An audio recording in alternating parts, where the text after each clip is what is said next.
Honourable Members, the Deputy Speaker.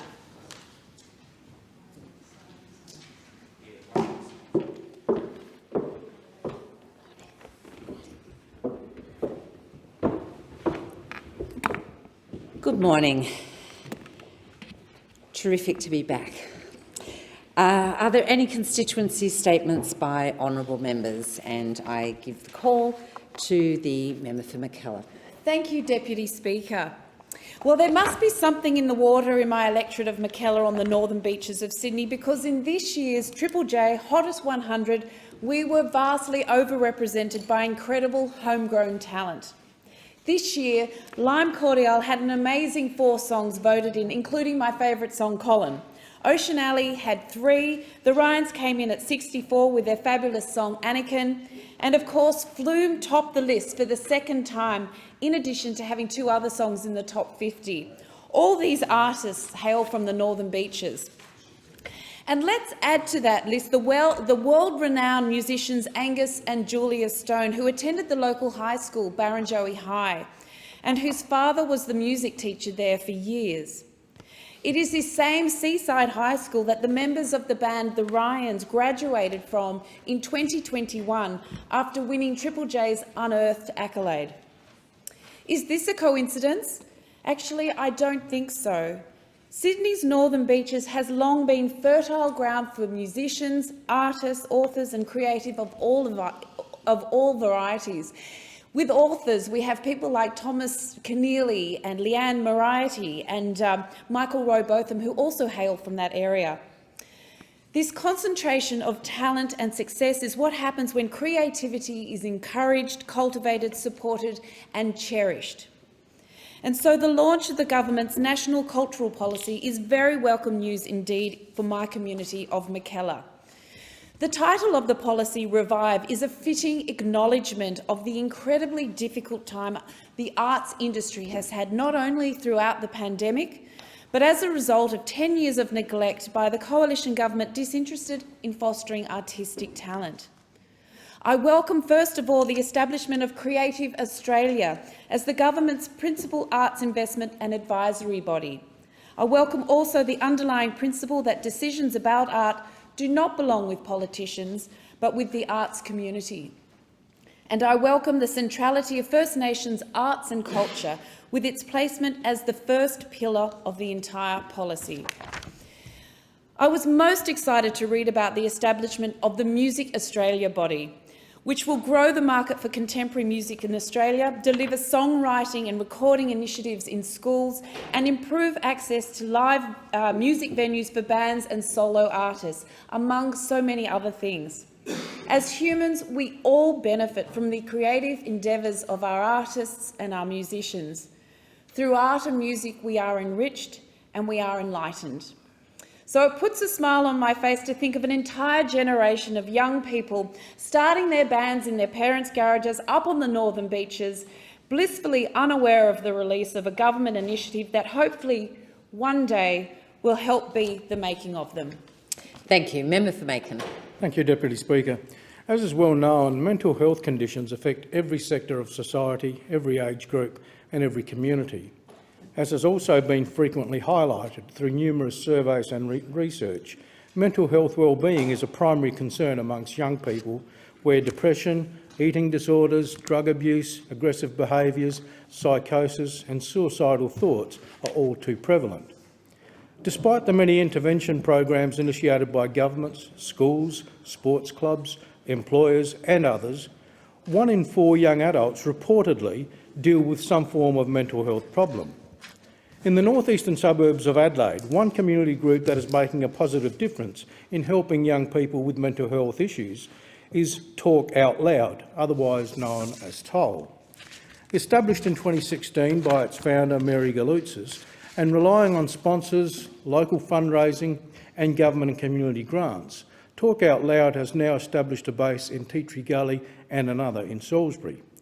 Each month, over 300 young people use the Talk Out Loud facilities for a diverse range of activities. Last Friday evening, I attended the AGM of Talk Out Loud, where we were provided with an update of Talk Out Loud's work. over the past year when COVID not only added to mental health issues, but also impacted on community interactions and programs. COVID did not, however, dampen the work of Talk Out Loud, which to date has, through counselling services, school programs and recreational activities, run 27 youth empowerment camps, made presentations to around 5,000 people in school and community groups, and individually interacted with over 840 people.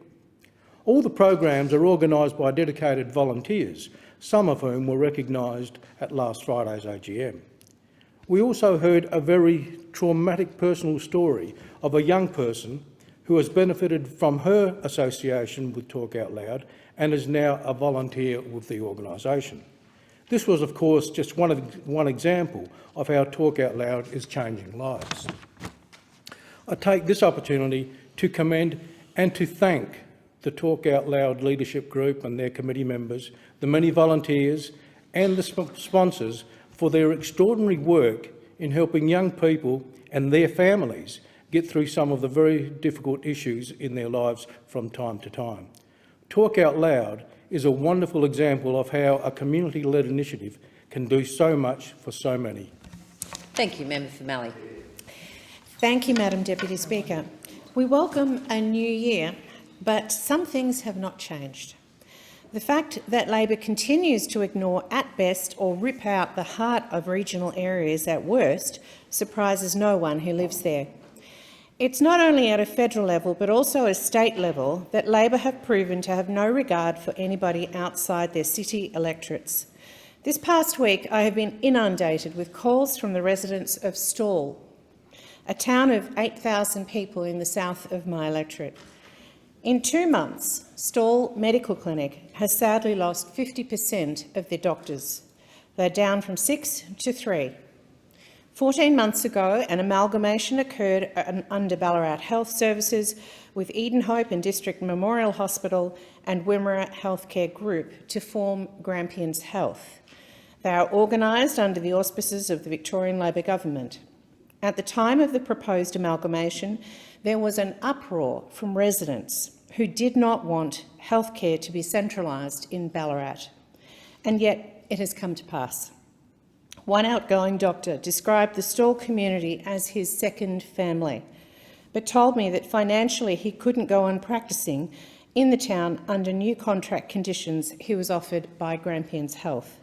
Grampians Health wants to pay its doctors sessional rates, but in smaller towns, typically doctors are paid fee for service.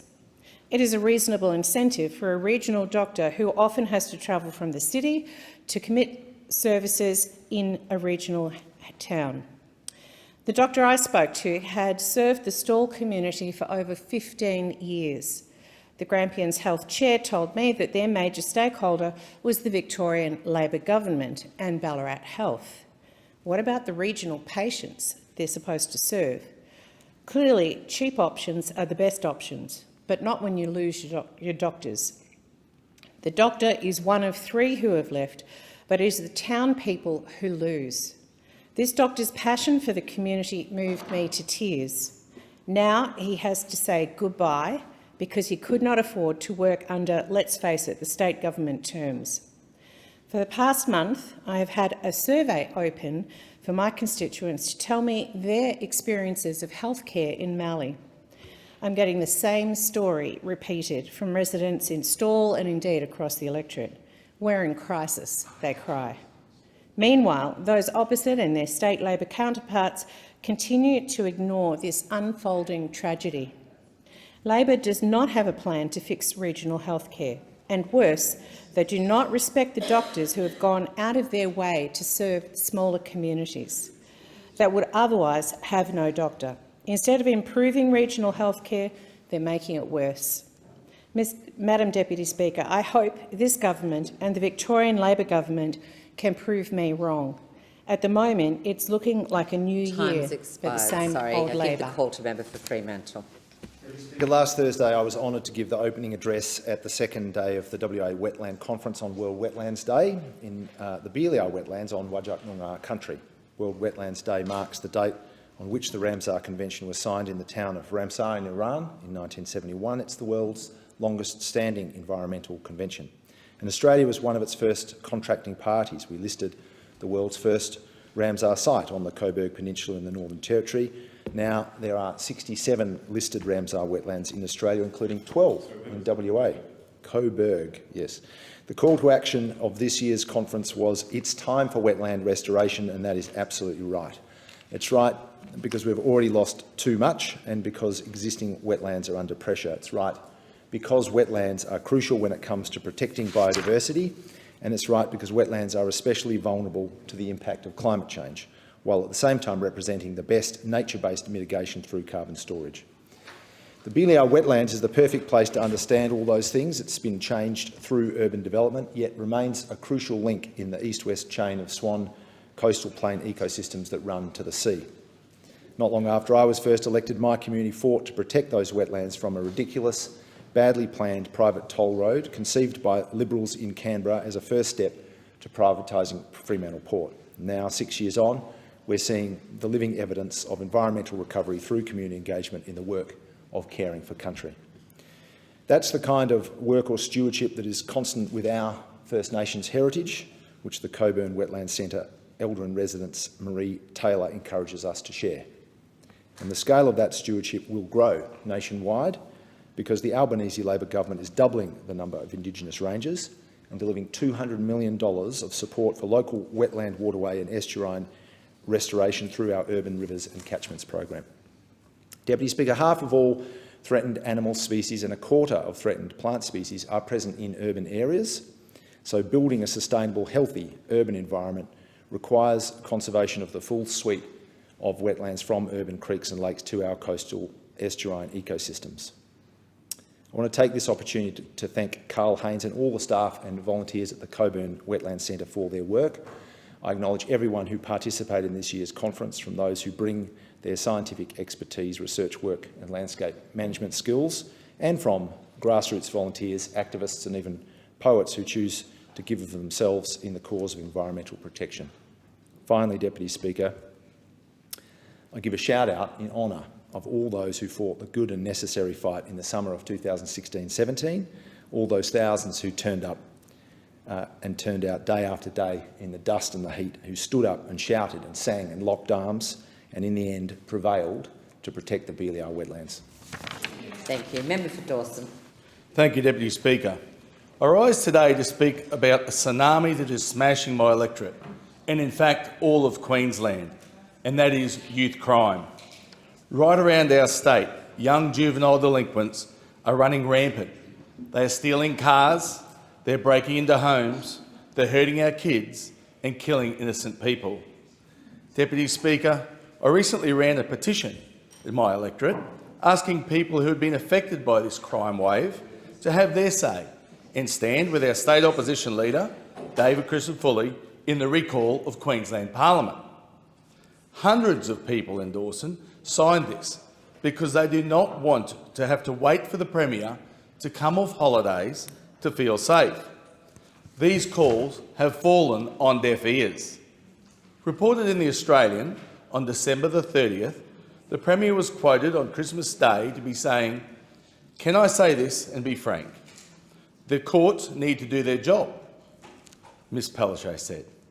So while the Premier is busy playing the blame game, recent figures have revealed that in just December in 2022, that is 1 month, 2,133 cars were stolen in Queensland. In the meantime, while we're waiting for Queensland Parliament to return, we've had small business owners in Bowen robbed at knife point and cars stolen and burnt. Last week, Mackay Christian College was terrorised by a joyrider driving erratically in a stolen car. The principal, Dr Barclay Gallagher, said one of his students was nearly killed after this young criminal smashed into a bus stop, missing the students by centimetres. They were sitting in the bus stop. We have our children now too scared to go to school. Youth-dominated crime are on the rise. Break-ins, burglaries, shop and car thefts, joyrides arson and property damage all on the rise. And Queensland youth reoffending rates is the worst in the nation. There are reports on community Facebook pages each and every day, all across my electorate, from victims being terrorised. The people in Dawson are living in fear and are essentially prisoners in their own home. This is just not acceptable. I'm urging Prime Minister Anthony Albanese to pull his Labor partner in crime into line and start looking after the victims and not the criminals. Queenslanders want Queensland Parliament recalled now. Stop looking after the criminals. And I'll remind the member to just be cautious about his use of language and casting aspersions on other members. Take a seat. Yes.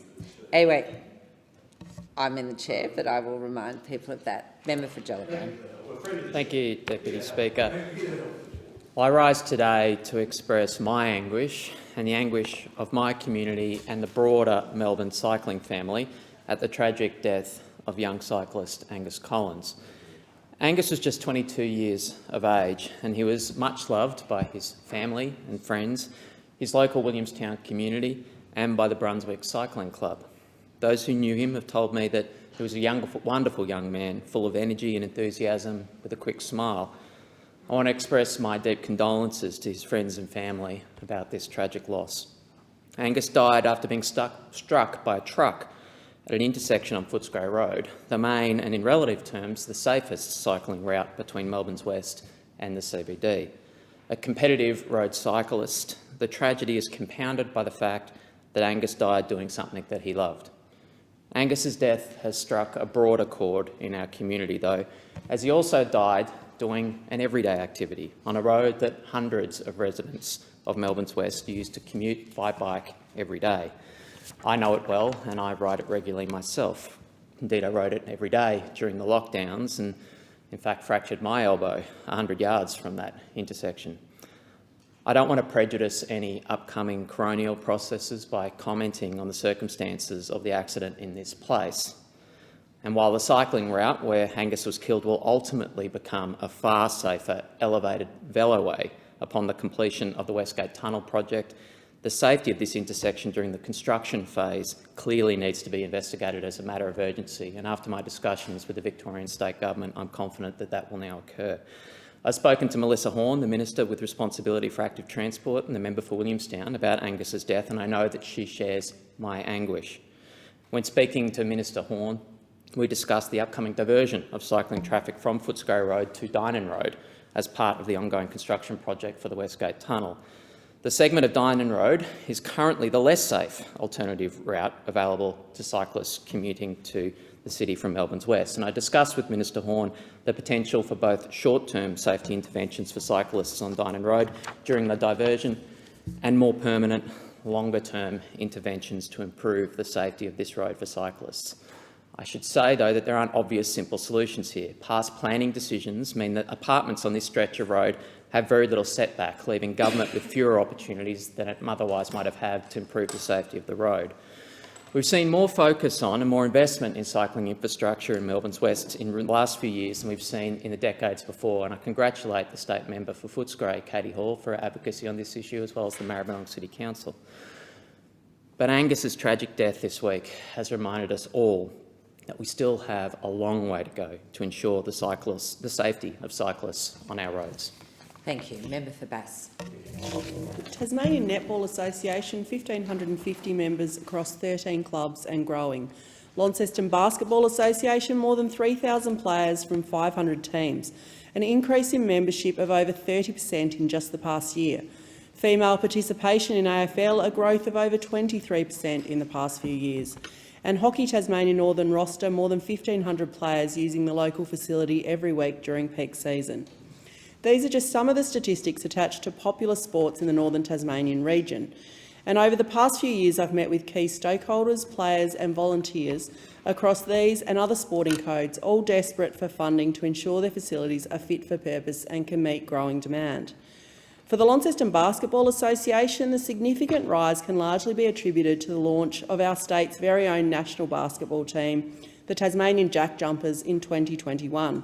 While it's wonderful to see more and more young people engaged in the sport, it's causing a major headache for the association. Association President Craig Gibson has admitted they will not be able to find a spot for everyone this year. We'll have to go back to the clubs and tell them we don't have the space, you can only have this many teams, which means there'll be kids that don't get to play.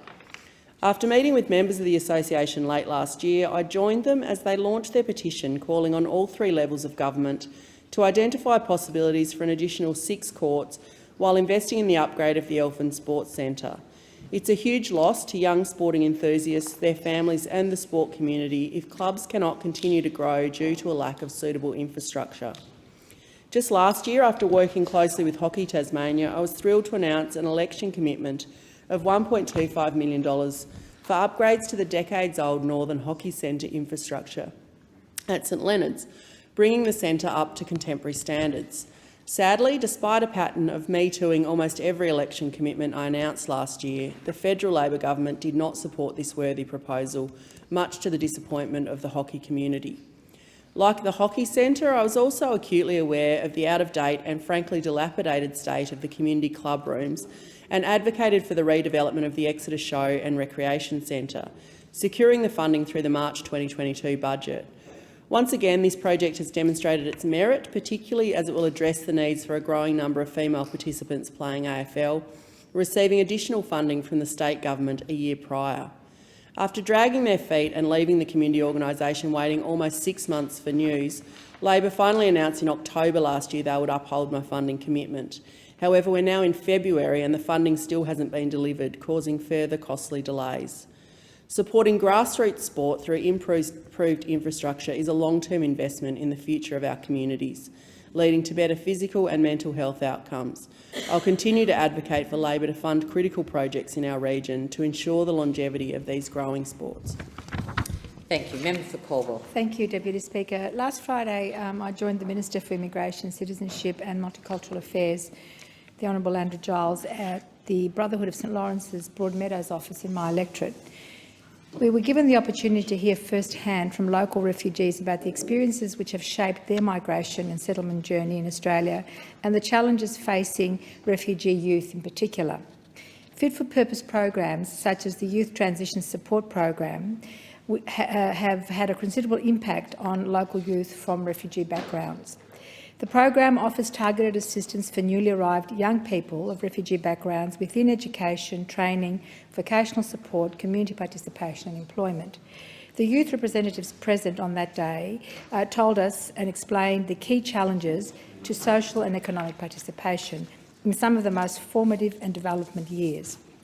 For newly arrived young people of refugee background, the most important areas which contribute to improved settlement outcomes centre around programs which deliver an increased awareness of how the system works, increased skills, knowledge and confidence to access the system and improved workplace readiness, and linkages and opportunities to secure outcomes towards employment that lead to long-term economic participation, settlement and greater social cohesion.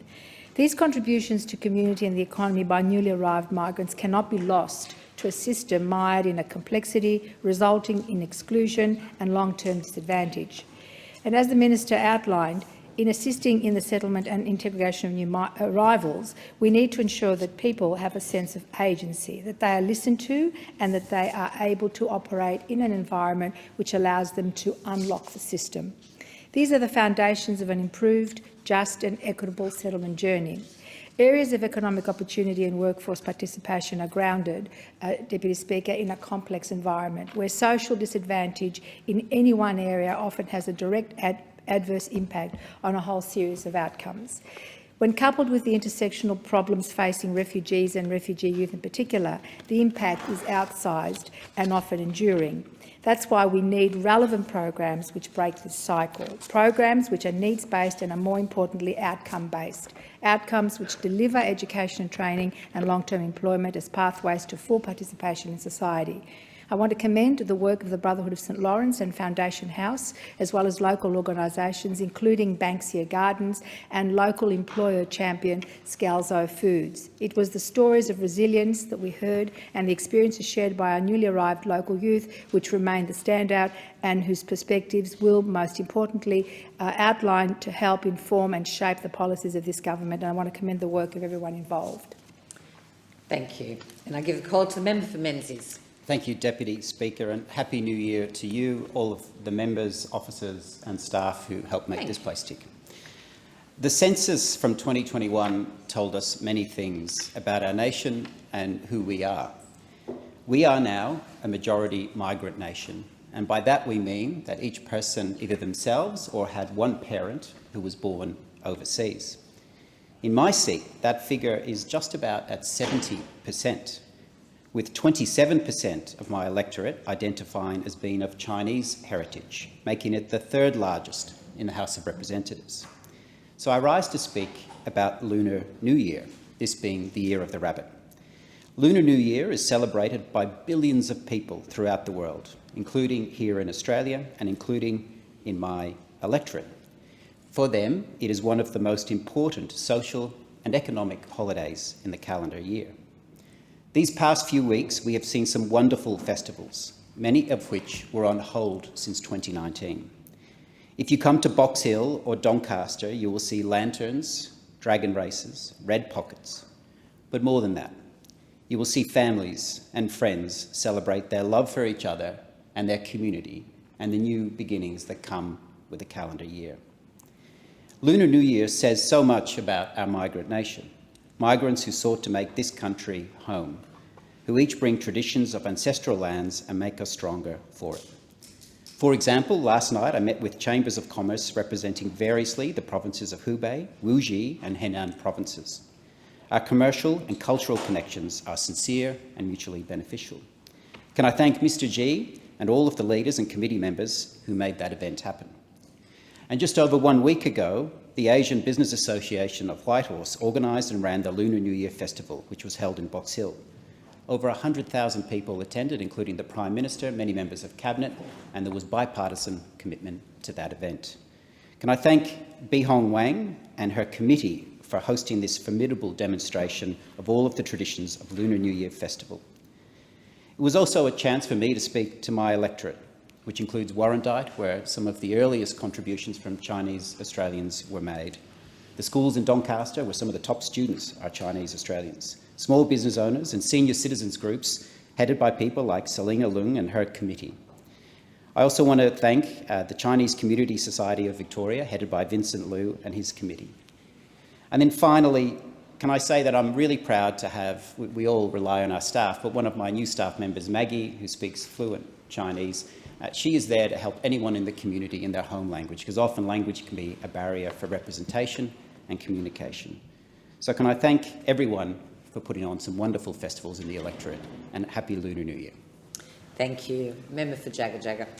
Thank you, Deputy Speaker. Well, one of the privileges of this job is receiving letters from people in our community letting us know what they care about and what's important to them. And over summer, I was very pleased to receive a letter from Elle, who is an 8-year-old young woman living in Heidelberg in my electorate. And Elle wrote to me about how she'd noticed that the pedestrian crossing lights in the area where she lives have only men on them. And Elle suggested to me that that should change so that there were men and women on the lights. Elle, I think it is an excellent suggestion. I will do all I can to take that up and push it along. But I did want to reflect a bit on the broader piece that you've picked up on there, that you only saw men on the lights. The fact is that for too many young girls in our community, when they look around, they see symbols of men. They see that the representation does not look like them. So, Elle, I want to tell you, as well as trying to get the lights changed, I want to try and get the broader piece changed as well. I want you to grow up in a world where you have all the opportunities that the boys you are growing up with do. I want you to grow up in a world that is fairer, and I want you to grow up in a world where you are safe. And that is something that our government is very much focused on. We are a government that is doing the piece that changes what people see. We have women in positions of power. We have many female leaders leading across the spectrum in our government. We have many female MPs in this place. And that is important for girls like Elle and for other girls in our community. And we are doing the work that sits behind that as well, to make sure that this is a fairer community for all, that we are working to overcome some of those inequalities, those imbalances that continue to make it an unfair and unjust place for women in Australia at the moment. And I do want to highlight some of the important work we are doing. We are reforming paid parental leave. This will be a really significant change in our community, making it easier for men and women to share caring responsibilities from the very beginning, changing that gender balance that we set up from the very start of a child's life.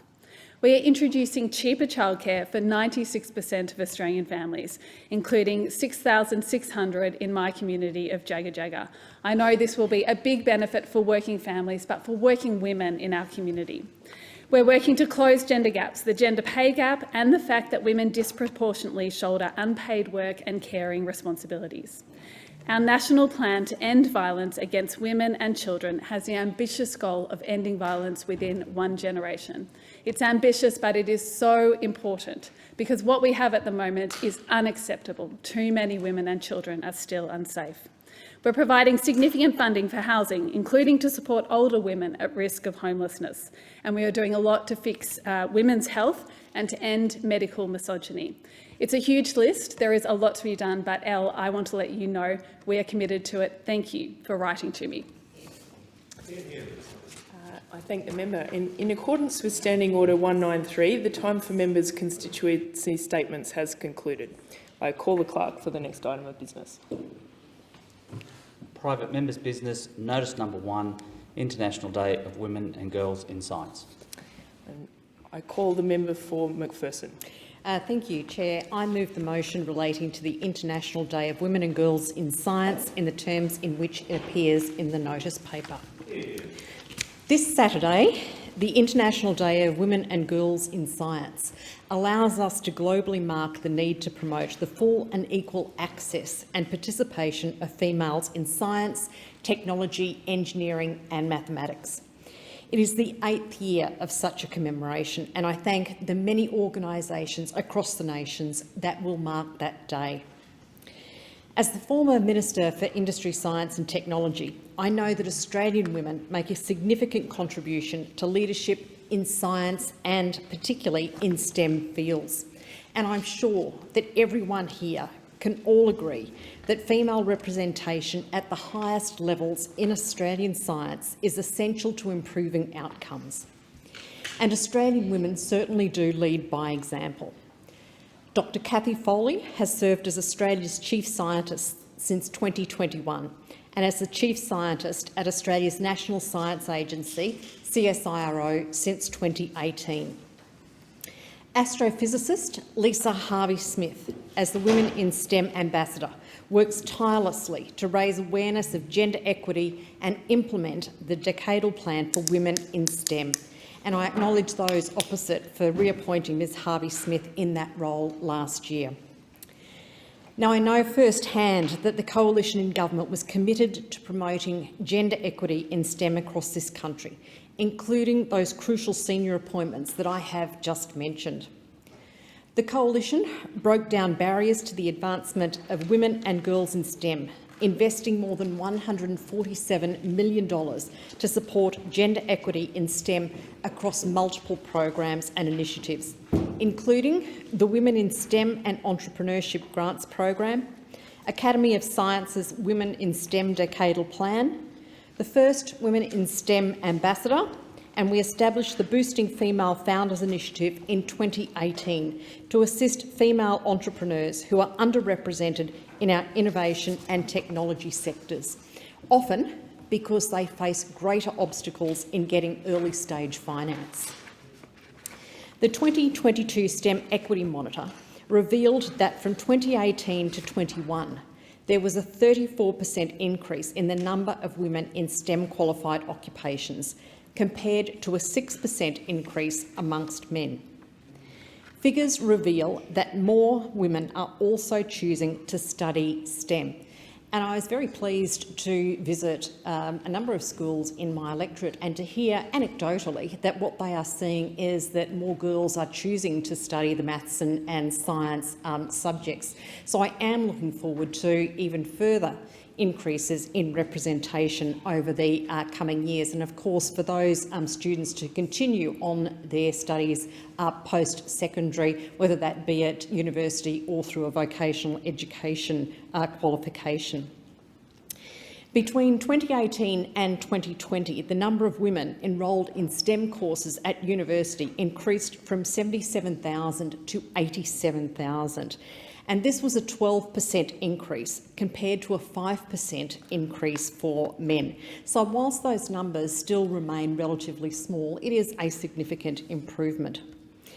The Coalition created broader opportunity for women in STEM fields through policy measures such as the establishment of the Australian Space Agency in 2017, with the goal of tripling the size of Australia's space sector and creating up to 20,000 more jobs by 2030.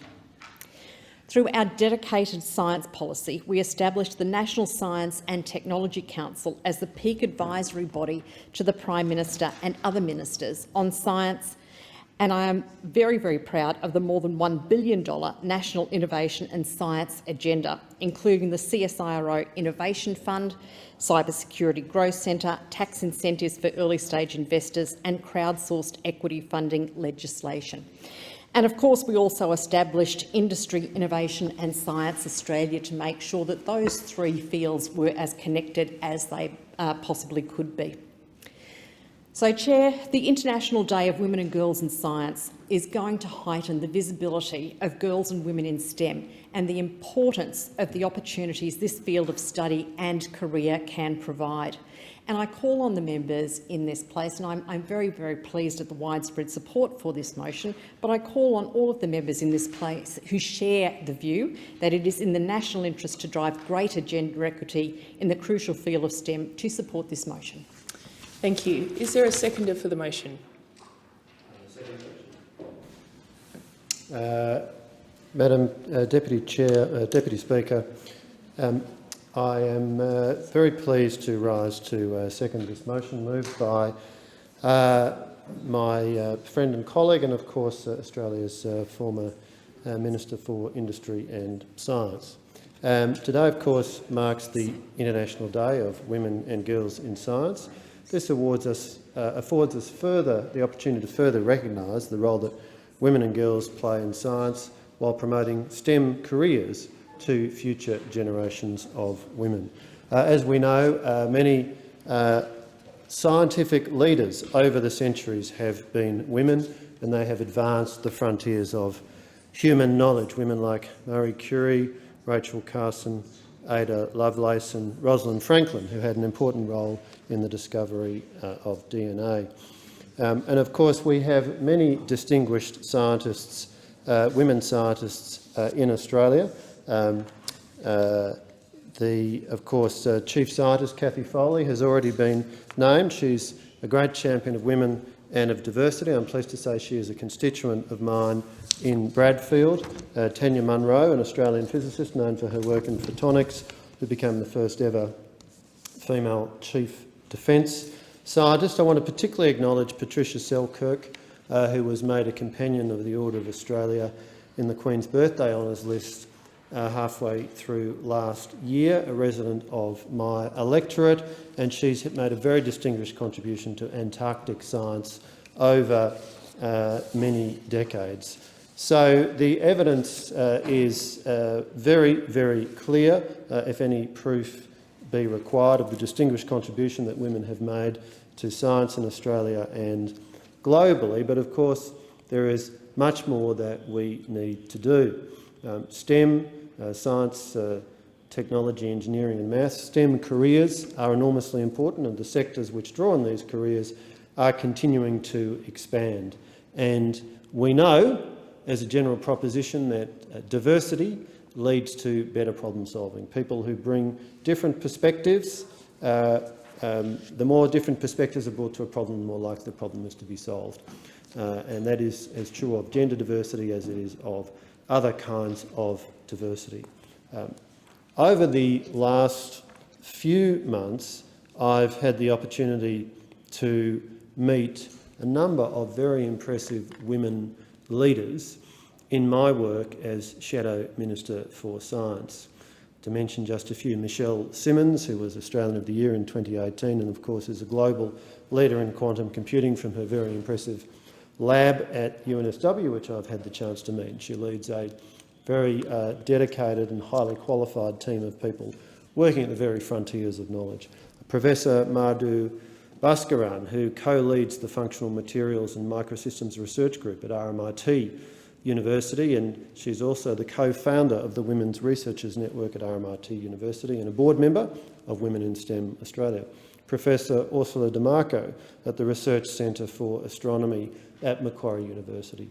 And what stands out amongst these outstanding women and others I've had the opportunity to meet is not only their distinguished achievements in scientific research and discovery, but also the work they do to champion other women at all levels of a career in science, from those in high school who may be thinking about, girls in high school who may be thinking about science as a career, to undergraduate students making that decision as to whether they might pursue postgraduate study and a PhD, and of course to postdoctoral students, to academics at early stages of their career, and people, women throughout all stages of their career. Because the reality is that there remain a set of challenges facing women scientists and women researchers when it comes to juggling the many demands in their lives, including family and motherhood responsibilities in many cases. And of course, what we also know is that women who achieve prominence and distinction get called upon for assistance and support in so many ways. So the demands that leading women scientists face in many ways are of a different character to those faced by male scientists. I think we all take enormous pride in our scientists generally, but particularly in our women scientists. A great deal has been achieved, but it's clear that more needs to be done. So I'm very pleased to lend my voice in support of this motion on this International Day of Women and Girls in Science. The question is that the motion be agreed to, and I call the member for Swan. Thank you, Speaker. I thank the member for Macpherson, a fellow engineer, for drawing attention to the importance of International Day for Women and Girls in Science. It's no secret that I'm passionate about encouraging kids to consider careers in STEM, particularly girls. In my first speech, I explained how a love of science starts in childhood. We must give girls Lego to start those building blocks, hand a girl a spanner and encourage them to use a telescope to reach for the stars.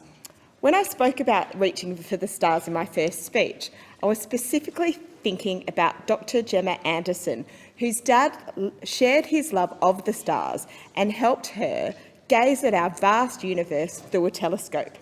Gemma describes this as being a pivotal moment of her deciding to become an observational astronomer. Using radio waves, she has monitored black holes, supernovas and gamma-ray bursts. One of Gemma's colleagues, another impressive Swan local, Dr.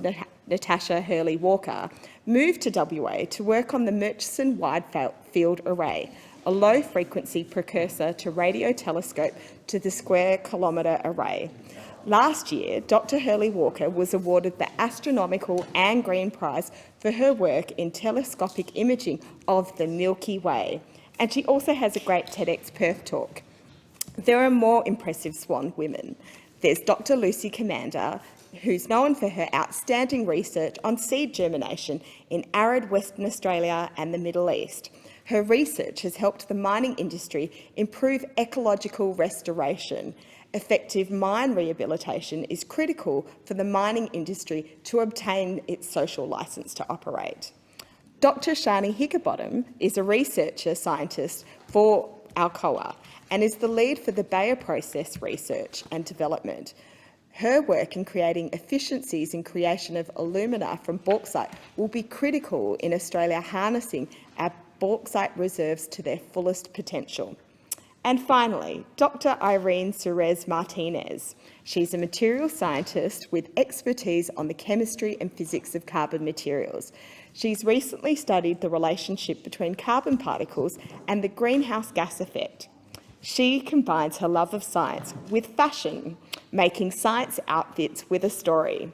Last year, when I met Dr. Suarez Martinez at the Science Meets Parliament cocktail reception, she wore a dress representing a crystal lattice structure, complete with dislocations to create a form-fitting lattice structure. I thank these rockstar women in STEM in Swan. Despite having legendary examples, the number of women who work in STEM is only 18%. As an engineer with an 18-year career, I know firsthand that we aren't using our full talent pool. Women are less likely to head into STEM careers. They are also less likely to stay in STEM careers. I remember one of the mothers from my mother's group telling me her mantra as an academic, publish or perish.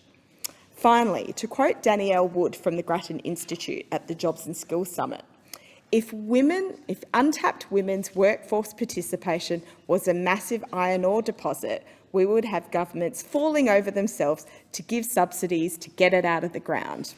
I know this has to change, especially in STEM, and the Albanese Labor government is listening and we are acting. We are committed to developing pathways for women and girls to enter STEM careers and stay in them. I'm proud to be a part of a government that is reviewing women in STEM programs to determine what's working and what's not and widen our talent pool. Last month, Minister Husic announced $15.9 million in a new WISE programs for 17 projects that are supporting more women to study and build careers in STEM.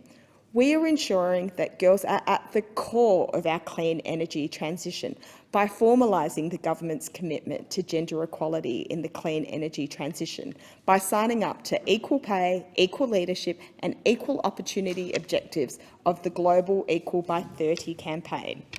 This commitment is backed by our government's commitment to make Australia a green industry powerhouse.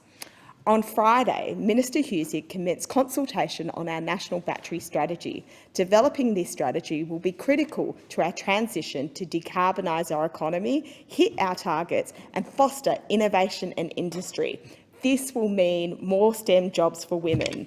I'm looking forward to a future where more girls and more women will become the rock stars of STEM. I call the member for Newcastle. Thank you, Deputy Speaker, and thank you to the member for McPherson for bringing this motion forward. I'm always delighted when the women in the Australian Parliament stand on a unity ticket on gender equality. As we approach the International Day of Women and Girls in Science, I am thrilled to be able to stand here today to recognise and indeed celebrate the Novocastrian women and girls studying, working and leading in the fields of science, technology, engineering and mathematics. The Albanese Labor government is taking action to drive gender equality across the board, including STEM, where women are persistently underrepresented. I want to congratulate the University of Newcastle for being a successful recipient of the federal government's STEM cadetship and advanced apprenticeships program. This initiative is creating an extra 267 places at universities across Australia for women and girls in STEM. In Newcastle, it's funding 19 women in STEM cadets to undertake a diploma through the College of Engineering, Science and Environment. It's an innovative program to support women to study part-time while they're continuing their careers. And it comes at a vital time for Newcastle as we are strengthening our position as a clean energy hub. The Albanese government understands that it is crucial to embed gender equality as we decarbonise the economy. I want to highlight a few initiatives running at the University of Newcastle. The Women in STEM mentoring program is doing a terrific job connecting undergraduate students with industry professionals and alumni. We all know the value that comes from hearing from someone with lived experience, and this program helps students create professional networks while they're studying, explore opportunities and develop personal and professional skills. The Female Founders Program is another free 12-week program, a course that acts as a springboard for female founders in the startup community. It provides access to a supportive professional network, industry experts and peer-to-peer learning. And a big shout out to HunterWise, who run a 10-week school outreach program for girls in Year 8, as well as networking events for female STEM professionals across the Hunter. HunterWise was established in 2017 by 7 extraordinary academics at the University of Newcastle with the aim of increasing the number of women entering the STEM pipeline and retaining women pursuing careers in STEM industries and disciplines. One of its founders, Professor Anna Giacomini, was recently awarded the New South Wales Premier's Prize for Science. Professor Giacomini has been working in rock mechanics and civil engineering for more than 20 years. She's in a particularly focused on improving safety along major transport networks, coastlines and infrastructure. Congratulations, Professor. We need you and many more extraordinary women like you working on those problems that persist for Australians' big projects. And because it's never too early to actually get into science, I would like to acknowledge and congratulate the Little Scientists program, which runs in 4 preschools around Newcastle. I was thrilled to celebrate with KU Mayfield Preschool when they became certified Little Scientists in 2017. It's fantastic to see young children learn through playing in mud and outdoor activities all the wonders and joys of our everyday world. And they learn very quickly that science is just part of our everyday life, not some special category that only boys get to do and enjoy later in life. And so I look forward to seeing a whole new generation of extraordinary women and girls coming up through the ranks to take on some of those big challenges for us as communities, for us as a global network. So happy International Day of Women and Girls this Saturday. I look forward to celebrating your astounding contributions to our nation and all strength and power to you. I thank the member and call the member for Bass. Thank you, Deputy Speaker. Ahead of the International Day of Women and Girls in Science this Saturday, February 11th, I'm pleased to stand today to join my colleagues in supporting the day, which aims to promote the full and equal access and participation of females in innovation, science, technology, engineering and mathematics. I'd also like to commend the member for Macpherson for the considerable work she undertook as the former Minister for Industry, Science and Technology in implementing policies to advance women in these fields. The traditional thinking that girls simply do not perform as well as boys in maths and science is antiquated and untrue. The OECD's Program for International Student Assessment in 2018 indicated that girls performed on a similar level to boys in maths and science, but much higher in reading and stronger performance across humanities in general, which is perhaps a reason why females tend to pursue studies in these areas over STEM. With women only making up 36% of enrolments in university STEM courses and just 16% of enrolments in vocational STEM courses, the tide has been slow to turn. As the education system looks to how to further engage and encourage female students to pursue STEM subjects, so too must the workplace. The Advancing Women in STEM report commissioned by the Coalition a few years ago noted the following: the causes of the inequality in STEM participation are broad, complex and long-standing. Cultural issues such as bias and stereotyping shape girls' and women's views of STEM from an early age. STEM working environments, which are often male-dominated and can have strongly hierarchical natures, can support a higher risk of issues such as sexual harassment. In northern Tasmania, a female scientist recently shared with me the challenges she faced in the workplace that accurately represent some of the findings found in the Coalition's report. A brilliant mind with a passion for her work, this constituent, who prefers to remain anonymous, battled what she has called obstructive and challenging behaviour of male superiors, including being told, "This is why we don't hire young females," after suffering hyperemesis while pregnant. In another meeting, she spoke up for a colleague after it was openly discussed whether the colleague should be trained in X, because she's at an age now where she'll surely go off and have a family soon, so it wouldn't be a good investment. While receiving support from some superiors, the discrimination faced by my constituent due to both her gender and her disability as someone living with multiple sclerosis eventually led her to leave the job and the field entirely. I do know that this would not be the experience for every female working in science, but it's clearly not just the exception at this point, and perfectly illustrates why this year's theme of promoting equal access and participation of females in STEM is so important.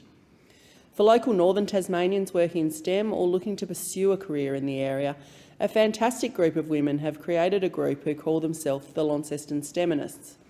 Comprising of geologists, viticulturalists, optometrists, natural science experts, physicists, technologists, science educators and PhD students, the group meet casually to discuss challenges and successes of working in the STEM field.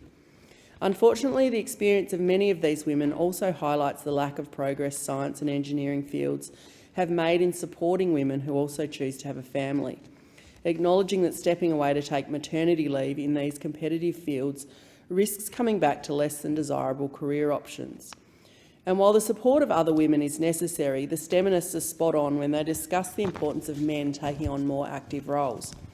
It's not women who need to go to diversity lunches, says geologist Claire Maudsley. In recent years, employers and organisations have been turning their mind to how to proactively support the pathways for girls and women looking to pursue studies and employment in these fields. In 2017, Science and Technology Australia launched Superstars of STEM, described as a game-changing initiative to smash gender assumptions about who can work in science, technology, engineering and maths. As part of the program, recipients receive training and development in using social media and gaining media coverage and speaking opportunities to share their work and inspire others to follow in their footsteps.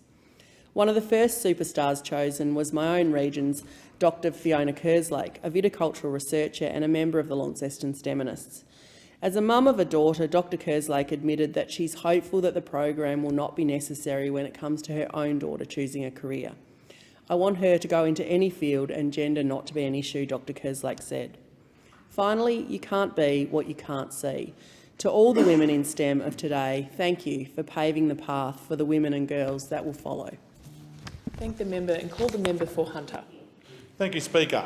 I rise today to speak on the motion moved by the member for McPherson, and I'd like to begin by thanking the honourable member for raising a topic that is so important. The International Day of Women and Girls in Science is on the 11th of February this year. The day gives recognition to the amazing contributions that women and girls have made and continue to make in science, but it also brings attention to the fact for far too long, for far too few women have had the opportunity to make their mark in an industry which has been as supportive or open to them as traditionally has been for men. But, Speaker, this is beginning to change, and I say it's about time. I hope that not only can days such as International Day of Women and Girls in Science serve as a way to recognise what has been achieved by women, but I'll also hope that they can act as an encouragement to all women, especially young girls, to go out and pursue whatever they are interested in whatever they are passionate about. There should be no barriers to opportunities that are available to you. Elizabeth Blackburn is just one example of an Australian woman who has made a significant impact in science and has helped shape the modern medical world. Elizabeth Blackburn made a scientific discovery far beyond my ability to comprehend that has significantly impacted cancer research and ageing research. She went on to win the 2009 Nobel Prize for Physiology and Medicine, making her the first Australian woman to do so. It is a woman like this that International Day of Women and Girls in Science is all about. And I want to see more girls encouraged to go on and change the world just like Elizabeth Blackburn did. This is part of making a better future for Australia. Our world has advanced rapidly in recent decades, largely on the back of science. And it's sad to think that in this time, many women found it hard to have the chance to make their mark. Imagine how much our country and world will advance when we're harnessing the minds and intellect of all who have a passion and interest, without letting someone's gender have a say in whether or not their ideas are worthy. Opportunities for both men and women in all industries and all fields create opportunities for our country. Opportunities for incredible advancements in health and technology, just to name a couple. And this means that we have the opportunity to build a better future. And it is this party, the Labor Party, and this Labor government who are champions of opportunity for women in this country. As everyone in this place would be aware, we have a record number of women on the front bench, and we're very proud to have had the first female Prime Minister. And hopefully, Speaker, this is the first of many more to come over the future decades. Speaker, it's not only science that women have made amazing contributions to, but it's also the fields of technology, engineering, mathematics, which they also offer so much to. Speaker, as I've already mentioned many times in this place, I'm a proud father of Zoe and Asher. I want my girls and all other girls and women to have the same opportunities as anyone else in this country, and in my first speech in this place, I promised that I would fight every day to make sure that we have a more equal and fair society to pass on to future generations. This includes the area of science and technology, engineering and maths. Women have made incredible contributions in all aspects of STEM. It is important to recognise and celebrate that. But it is also vital that we acknowledge the sad reality that women have been underrepresented in these areas, and there is still huge improvements that need to be made. And I'm proud to be part of a government that is committed to equality for all. Thank you, Mr Speaker. Thank you. The question is that the motion be agreed to, and I give the call to the member for Hughes. Deputy Speaker, I commend this motion put forward by the member for McPherson. What does the International Day of Women and Girls in Science on the 11th of February have in common with the philosophy of Plato from 376 BC? This International Day is about two things. First, the day aims to promote the full and equal access and participation of females in innovation, science, technology, engineering and mathematics, STEM as it is known. Plato did not, to my knowledge, avail himself of acronyms in his writings. He was, however, most unusually for the times, a proponent of women's education. He said, "If women are expected to do the same work as men, we must teach them the same things." 376 BC. Full and equal participation in science and technology for females necessarily begins with Australian girls within our education system. Women can play a vital role in ensuring diversity in research, expanding the pool of talented researchers and bringing in fresh perspectives to the STEM sector. However, our statistics in both Australia and across the world demonstrate that women are underrepresented within this sector. Globally, around 30% of researchers are women who are awarded less research funding than men. Women account for just 22% of professionals working in artificial intelligence and 28% of engineering graduates. In the private sector, women are less present in company leadership and in technical roles, particularly in tech industries. These glaring underrepresentations limit our ability to find inclusive, sustainable solutions to modern problems. In my electorate of Hughes, women are taking leadership positions and heading up research within the STEM sector, particularly at organisations such as ANSTO. Our local schools are focusing on encouraging our girls to love science and technology from a young age and then to pursue a career within those technologies. International Day of Women and Girls in Science is also about celebrating those women that have and are leading scientific action and innovation around the world. Because, Deputy Speaker, despite the statistics mentioned, women have made remarkable contributions to science and technology throughout history. I take this opportunity to mention a couple of our better-known female scientists. Marie Curie, who won 2 Nobel Prizes in physics and chemistry for her pioneering research on radioactivity. Rosalind Franklin, who brought her physics and chemistry expertise to London Coal, where she investigated the properties of carbon during World War II. Ada Lovelace, who worked on the first proposed mechanical general-purpose computer way back in the 1840s. Barbara McClintock, who won a Nobel Prize for her discovery of jumping genes. And then I turn particularly to our 2 Fionas, Australia's 2 Fionas. Fiona Stanley, who won a Nobel Prize for her work in researching maternal and child health, particularly the prevention of neuro defects in unborn babies.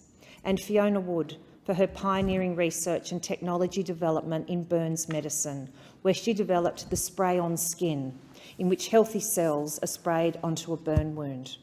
Australians will clearly remember the assistance given to the Bali bombing patients by Dr. Fiona Wood.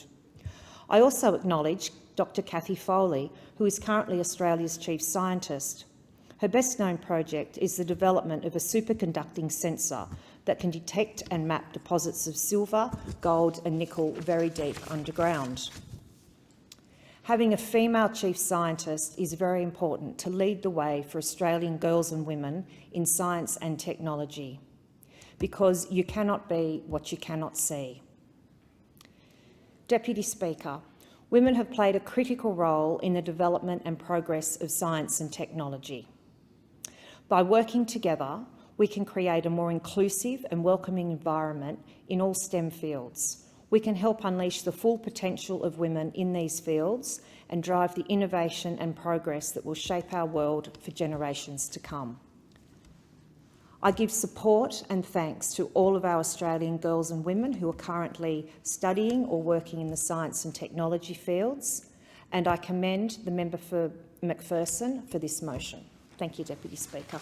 The question is that the motion be agreed to, and I give the call to the member for Lyons. Thank you, Deputy Speaker. I'm pleased to have this opportunity to recognise the International Day of Women and Girls in Science coming up on Saturday, 11 February, and the amazing contribution of Australian women across science, technology, engineering and mathematics.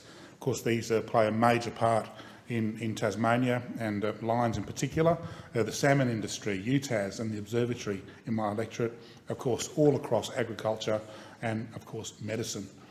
So some really important fields. The Albanese government, Deputy Speaker, is taking action to drive gender equality, including through supporting women in STEM.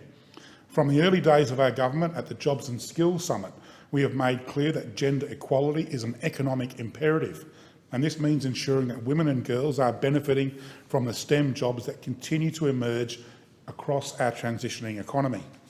In addition to targeted measures supporting women and girls in STEM, the government is developing a national strategy to achieve gender equality to drive action on gender equality.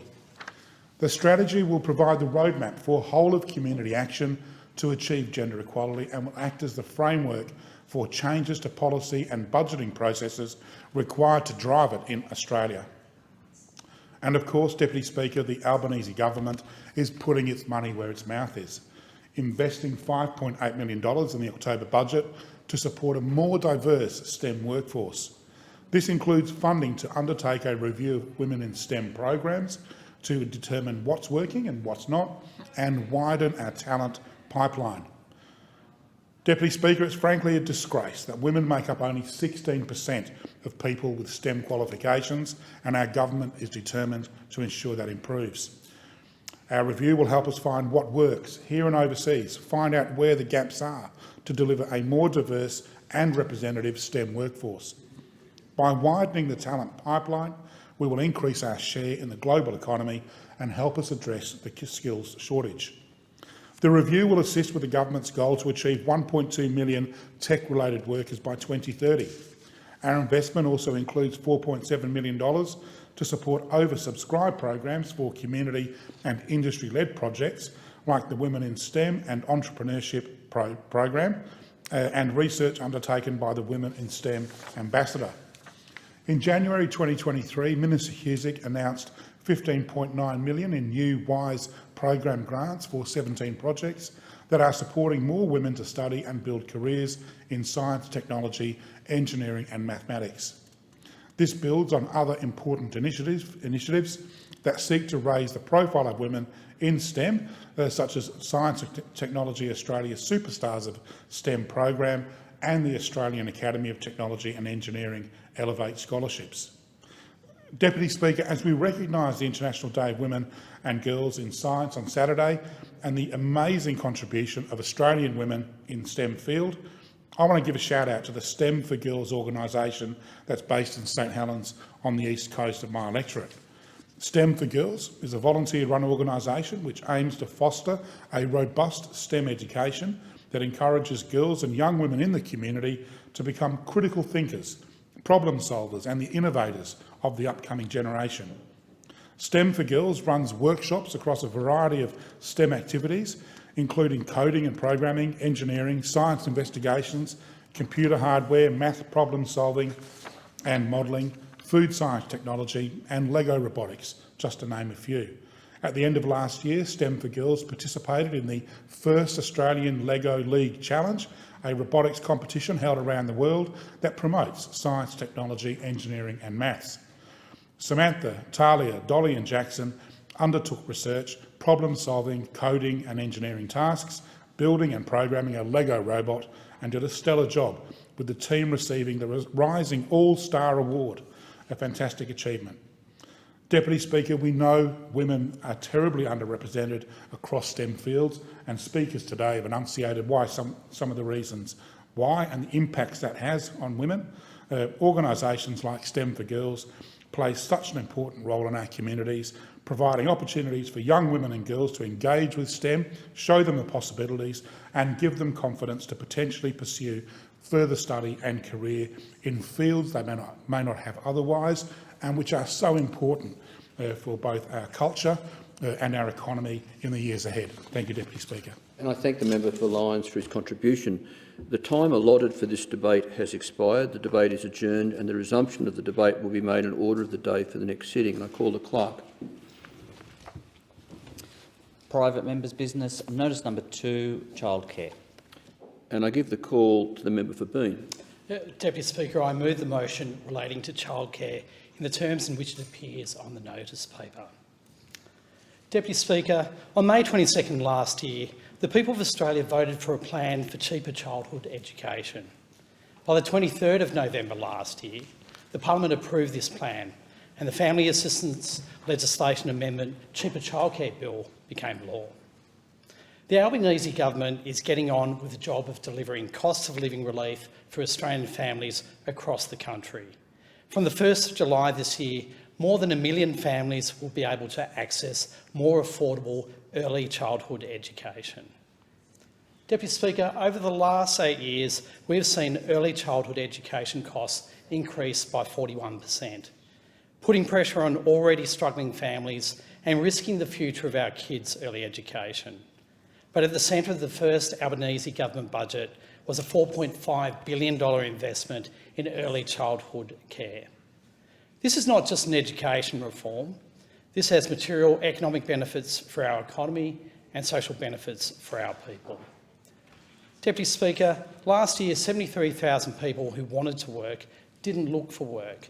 This was because of the prohibitive costs of early childhood education, prohibitive costs that affect constituents in Bean.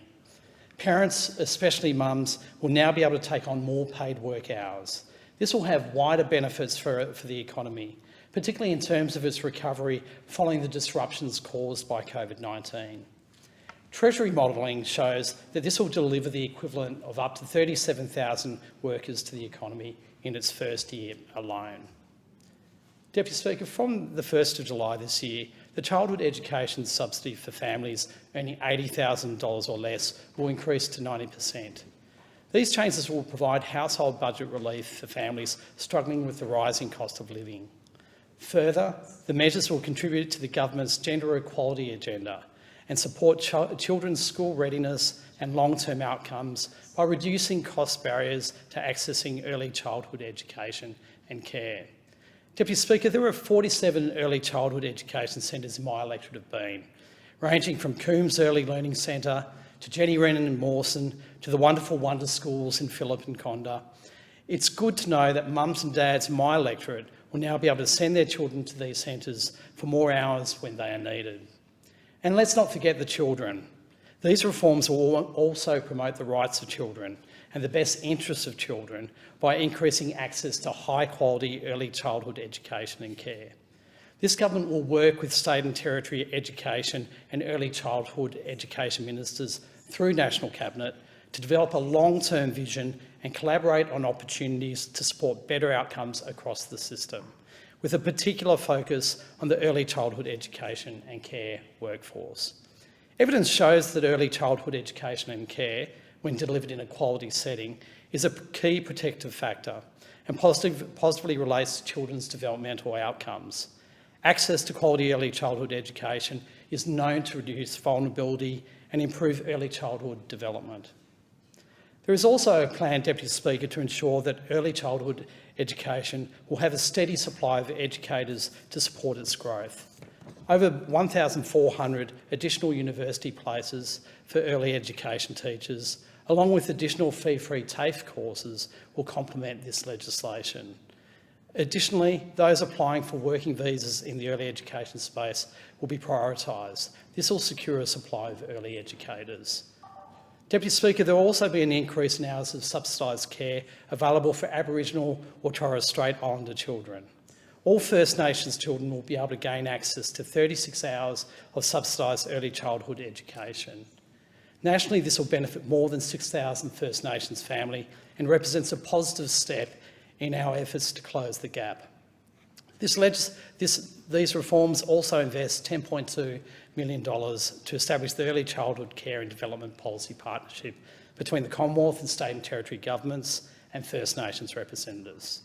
Deputy Speaker, I'm proud to be part of the government which is delivering on our election promises and setting up Canberrans and Australians for a better future. This investment means early childhood education will be more affordable for 1.2 million Australian families. 6,600 families in my electorate of Bean will be better off. This will ensure children can access the benefits of early childhood education no matter their circumstances.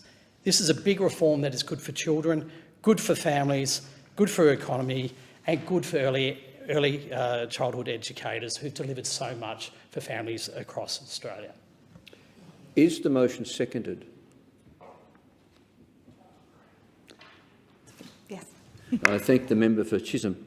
The question is that the motion be agreed to, and I give the call to the member for Moncrieff.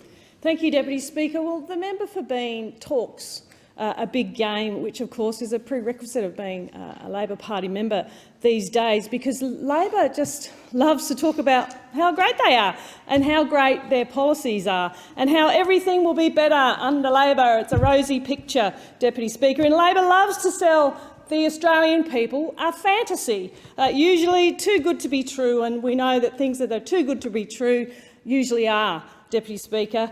And when I look at this government's early childhood education policy, that's what I see. When they come into government, they realise that they have to make all of that fantasy a reality, and then they panic because they simply don't actually have a plan to deliver it. A lack of plan, a fantasy with no detail and no real plan for delivery. This government has been full of sweeping statements, just a couple of them. No family will be worse off. Fees won't increase. Now, there's a promise I'm going to hold them to. This policy won't have an effect on inflation. What are we seeing with inflation, people? Up it goes. We'll have enough workers in the sector to meet demand. But they haven't done the work. They haven't done any work to back up any of those statements. And I ask the government, where is the plan to deliver additional access for families living in childcare deserts? There's 9 million of them across the country, and what is the government doing to ensure that those families can access early childhood education? Well, don't worry, that was a rhetorical question, because we know what the answer is, and it is that they are doing nothing. Those 9 million Australians simply don't have extra access under this legislation. What is the government doing to address the rising costs? Well, the latest CPI data shows costs increasing by a whopping 4.5% in December 2022. That's the largest quarterly increase outside the reversal of COVID measures since 2007. Already we've seen CPI going through the roof. Fees are going up. One major provider announced that they would increase their fees last month, and it's only a matter of time before other providers follow suit. And we know what that means. That means that a lot of this money that's coming through, $4.7 billion in July, could be lost simply to price rises and to inflation. And how will the government ensure that come July this year, families aren't immediately, due to those price rises, losing a portion of their higher subsidy to those increased fees? Well, they can't guarantee it because it's already happening. Another rhetorical question, because they just don't have a plan for that either. They've got the ACCC doing a review of the sector, but that's not due to report back until the end of the year, which means they won't do anything to address those rising fees, Deputy Speaker, until perhaps next year, 2024. And while we're here asking for details, I'm sure that educators across the country would really love to know what the government's plan is to address their very real concerns. And I've been speaking with educators, as I do, and they're tired, they're overworked, they're feeling underappreciated, and what is the government doing to support them? Well, again, the rhetorical question, the answer is nothing. They'll point to fee-free TAFE places and university courses, but that doesn't help educators in the sector right here and right now. A job that will only get more stressful come July when more families try to enrol their families. Now, I was at a childcare centre in my electorate just at the end of last week, and they have a waiting list. It's a brand new childcare centre, huge, massive, beautiful, beautiful, beautiful place. And they have over 400 people on the waiting list right now. Is this $4.7 billion package going to help them to shorten that waiting list? I don't think so. The government doesn't have a plan to address access, it doesn't have a plan to address rising costs, and there's no plan to address the educator concerns. And it's hard to see how this policy is going to deliver all the things that the government, again, has promised it will. We in the Coalition have a strong record when it comes to delivering for Australian families. During our time in government, we doubled investment in the ECE sector to $11 billion in 22-23, and we also did something Labor never did. We delivered ongoing preschool funding, and we undertook the biggest reforms to the childcare system in over 40 years and provided more support to families, targeted support that helped bring down the cost of care, and 280,000 more children were able to access early childhood education. That's more places. We saw women's workforce participation reach record highs at 62.3%. Under Labor, when they left office last time, was 58.7%. The question is that the motion be agreed to, and I give the call to the member for Chisholm. Thank you, Deputy Speaker. The early years are such an important time of life for development, and ensuring that access to high-quality early education is affordable in Australia will benefit the nation significantly, and that's why the Albanese government is making changes to make education cheaper. According to data last year, 73,000 people who wanted to work didn't look for work because they couldn't make the cost of early childhood education work for them and their families. So, cheaper education and care is good for children, good for families and good for the economy. My community of Chisholm will benefit enormously from the changes to early education and care. We have one of the highest numbers of families in the state who access childcare in the electorate I represent in Victoria. So in Chisholm alone, 7,200 families will benefit from our changes, the fourth highest number in the whole of Victoria. So this is incredibly important to me and the people who sent me here to Canberra to represent them and help build a better future.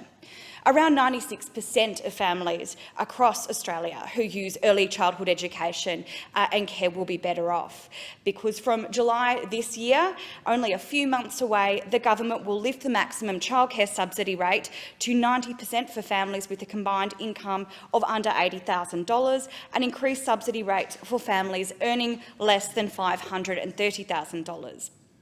We'll also keep the higher CCS for families with multiple children aged 5 years and under in care. So our plan for cheaper childcare makes early childhood education and care more affordable for around 1.26 million Australian families, and no family will be worse off. There are real benefits for Australian families, especially when a lot of people are struggling with inflation.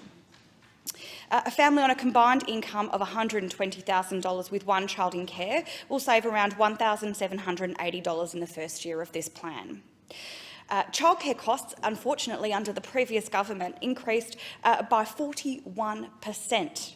That's a significant burden to families already struggling to make ends meet. So we came into government after a decade of wasted opportunities, and with the government that oversaw enormous increases to the cost of childcare, and also saw Australia do really badly when it comes to gender equity. And we, in fact, went backwards in terms of gender equity under the previous government. So our plan for cheaper childhood education and care, early childhood education and care, will not just ease financial pressure for families, but it will also aid in lifting women's workforce participation. So the reality is most primary caregivers and stay-at-home parents are women, and the decision for this is often partly fuelled by the question of which parent has the higher earning capacity given the expensive costs of childcare.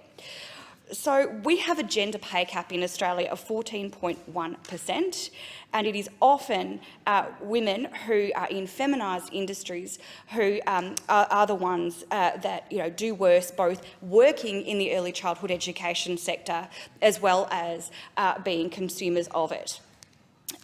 So I'm really proud that our government is not just putting these measures in place, but we're also gotten to work legislating measures to decrease the gender pay gap and to properly value all workers for the work they do, with workers in female-dominated industries persistently earning less historically. And that's despite the fact that workers in these key industries are vital for a functioning of our society. So we know our landmark reforms such as cheaper early childhood education are only possible if we retain, recruit and train a high-quality workforce, and we have a plan to deliver just that. And that begins with the recognition and professionalisation of the workforce. So recognising that this is a workforce of educators, not childminders, that these are highly trained experts, that there is a significant and respected career pathway in the early education sector. So after a decade of neglect and inaction from the previous government, we're making changes to ensure that we are able to have a sustainable early childhood education workforce and sector. Our plan is something I know is incredibly important to my community because people in Chisholm tell me that it is. I'm here to listen, to advocate, to represent, to work as a member of the Labor government for real solutions for the real issues facing people in my electorate, and I'm so proud of what we're delivering. Thank you, Deputy Speaker. The question is that the motion be agreed to, and I give the call to the member for Hughes. Deputy Speaker, I speak on the motion put forward by the member for Bean. In the words of Nelson Mandela, education is the most powerful weapon we have to change the world. In that context, I rise to speak about childcare. Having spoken in this place on several occasions in relation to early education, it is well known that I'm a strong supporter for continuous improvement in the way that we deliver early preschool education and childcare in Australia. We can always do better in the way we care for and educate Australian children in those formative years before they enter the school system. Whilst this legislation does provide a childcare subsidy for some Australian families, continuous improvement in early education means more than just making childcare cheaper. Deputy Speaker, it is about the quality of the childcare that's being provided. It's about ensuring effective school readiness programs are in place.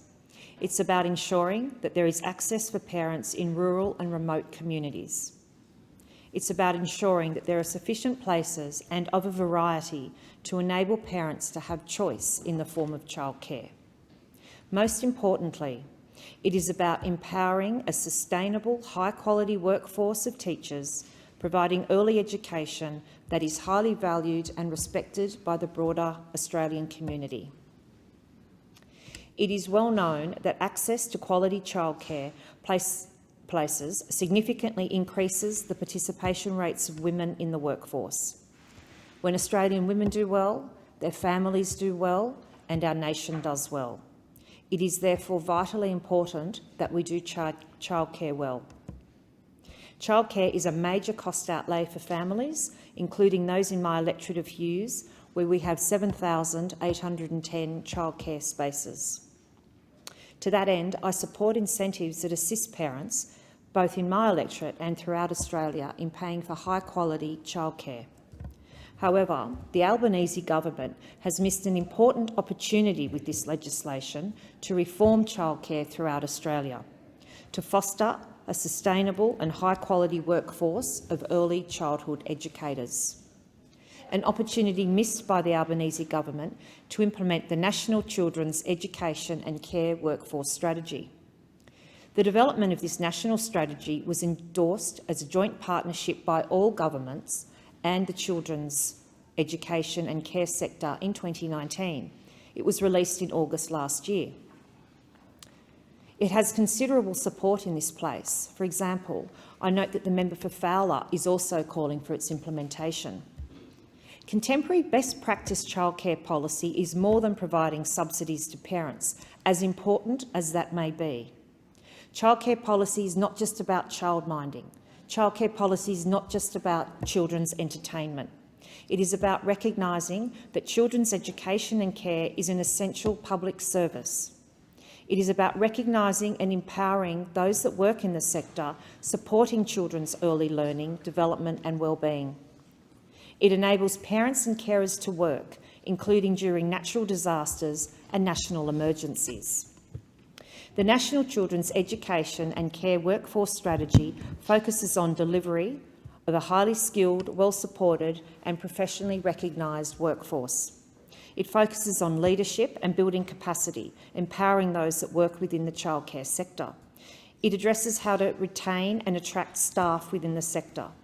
It addresses the engagement, satisfaction and well-being of the early learning workforce.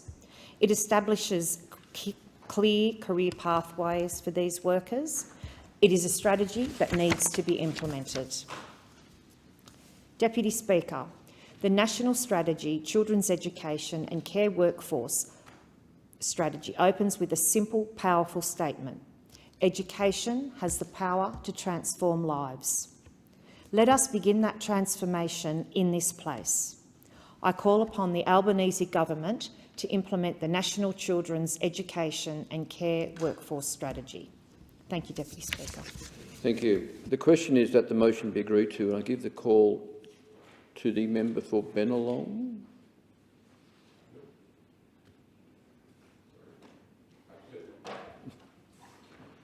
Thank you, Mr Deputy Speaker.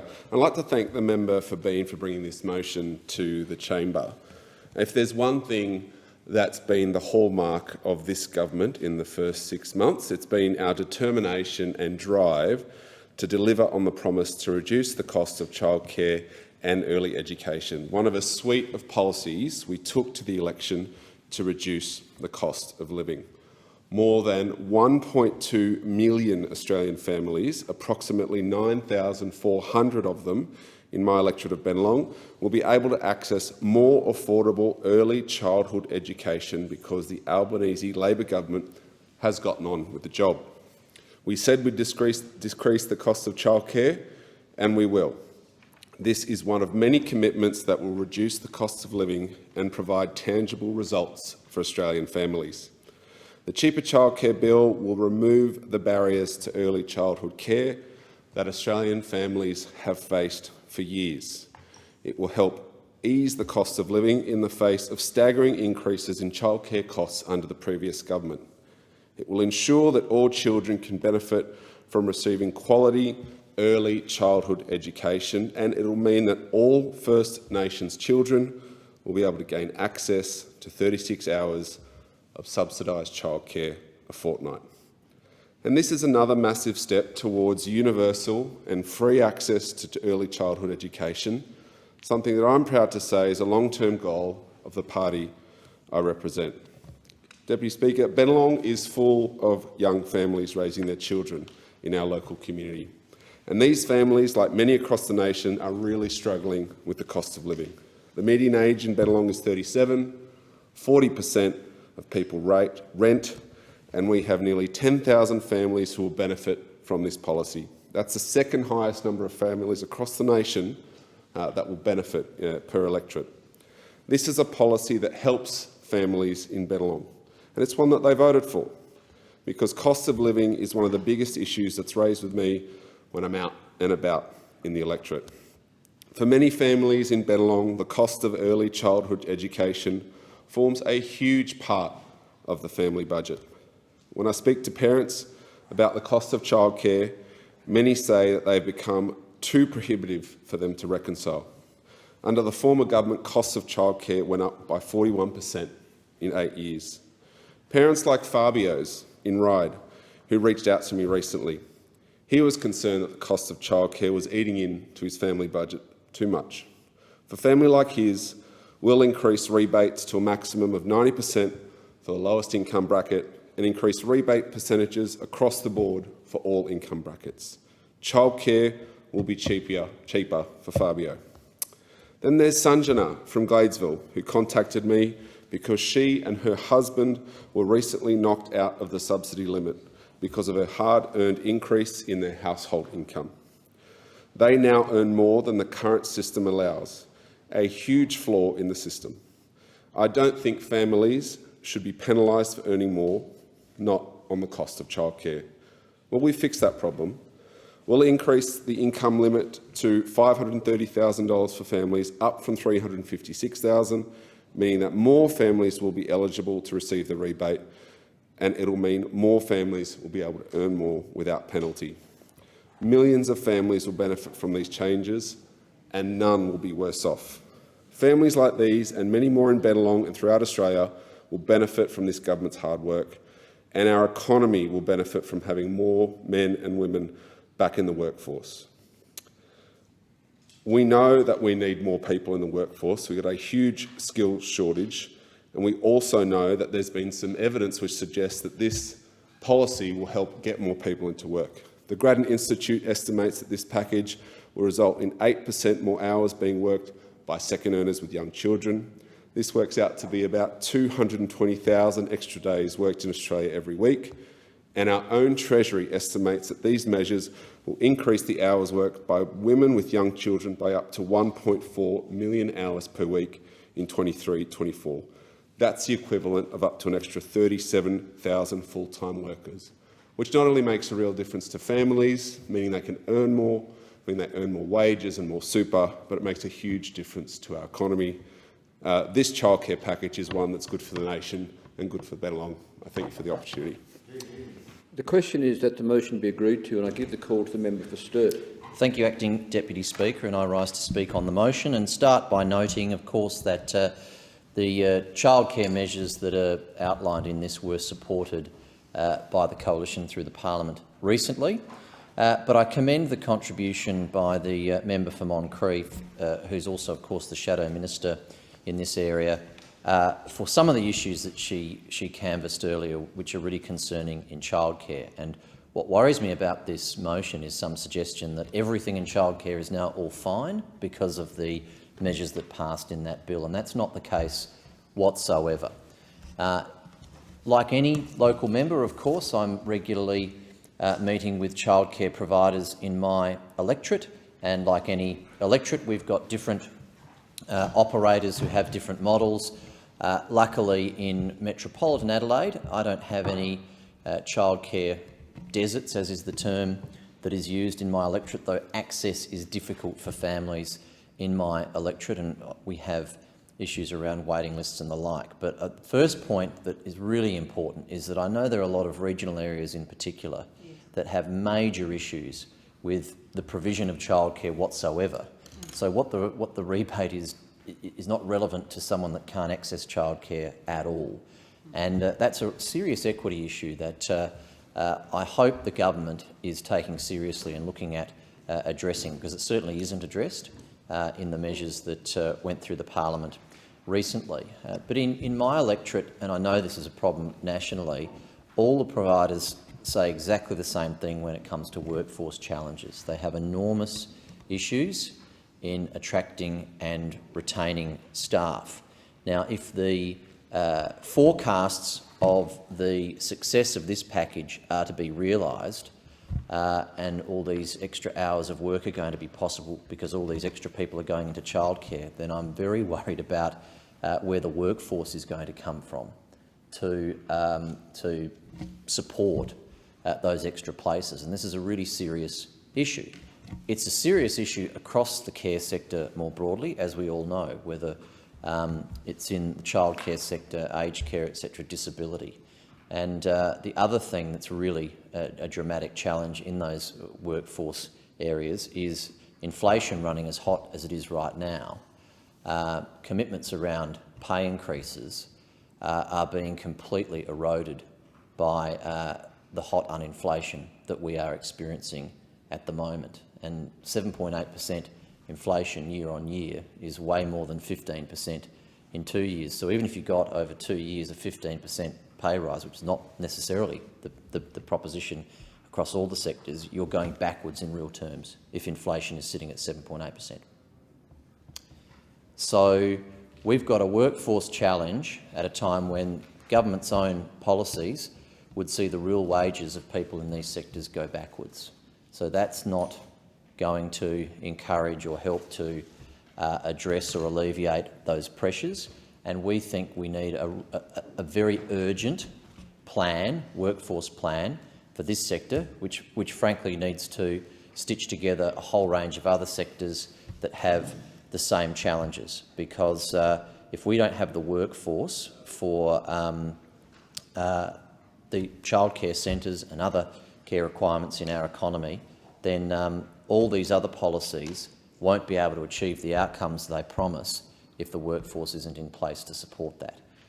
And that's not a political point-scoring point at all. It would be good if we could all work together on this challenge and these challenges, frankly, because they are going to require some very significant lateral thinking, and they're going to have to be tailored, probably in particularly on a geographic basis, because I know that the challenges of workforce in some of our regional and remote communities are going to be very different from the challenges in metropolitan areas. So I, like anyone in this chamber, hopefully, is very supportive of making sure we've got the best access possible to childcare for all families in this country, and that we're providing that access so that everyone that wants to can get that access and participate in the economy as they would like to.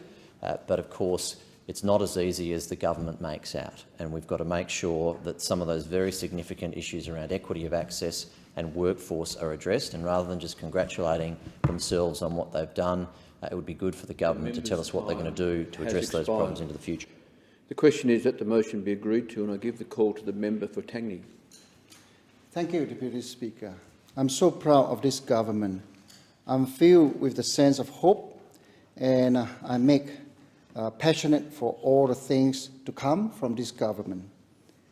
In less than a year, this government has rewritten the history books of how many or how much any government can care for and help Australian families.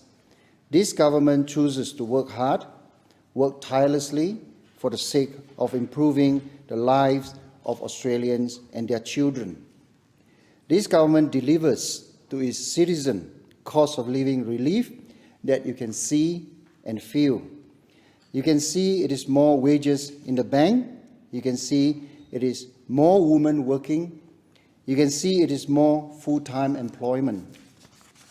It is not tax cut for wealthy mates or punching down on struggling Australians to pass up the saving to those who don't need it. The Albanese Labor government is delivering an investment, the equivalent of 37,000 jobs, by ensuring more primary caregivers can work. An investment that puts in the hand of Australians the opportunity to work hard, to progress their careers, and have peace of mind that their children are receiving first-class education and care. In my electorates of Tangney, 5,600 families are better off, more able to get on with the job by putting on food on the table and not having to choose how to cut their working hours to be able to afford early childhood education and care. Not having to pick between one partner's career and another's. Not having to choose to give up or to go without. But choosing to have quality childcare that is affordable. Childcare that is cheaper than it would have been under the last government. In the last 8 years, the cost of early childhood education has increased by over 40% for the average family. This government is doing what those opposite would not. Cost of living that means Australian family, this generation and next will be better off. These changes means that more than 1 million families across Australia can afford a double parent's income. It affords single parents' household breathing space when opening bills, and it is a step further at assuring them that there will be always bread on the table. Deputy Speaker, I'm delighted to be a part of the government that is ambitious for its people, that look at an issue and decides as much as we are able, that much we were there to do. A government that works hard like parents of the children, trying to make sure that every child prospers and succeeds and is afforded a wonderful life because their parents have the means and their children can access quality early learning in the critical years of their development. This is a government that worked tirelessly, and I'm so proud that what this government worked on is ensuring that families, children, and Australia, every future, are taken care of. From child care to Medicare to aged care. It has been Labour government that cared and did the heavy lifting. I love my electorates. I love every person who has ever called Tangney home, does call Tangney home, and will call Tangney home. My job is to make Tangney a wonderful place to live, and because of this government, cheaper childcare. 5,600 families in Tangney are better off, and many more for many years to come. Thank you. The question is that the motion be agreed to, and I give the call to the member for Forrest. Thank you, Deputy Speaker. And as has been said, as an opposition, we supported this bill, but I do want to also focus on some of the issues raised by the member for Moncrieff for the government to consider, given this childcare legislation and potential future childcare legislation, because the question comes around who have you forgotten? And we've heard about issues around access and workforce. And so who is not covered by your childcare legislation, and where will the additional 9,000 people needed to fill the extra demand actually come from? Because having the places available or not having the places available, but simply increasing the rebate that increases the amount of time that children will spend in childcare will require additional staff. So where will the 9,000 people needed to fill the extra demand for those extra days actually come from? And where is the plan that the government should have for the thin markets that exist in rural, regional and remote areas? I'm a rural MP, a proud rural member of this place. So where the families who are desperate for childcare often live in regional and more remote parts of Australia, and they are equally as desperate to be able to provide childcare for their children. But there isn't funding in this bill for the additional places. There's no funding for additional places. The funding is for existing places. And where is the funding and for those additional places that are desperately needed and the services that are desperately needed? As I said, not 1 cent allocated to additional childcare places. And we've heard about childcare deserts. So 50% of those areas that need those extra childcare places are in rural, regional and remote parts of Australia. And when I look at regional, remote and rural areas, I have those in my patch. Particularly, I'll focus on one today, and that is the Augusta area. Now, Augusta's a tiny town, and I want to again acknowledge the years of work put in by Kylie Lucas and Jasmine Ma and the other fabulous women and mothers who've been trying to get childcare into Augusta.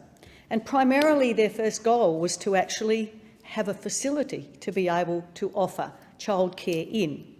And I'd been assisting them through that process, and they were seeking support from the Augusta-Margaret River Shire to be able to upgrade a facility to be able to offer childcare in the first instance. There hasn't been a commitment to this in a serious way. In the absence of serious funding from the local government for this childcare facility, I suggested that they use the funding provided from the federal government through the Local Roads and Community Infrastructure Grant program that we put in place. And the funding from this could be used for this purpose. I note that Labor has not provided the Phase 3 extension funded by the Coalition in our last budget to these local governments at this point. So that isn't an avenue that's currently available for the Augusta-Margaret River Shire and for these wonderful women to be able to provide childcare for their children in Augusta for the first time.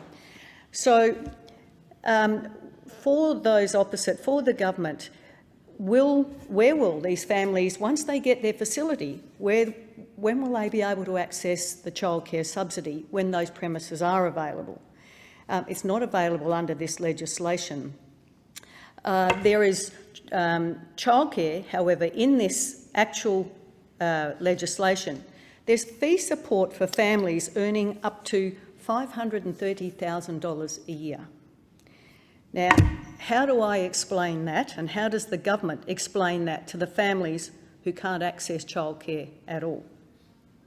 So that's another question that Labor needs to answer around who's missing out in this legislation, and the increases in childcare fees that may have increased since they introduced their legislation.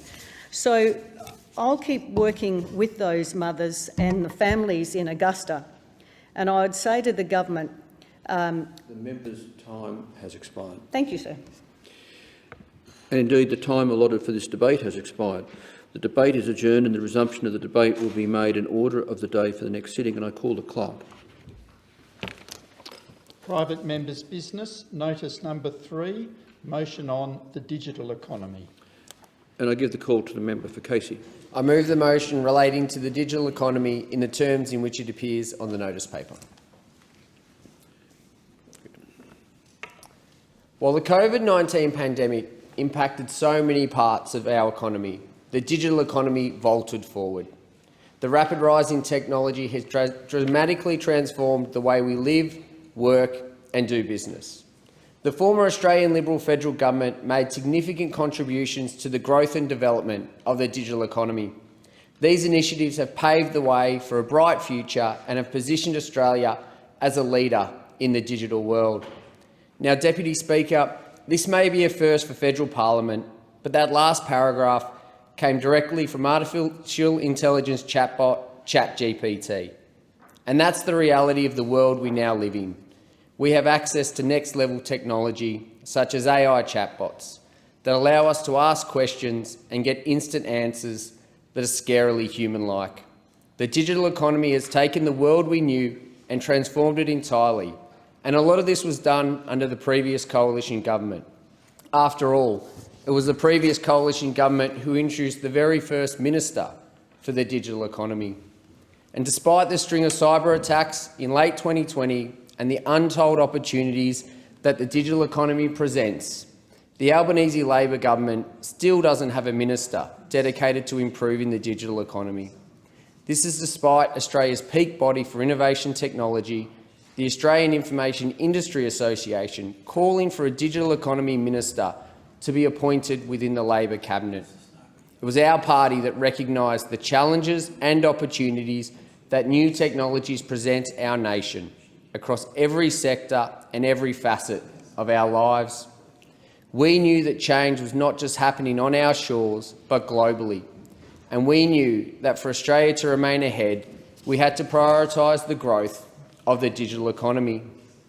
And that's why we invested $4.5 billion into the NBN network and over $1.6 billion to support the 2020 cybersecurity strategy, which strongly focused on increased national cybersecurity awareness. And we kept our foot on the digital accelerator to secure our economic recovery from COVID-19. Businesses kept their doors open through finding ways for staff to work remotely.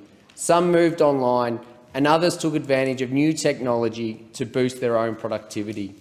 We knew that our increased connectedness in the online world would outlast the pandemic and remain vital to how we work and interact well into the future. This has proven true, with Australians and businesses still reaping the productivity rewards that come with new technology. The groundwork was set by the previous coalition government's comprehensive strategy to make Australia a top 10 data and digital economy by 2030. To pave the way forward, we invested $3.5 billion in digital initiatives since 2020, from building a digital and cyber workforce to enhancing Australia's capabilities in AI and quantum technologies.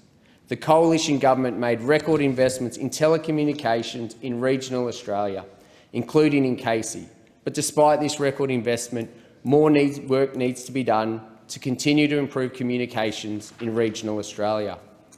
The digital economy isn't just about private enterprise. It also plays an important role in government services. And the previous government recognised MyGov as critical national infrastructure. We invested over $200 million into MyGov for the 2-year Enhanced MyGov program, and this was applauded in the recent MyGov user audit. Testing suggests that MyGov can now support 500,000 concurrent users, 50 times more than it did previously. It also found that hundreds of thousands of Australians are currently excluded from setting up digital identities and that slow progress on legislation has restricted wider uptake. The MyGov audit found there is a risk of MyGov becoming an empty shell without ongoing funding certainties. And our dedicated Minister for the Digital Economy worked on the ground to ensure our digital world continued to progress to keep our country globally competitive. And it makes you wonder how the Albanese Labor government plans to continue growing our digital economy. How will our digital economy continue to flourish when the government can't even dedicate a minister to work in this space? They dedicate a minister for the Republic when it's not even on the agenda or the discussion, but they won't have a minister for the digital economy. It's time the Albanese government dedicated a minister with the right skill set to take the lead on our digital economy. It's our future that's at stake. Is the motion seconded? Motion, Deputy Speaker. And I thank the member for Banks. The question is that the motion be agreed to. And you reserve his right to speak. And you reserve your right to speak. I thank the member for Banks. And the question is that the motion be agreed to, and I give the call to the member for Bennelong. Thank you, Deputy Speaker. I can assure members in the chamber that none of my speech was written by a chatbot or AI. I wrote this one myself, because this is a government that's committed to delivering a robust, inclusive and sustainable future, and the digital economy is a central pillar to achieving this. Research from the industry peak body, the Tech Council of Australia, found that the tech sector contributes $167 billion per annum to the economy. It's the third biggest industry in Australia, and it employs nearly 861,000 Australians. That's 1 in 16 working Australians work in tech-related employment. Since 2005, tech jobs have grown by 66%, compared to an average jobs growth rate of 35% across the economy. By 2030, the tech sector activity has potential to contribute more GDP in Australia than primary industries or manufacturing, and tech jobs grew more than twice as fast as average employment in the last decade. Members would be pleased to know that Bennelong is home of tech jobs in Australia. We have one of the highest concentration of tech workers in the country. Over 18,000 men and women in Bennelong are working in the tech industry, and even within the electorate, and in particular in Macquarie Park, we have one of Australia's largest and most thriving tech economies. The second largest business district in New South Wales, the 8th largest economy in Australia, and home to tech giants like Foxtel, Optus, and a swathe of medtech and pharmaceutical companies, where nearly every job involves technology and digitisation. And I guess that's something I'd like to highlight, Deputy Speaker. The digital economy is here. We're living in it. You read this motion and you hear the debate from the former member for Casey, and you think that digitisation is something to come.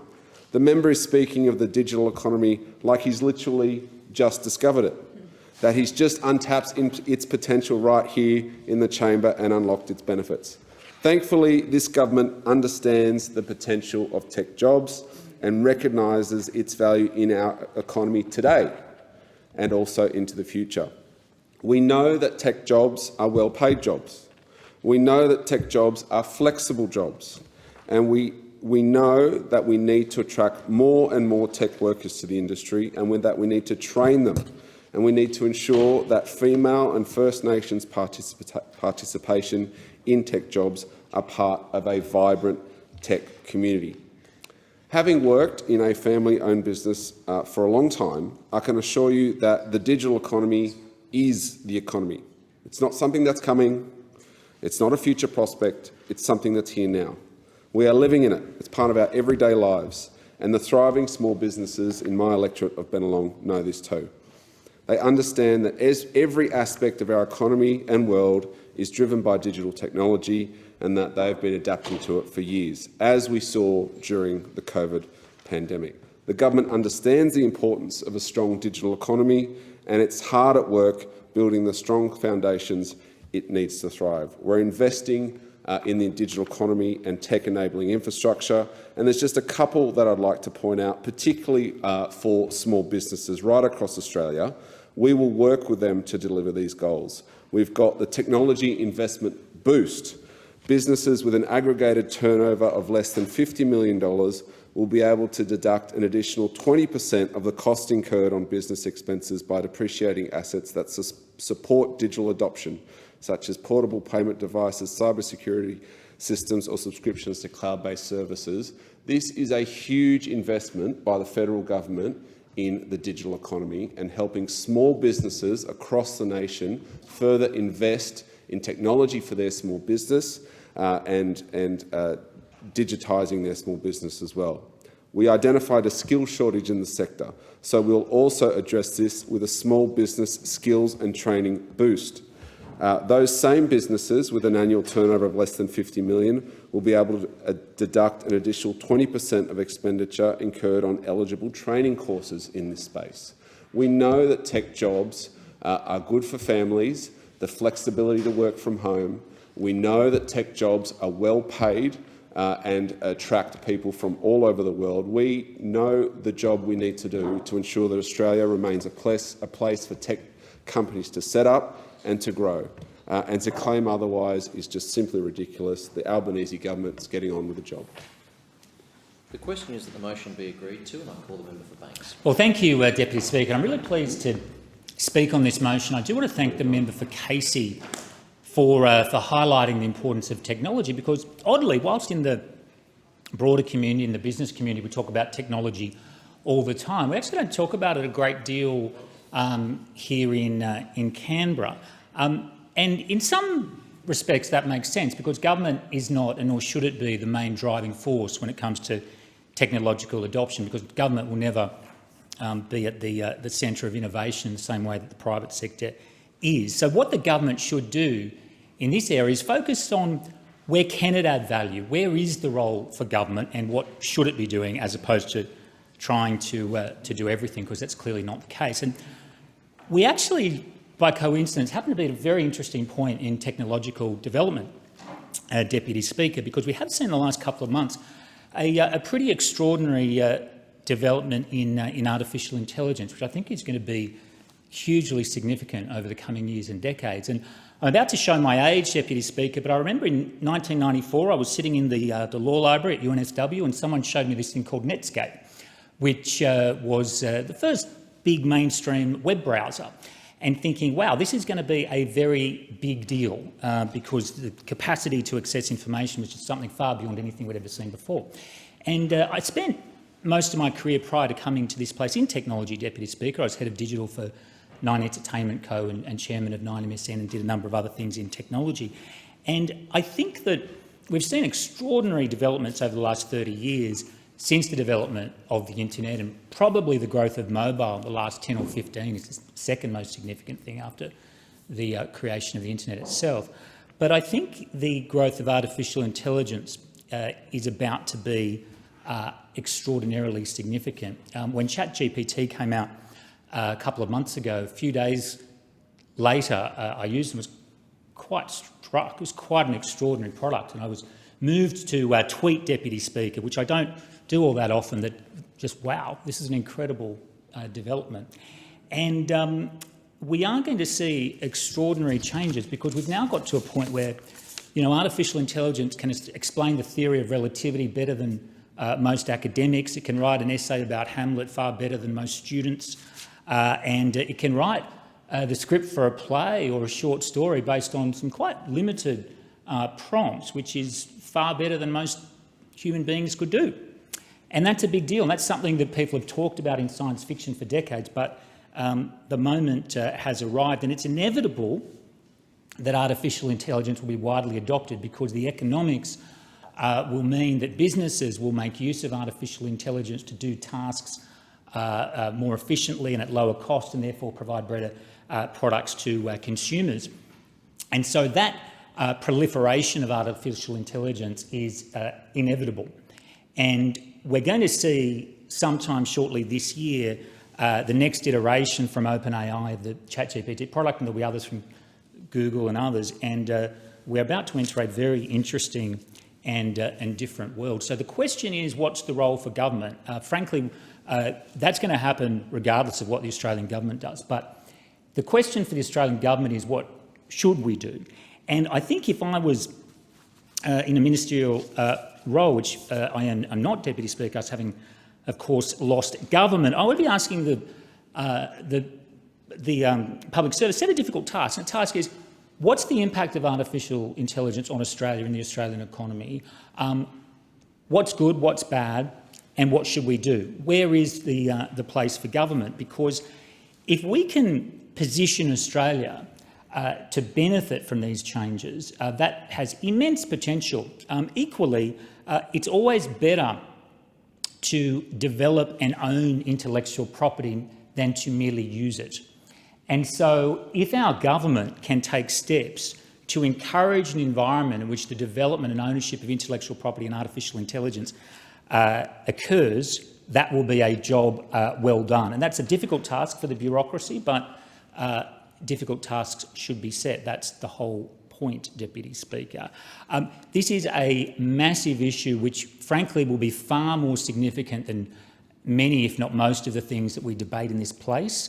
It will have revolutionary impacts on our society and our community in the coming years, and it's critical for the government to take steps to act in Australia's interests on this issue. The question is that the motion be agreed to, and I call the member for Hawke. Thank you, Speaker.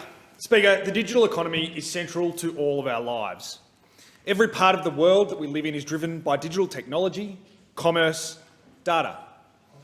This transformation of our economy has presented exciting opportunities and complex challenges. From how we drive new investment in emerging technology to supporting workers who are on the front line of the transformation of how we work.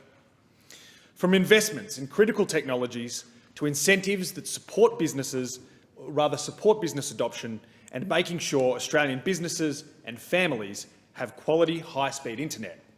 The Albanese government is building the foundations of a strong digital future. Speaker, we have not wasted a minute in embracing and supporting the digital economy. We have an ambitious plan to create 1.2 million tech-related jobs by 2030. Supporting new business and new workers with digital skills and support they'll need for the jobs of the future. In our first budget, we delivered the Small Business Technology Investment Boost, allowing small business to deduct an additional 20% of the cost incurred on business expenses and depreciating assets that support their digital adoption, such as portable payment devices, cybersecurity systems and subscriptions to cloud-based services.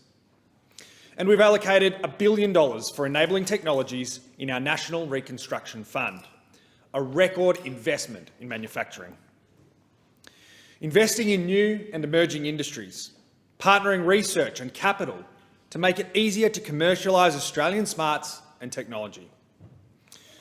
Now, like the member for Casey, I too am a first-time member in this place.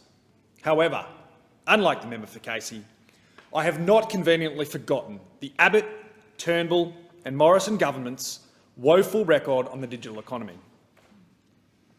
How anyone opposite can stand up with a straight face and try and proselytise about the previous government's achievements in this space is beyond me. That same Liberal government that destroyed the NBN, systematically tearing apart a once-in-a-generation infrastructure project that would have catapulted Australia's digital economy to the absolute forefront, who demonised fibre to the premises, wasted billions of dollars trying to build a poor-quality replacement and lost the better part of a decade in economic productivity dividends, only to announce that it would actually embrace fibre to the premises in 2020.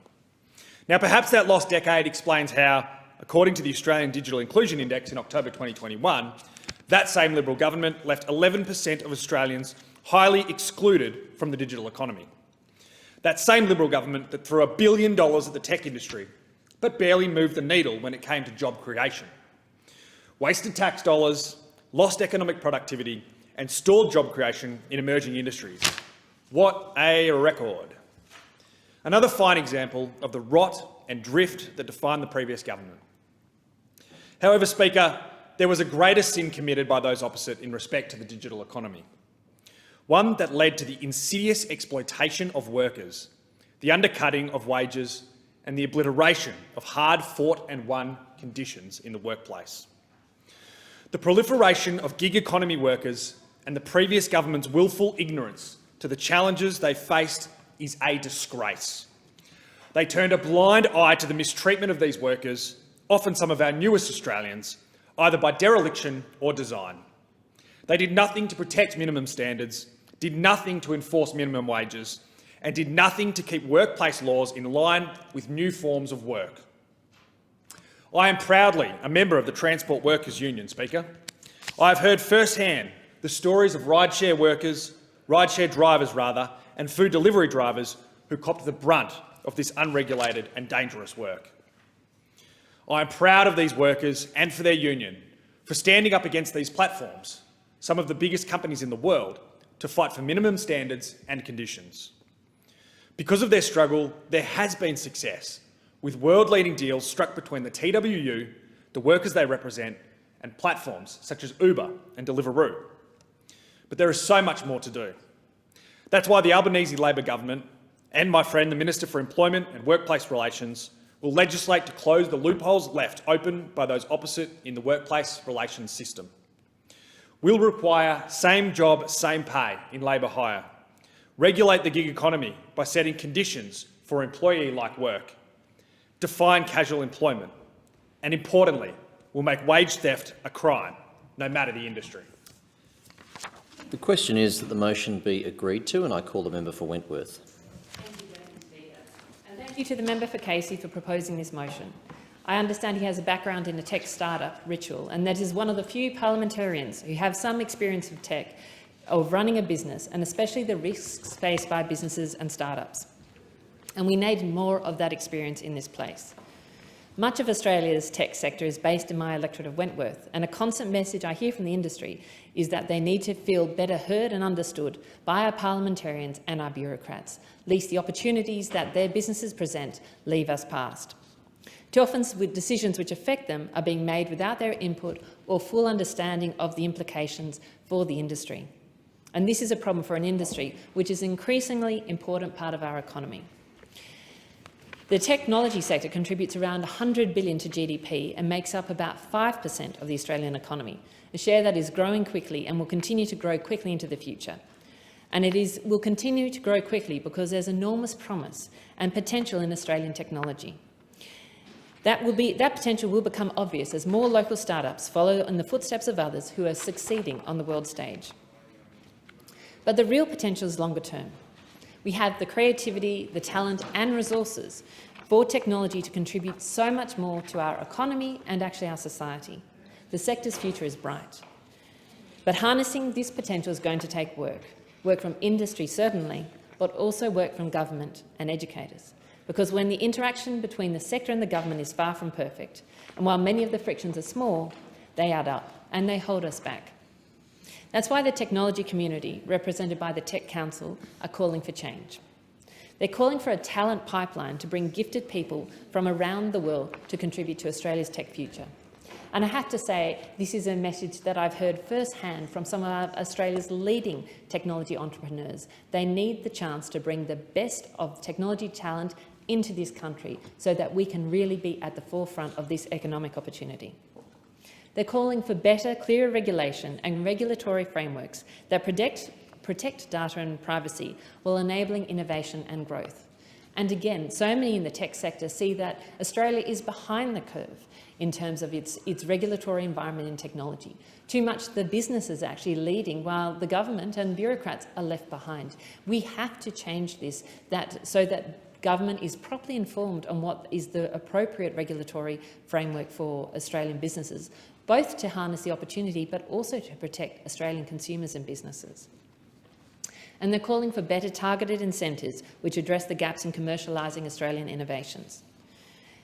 These are enormous challenges, but what I also wanted to talk to was the experience I had as a CEO of Australian Business and Community Network. We were a network of 200 low socioeconomic schools and over 40 big businesses, many of them technology-based. And what was absolutely clear is that the enormous opportunity in technology is not being addressed in our education system, and that means particularly the disadvantaged kids amongst our community are missing out. They see themselves as consumers of tech, but often don't necessarily have the capabilities to be the creators of technology, and that is the change that needs to happen. During the pandemic, up to 50% of the kids in the schools that I worked with didn't have access to data and devices to be able to learn online. And that fell through to all sorts of other technology skills. That was just an example. And the answer, according to the principals and educators that I worked with, is actually that pairing of education and business, because business is leading on the forefront of tech, but education needs to work closely with business so that kids and young people are ready to take those advantages. So that is one of the key opportunities, I think, of this government and our future governments, if we are truly going to enable technology growth to be inclusive, which is what it has to be, as well as ensure that that technology growth, it really achieves the economic outcomes that it possibly could. I support many of what the principles that the Albanese government is taking action in technology and in terms of, for instance, supporting small business investment in technology upgrades. But I think there are also opportunities there. And I think that I recommend to the government that they consider bringing the digital economy under one ministerial oversight, because I think that would be really valuable.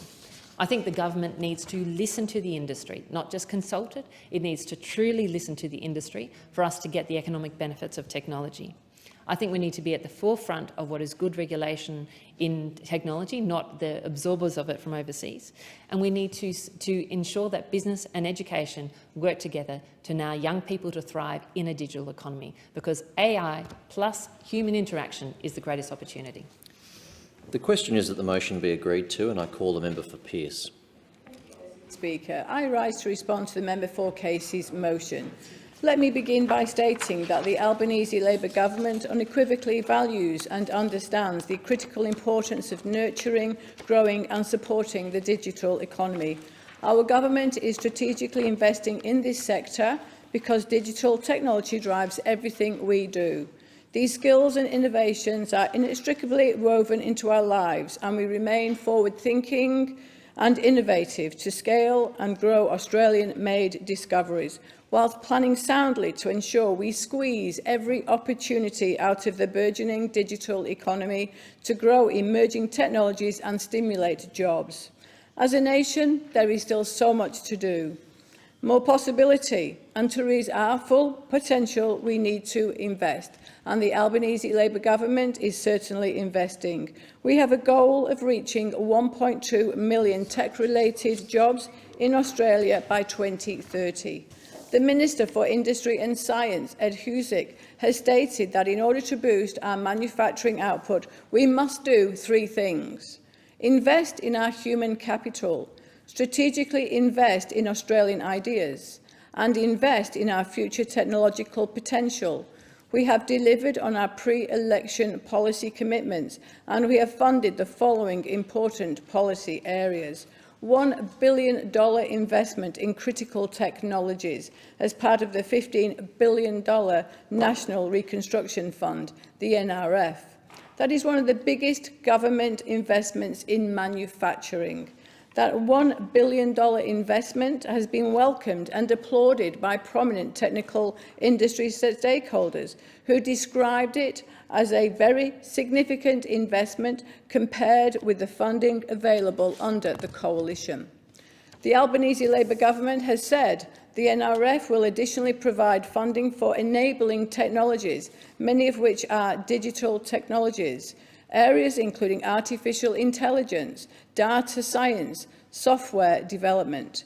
The government will invest $15 billion over 7 years to establish the NRF to support, diversify and transform Australian industry and the economy. This will happen through targeted co-investments in 7 priority areas, including resources, agriculture, forestry and fisheries sectors, transport, medical science, renewables and low-emissions technologies, defence capability and enabling capabilities. $2.4 billion is committed over 4 years to boosting fibre access under the NBN to deliver fibre-ready access to a further 1.5 million premises by late 2025, which was part of our first budget in October 2022. This is about modernising our infrastructure and capturing the digital economic opportunities. The Albanese Labor government is investing $15.4 million over 4 years to establish a start-up year for university students. The start-up year allows students to stay on for a further year at university to take part in businesses, in focused start-up incubators and accelerators, giving them the opportunity to translate fresh ideas into vibrant new businesses. In addition, we are investing in education by injecting significant funding for TAFE and universities to help address the skills shortages, including fee-free TAFE. Another excellent measure is the endorsement of the Digital and Tech Skills Compact, which was agreed to at the Jobs and Skills Summit. The Compact will develop a model pilot scheme for workers to enter the tech industry so that they can earn while they learn in entry-level tech roles. The Compact affirms a commitment from industry, government and unions to cooperate to help address skill shortages and grow the Australian tech sector, noting that a digital economy will drive productivity, grow our economy and create better paid work opportunities for Australians.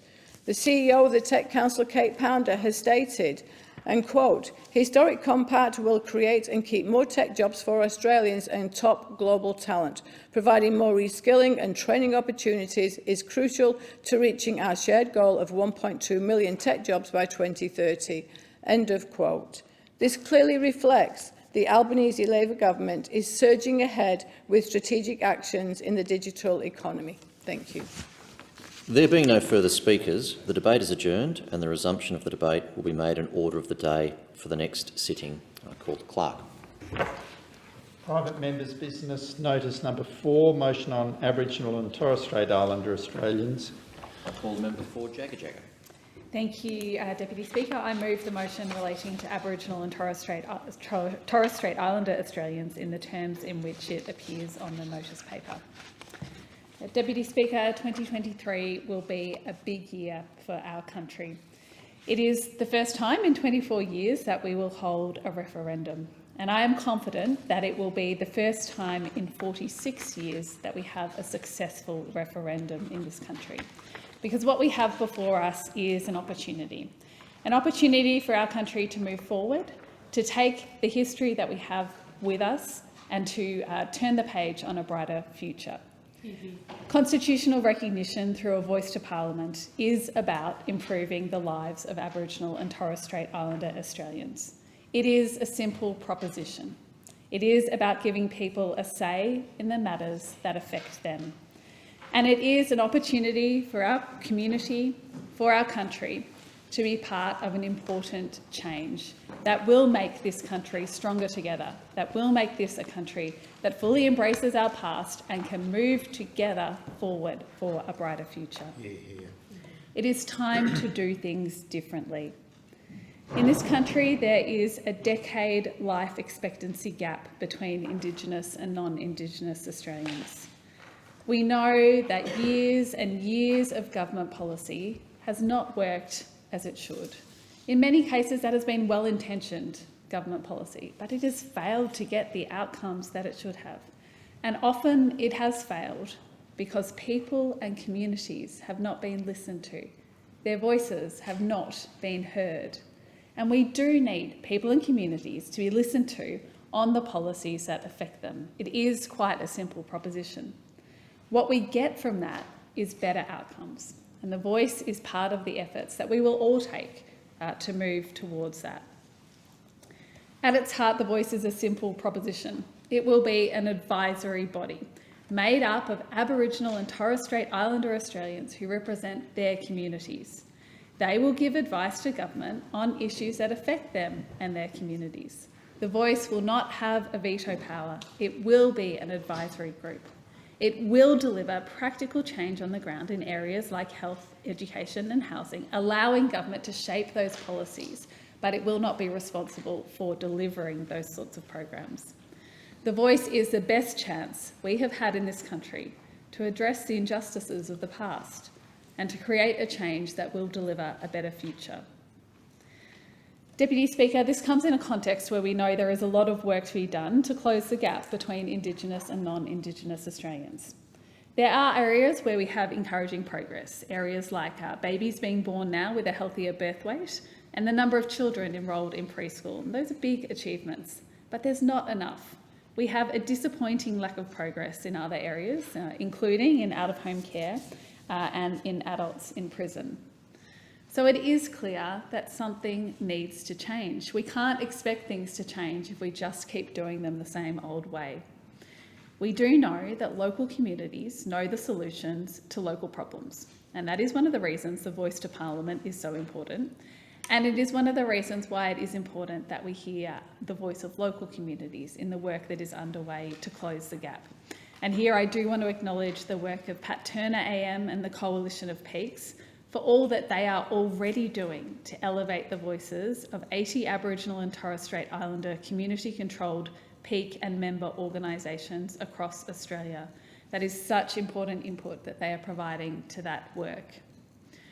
Deputy Speaker, I also want to acknowledge that this month we mark 15 years since the Rudd government made the national apology to the stolen generations. That was a unifying moment for our country. It was a chance to say sorry, to reflect on the pain and the injustice inflicted on Aboriginal and Torres Strait Islander Australians, and to resolve that the injustices of the past must never happen again. We have the opportunity for another unifying moment this year. We have the opportunity to deliver not only a new unifying moment for Australia, but a critically important reform that gives Aboriginal and Torres Strait Islander Australians a say in the matters affecting them.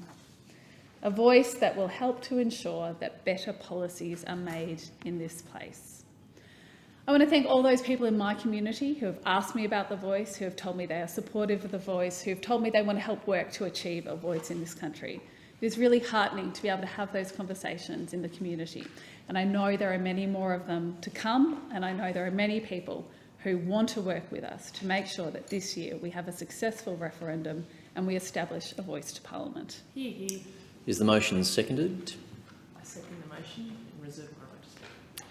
The question is that the motion be agreed to, and I call the member for Indi. Thank you, Mr Deputy Speaker. And I thank the member for Jagga for the opportunity to record today, as the member for Indi, my support for the voice to Parliament, a chance for a unifying moment in our history. The Uluru Statement from the Heart is a generous invitation by the First Peoples of Australia. It calls for constitutional recognition of the First Peoples of Australia through the establishment of an Aboriginal and Torres Strait Islander voice to government and to Parliament. By amending our constitution in this way, we no longer leave it to chance, but we ensure that First Nations Australians can give recommendations on policies and laws that impact them.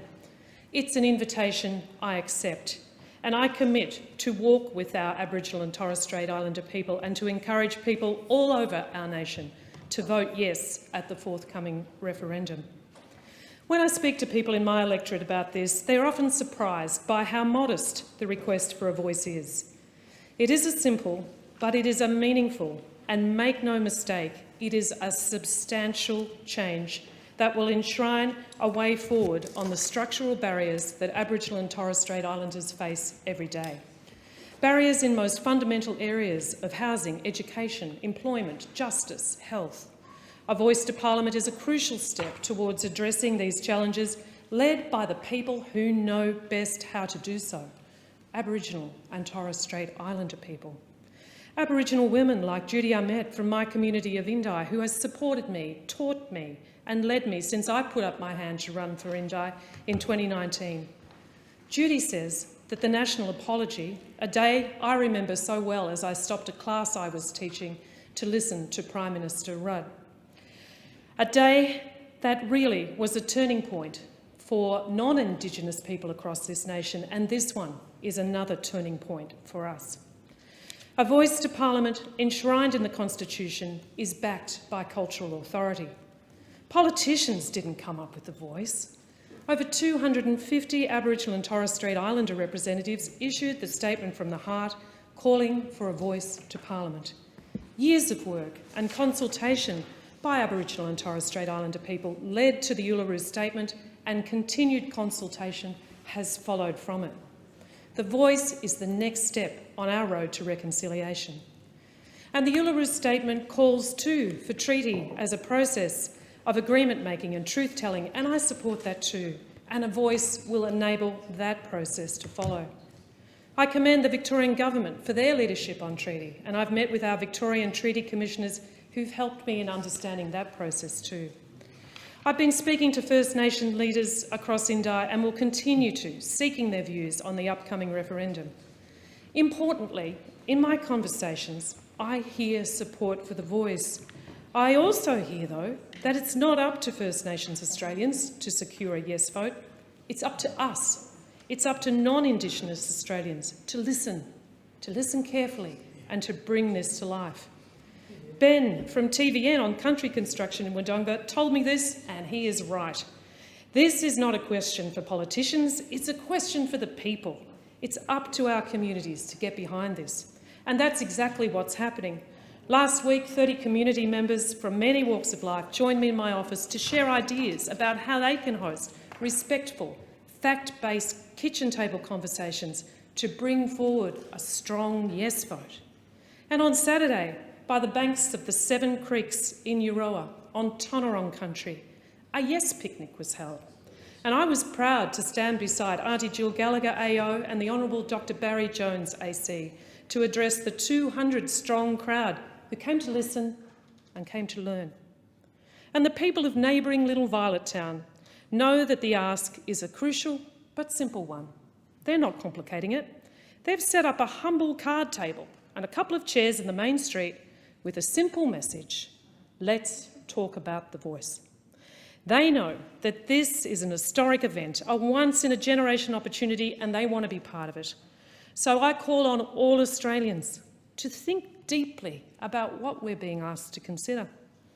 When it comes to our moment at the ballot box later this year, a moment that we're alone with our conscience, with our head and with our heart, remember, you have the chance to be part of history.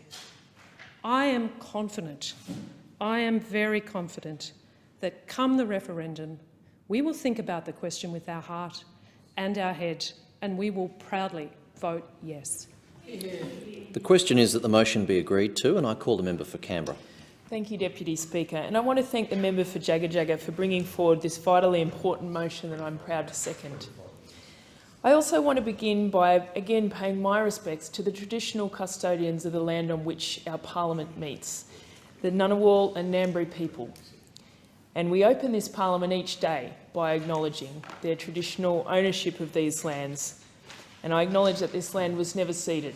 And I pay my respects to their elders, past, present, and those yet to come. 15 years ago, Prime Minister Rudd, as one of his first acts in government, stood in the Parliament of Australia and apologised for the wrongs committed against Aboriginal and Torres Strait Islander Australians.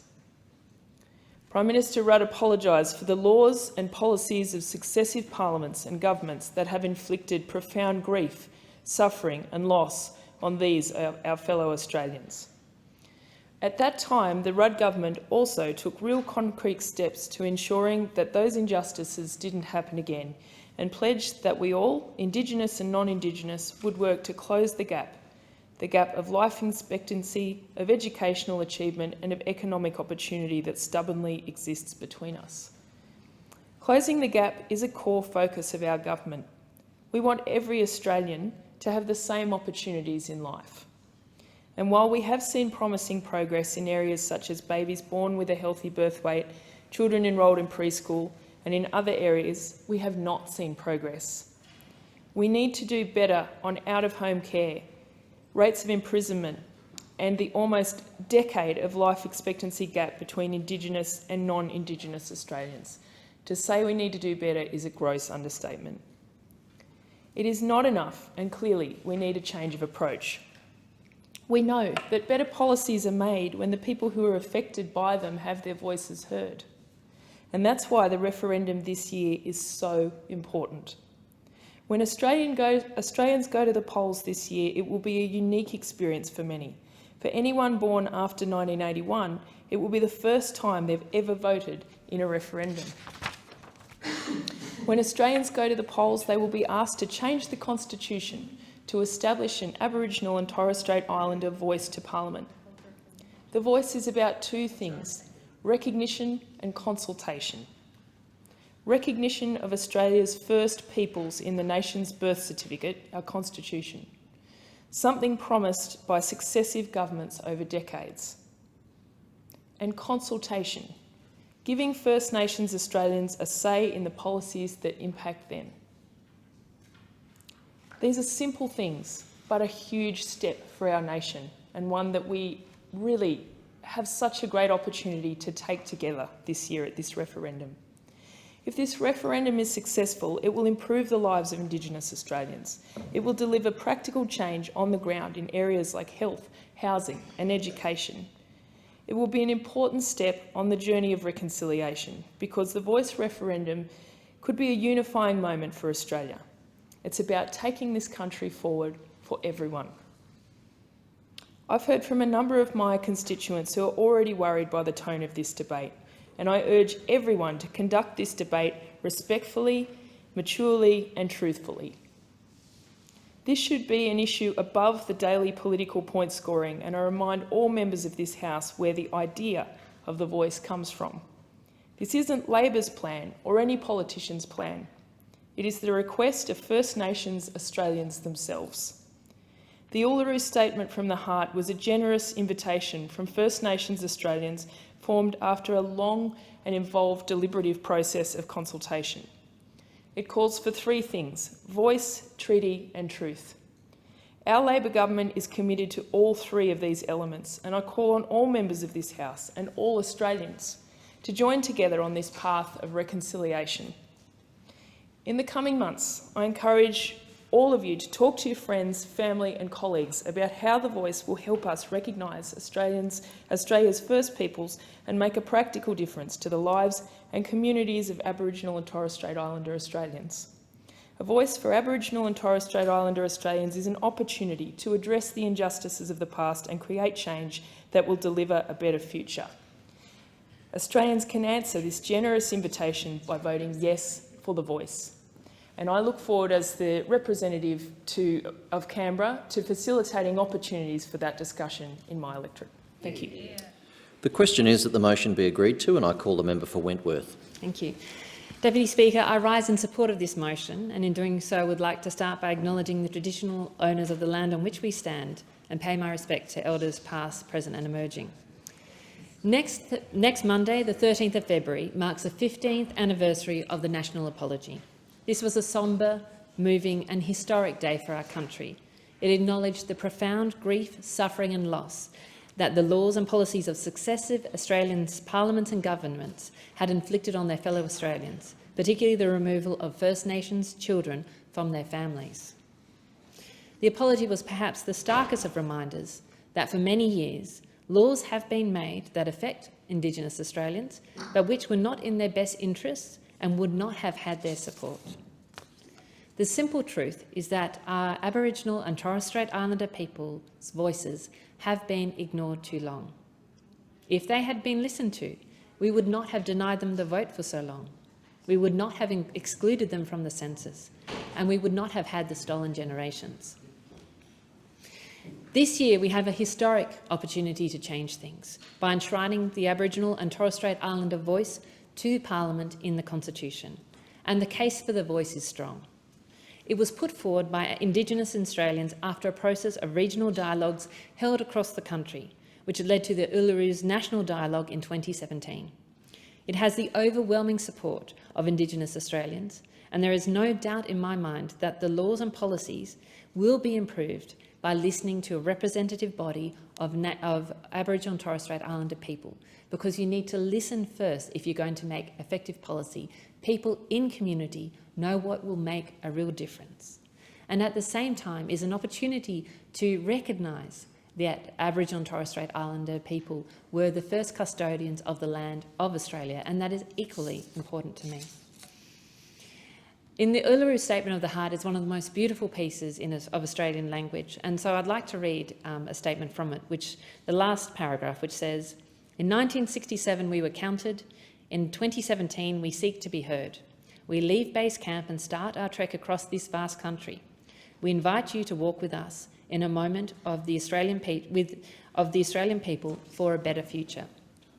And I commit to walk with them for a better future of this country. And in seizing this opportunity, we must make sure that our national conversation is positive and respectful, because this is a hopeful opportunity. This is a path of the future of Australia. It should be about informing and empowering Australian citizens. It should be understanding about how The Voice will improve the lives of Aboriginal and Torres Strait Islander people, which is so important to people. And it should be about bringing people together, not shaming them. And in this conversation, we must appreciate that people will have legitimate questions. These questions need to be listened to, and to the greatest possible extent, they need to be addressed. But again, we've got to come back to this is a hopeful opportunity for this country, and one I'm so excited about.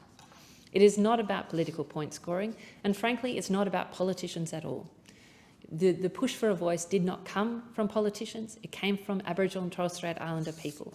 And the people who will decide on the fate of this referendum are the people of Australia. And so that is the most important thing about working with community. And I'm super excited, to be honest, on that part, because already I know the Wentworth community is so excited about this, supporting The Voice to Parliament.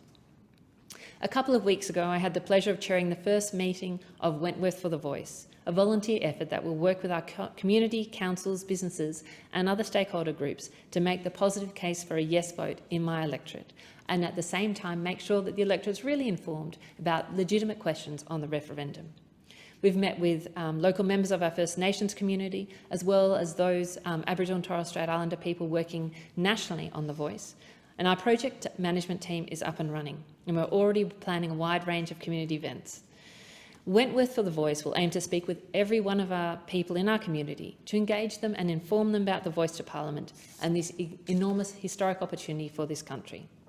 I want to pay tribute to Wentworth for the Voice's project management team, Margot, Rod, Sigrid, Desiree, Miranda and Kath for their efforts so far, as well as to other volunteers who are already getting involved, particularly Jean, who was our first member of our project team from an Aboriginal and Torres Strait Islander background, but not the last at all, as well as Ian, Margot, Martin, Susie, Mahira, Helita, Margie, Nicole, Michelle, Sally, Jane, Amy, Jack, Neroli, Annette, Ruby and Jean, Jean again, and I'm sure I've left somebody off.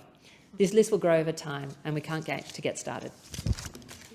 The question is that the motion be agreed to, and I call the member for Adelaide. Thank you, Deputy Speaker. And Deputy Speaker, words are important. We know that science has confirmed that the words that we use can shape us, they can shape our communities, and they shape our world. And that's why it was so powerful when the Rudd Labor government had the courage to say sorry. This month marks 15 years since the Rudd government made the national apology to the stolen generation. And I was immensely proud to have been part of that government and to have been in the chamber when Prime Minister Rudd gave that very important speech, well overdue speech, 15 years ago. Deputy Speaker, it's estimated that 1 in 3 Indigenous children were taken from their families between 1910 and the 1970s. Many people affected by the stolen generation are still alive today, and they were present for that apology. And those of us that were here on that day can remember looking up at the gallery and seeing the faces of these people, the emotion on people's faces in the chamber, in the gallery, all around in the surrounding Parliament House where the big screens had been set up. Deputy Speaker, you only had to look at the faces of the people present on that day to understand how powerful a word can be. Sorry may seem like a simple word to say, and yet it proved so difficult. It proved so difficult for many governments that came before. Successive governments refused to say sorry, sent a different message to all Australians. We were able to acknowledge past wrongs and recognise the pain and the injustice inflicted upon our First Nation people. The apology united the country to reflect on our shared history. Did it solve all the problems? Of course it didn't. Of course it didn't. But it was a starting point to work on solving the problems. While this government is firmly committed to closing the gap and taking practical action, we also acknowledge that we are still falling short in many areas. We've seen progress in areas like the birth rate of babies and the number of children enrolled in preschool, but we've also seen a lack of progress in areas such as out-of-home care and adult imprisonment. Deputy Speaker, this is one of the reasons we need to do better. We need to do more. And this is one of the reasons why we're enshrining an Aboriginal and Torres Strait Islander voice in the Constitution and why we feel it is so important. We want to empower more First Nations people to be engaged and have a say on the matters that affect them. And we know that when people who are affected are heard, the result is better overall. Deputy Speaker, this year Australians will be asked to vote in a referendum to enshrine an Aboriginal and Torres Strait Islander voice in the Constitution. Australians will be asked to choose a word, and that word will determine the country we aspire to. And I will choose to say yes. I'll say yes because I want to improve the lives of Aboriginal and Torres Strait Islander Australians. And I'll say yes, Mr Deputy Speaker, because I want First Nations people to have a say in the matters that affect them, so better policies can be made in this place. And I'll say yes because I want Australia's First Peoples recognised in our Constitution. Yes is a powerful word. It says it's time to do things differently. It says we will listen to what the people and the communities have to say about the policies that affect them. Saying yes can provide another powerful unifying moment for Australian history. It is also the best chance we have to address the injustices of the past and create change that will deliver a better future. And we all stand by benefiting and by saying yes. The question is that the motion be agreed to, and I call the member for Kooyong. Thank you, Mr Deputy Speaker. Our Aboriginal and Torres Strait Islander tribes were the first sovereign nations of the Australian continent and its adjacent islands. They possess this land under their own laws and customs. Their sovereignty has never been ceded or extinguished, and it coexists with the sovereignty of the Crown. For more than 30 years, all sides of politics in Australia have accepted the need for a credible Indigenous voice to the federal government, for constitutional reforms to empower our Indigenous people to take a rightful place in their own country. In the Statement for the Heart, our First Nations people asked us to create for them a voice to this Parliament. It is a beautiful document. It is an invitation and a gift to our nation from the Aboriginal people. Most Australians have not yet read it.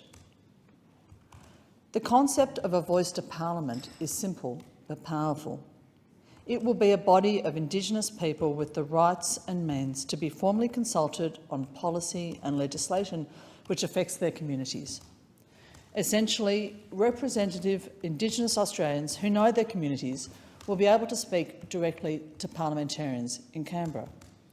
They will offer us practical and effective solutions to their unique challenges: jobs, health, education and justice. The voice will be purely advisory in construct and effect. It will not have the power of veto over legislation. A voice could be established by legislation without a constitutional amendment. We know this because it's been attempted before, numerous times. Previous representative bodies were poorly designed and underfunded and ultimately abolished. We've learned from those experiences. This constitutional model results from extensive dialogue in Indigenous communities around the country. The existence of a voice, but not its form, will be entrenched in our Constitution. The details of the voice will, they should, be delineated by Parliament. The details of the voice will be mutable. They can change over time as we need them to change. The details do not need to be in the Constitution. They should not be in the Constitution. We need our voice to be able to change and to mature as we as a nation change and mature. We need it to be adaptable and flexible as we as a nation are adaptable and flexible. The need for constitutional recognition of Aboriginal and Torres Strait Islander people has been supported by Prime Ministers of all persuasions since John Howard in 2007. Recognition is a simple statement of fact that Aboriginal and Torres Strait Islander people were the first people here. A voice to Parliament is a simple and practical way to achieve this recognition in the Australian Constitution. Australians are fair and generous people. I know that my constituents in Kooyong are fair and generous people. In 1897, Mark Twain said that Australian history does not read like history, but like the most beautiful lies. It's time for us to tell the truth. It's only fair that our 122-year-old Constitution recognises Indigenous people as the first people of Australia. In 1967, they were counted. In 2017, they sought to be heard. They're still waiting. This is a chance to unite our nation, a healing gesture. It's a chance to right wrongs by writing yes. This is for us as a nation a once-in-a-lifetime opportunity. A successful referendum will be a source of pride for the Australian nation and a unifying moment for us all. And so it's time to, as the Uluru Statement says, it's time to leave base camp and to trek across this vast country, to walk together with Indigenous Australians as we walk together with those born from the early settlers and with our recent immigrants. It's time to give our first Australians a voice and for us to listen to that voice. The question is that the motion be agreed to, and I call the member for Moreton. Thank you, Deputy Speaker. 15 years ago this month, I sat in this House as Prime Minister Kevin Rudd delivered the apology to the stolen generation on behalf of the Labor government and of all Australia. That was my first day in Parliament, one of the most significant days in the history of this nation, and still my best day in this place. And for all those politicians and everyday Australians who, before the apology, opposed it, the sky didn't fall in. In fact, we were a better nation because of it, both domestically and with regard to our international standing. Later this year, Australians will again have an opportunity to be a part of history by supporting a change to this nation's constitution. The people will decide. The referendum will be an opportunity to vote on the establishment of a First Peoples' Voice to Parliament, a process then enshrined in our constitution, a document that is modern Australia's birth certificate and also our driving licence. Unfortunately today there is only one party that unequivocally supports the First Peoples' Voice to Parliament and the full implementation of the Uluru Statement of the Heart. We had the Nationals out of the gate early saying they were supporting a no vote. They did so because they're almost as scared of the future as they are of truth in the past. We had the Greens political party in disarray with former Senator Thorpe backing the Nationals alongside Senator Price, while sadly in Queensland we hear from the Greens representatives nothing but crickets. Thankfully, Senator Hanson-Young had the courage to support her community and came out in support of a yes vote. The One Nation business model entails both the being on the wrong side of history always, quite a skill considering they don't study history and refuse to learn from it. And of course the Liberals can't make up their minds about what to do. The member for Berowra might inform me after I've finished. They're neither Arthur nor Martha under their current band leader. A little bit of dog whistle here, a little bit of dog trumpet there, while they slowly slip towards supporting the No campaign. It was great to see every First Minister in Australia, including Liberals, sign a commitment to support the First Peoples' Voice to Parliament on Friday. I thank them for their leadership. Also note that Australia's first federal First Nations Cabinet Minister, Ken Wyatt, is urging his whole party, the Liberals, to back a yes vote. Unfortunately, it seems Ken, just like me, can't see this happening. At the very least, the bloke I watched walk out on the apology 15 years ago this month should at least allow his MPs and senators to campaign for the Yes campaign, because I know there are people of goodwill in the Liberal Party, present company included. Another leading First Nations voice, Professor Marsha Langton, wrote a telling piece about the Voice recently in the Saturday paper. Ms Langton had some great insights into the No campaign, and I quote her, "There is something the No camp doesn't understand, or if they do, they are worse than I think. We will never get this opportunity again. This referendum is a once-in-many-lifetimes event. That is why it is more important than the cynicism and redneck opportunism with which they have tried to frame it." End quote. For them, this isn't about anything but dog whistling and appealing to those who don't care or understand about the issues facing First Nations people and their communities. They will try anything to make sure the referendum fails. Professor Langton also pointed out the fact that there have been 3 lengthy reports commissioned on the Voice. The 272-page Indigenous Voice co-design process, our final report led by herself and Professor Tom Calma. Ken Wyatt also said that on 2 occasions he brought that report to Cabinet when he was Minister, a Cabinet of which the current Nationals leader was a member of, and also a report that Senator Hume said she hadn't even bothered to read. A report that has plenty of detail, you just have to read it. Eminent constitutional lawyer Professor Anne Toomey weighed in on the argument of there not being enough detail.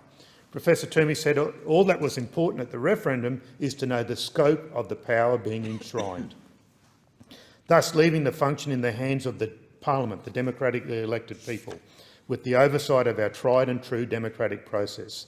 This is not unprecedented. The Constitution, when it came into effect on the 1st of January 1901, outlined in Section 71 the establishment of the High Court of Australia.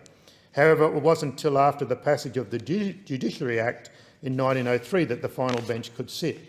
There are no hurdles here to stop a successful referendum, except for those, many of whom were in government for the last decade, bemoaning that it won't help close the gap. Because we certainly ain't got it right now, many governments. And do you want to know the difference between good-intentioned policies and bad-intentioned policies? There is none. It doesn't matter. It's just bad policies. So I'll go back and quote Professor Langton again. "It is the duty of Australians who want to build a nation that recognises 65,000 years of human history." The question is that the motion be agreed to, and I call the member for Berowra. Thanks, Deputy Speaker. I thank the member for Moreton for his comments. He's one of my favourite members on the other side too, although he's wrong on most things. Mr Speaker, I want to thank the member for Jagga for reminding us about the 15th anniversary of the apology to Australia's Indigenous people, which we commemorate more formally next week. Like the 1967 referendum delivered successfully by the Holt government, the apology endures as a landmark in our Australian story. Kevin Rudd realised that the apology had to mark the start of a change rather than to be an end of itself. As he said, symbolism is important, but unless the great symbolism of reconciliation is accompanied by an even greater substance, it is little more than a clanging gong. From the apology, the Closing the Gap process was born and eventually revamped. Revamped because of the realisation that progress was not possible until progress was a true partnership between Indigenous Australians, and I pay tribute to the former Minister Ken Wyatt and the Coalition of Peaks for this work. Under the new process delivered by the previous government, it's not only the Commonwealth reporting on progress against our goals. Every state and territory and the Coalition of Peaks are all reporting on their shared goals. Buy-in has grown, responsibility is now shared across the country. More people now feel the weight of that responsibility, a weight of responsibility that must be felt if we're to close the gap. Symbolic change and practical outcomes go hand in hand. It's a reason why I'm a supporter of the idea of a voice. But from today's poll, we know the debate hangs in the balance. The idea has majority support, but half of that support is considered soft. As a supporter of the idea of the voice, I'm deeply concerned by where the debate is at. The government is tripping over itself through lack of detail. The government is mucking this up. The lack of detail is actually damaging support for the voice. Yesterday it was questions about both advising the Parliament and the Executive. Today it was questions about the voice being a voice to National Cabinet, and who knows what tomorrow's questions will bring. What we're seeing is proponents stumbling over how the voice might or might not work. The lack of detail is actually hurting the voice, and this was predicted years ago. In 2018, Senator Dodson and I co-chaired the Joint Select Committee on Constitutional Recognition. Let me quote from some prominent Aboriginal leaders and legal experts that we quote in our final report. Mick Gooder said, "If Australians don't know what they're voting for in a referendum, they will vote no. If we went to a referendum now without any detail about how it's going to be formed and constructed, it's a guarantee of failure. We're committed to a voice, but we think there's a process we've got to go through." Professor Tom Calma said, "Nobody knows what the voice might look like, how it might operate. Once that's determined or recommended, if there's broad support for it, then we should go to another round of campaigns." Catherine Eatock, the co-chair of the Indigenous Peoples Organisation, told the committee, "We believe that a governance body should be established through legislation before the issues around a constitutional referendum are addressed, and that also requires a period of bedding down. We've seen fear campaigns before."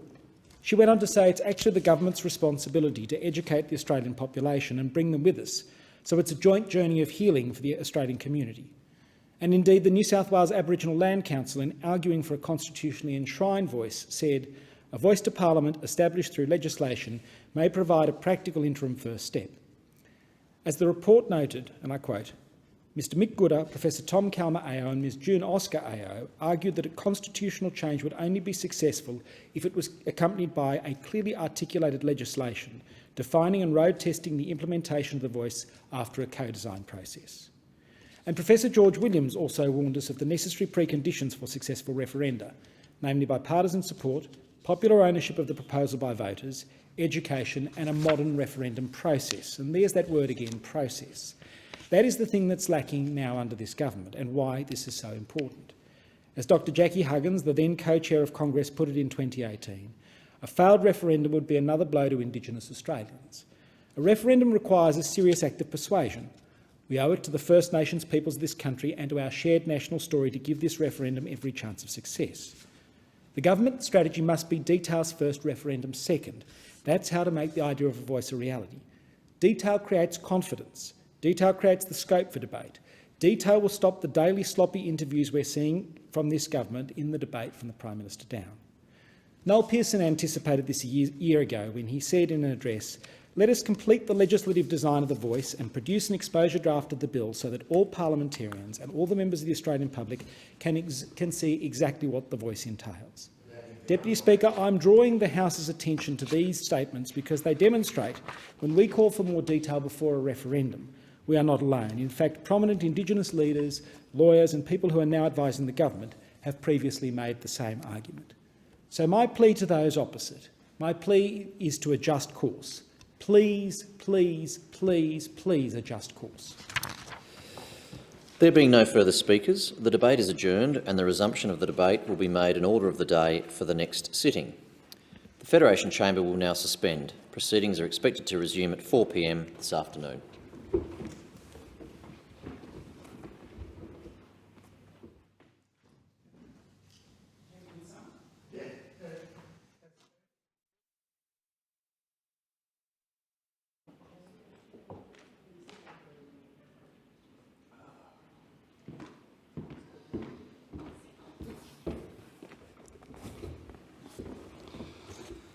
Okay, where are we up to?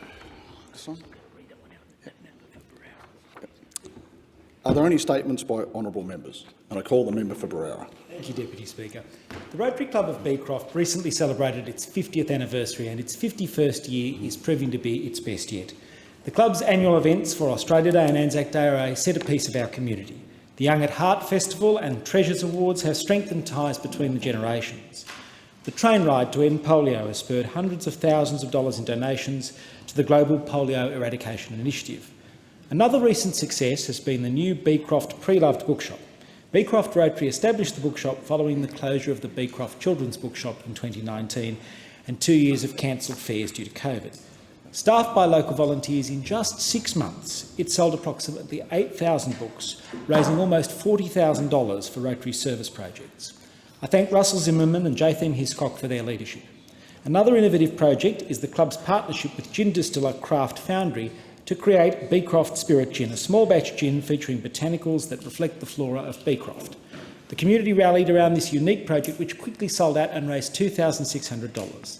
The launch party, hosted by Prashant Gupta of Hannah's Wine Bar, was a terrific community event with over 150 locals. Congratulations to Daniel Dummer and Christian Young.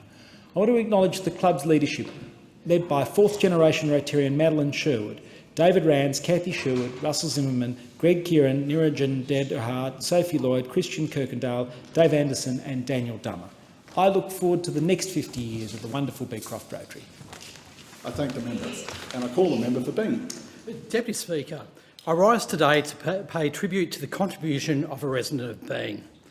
Val Dempsey was the 2022 Senior Australian of the Year, an accolade she earned for decades of service as a St John's ambulance volunteer. Her tenure as Senior Australian of the Year was marked by some significant events, particularly the death of Queen Elizabeth II.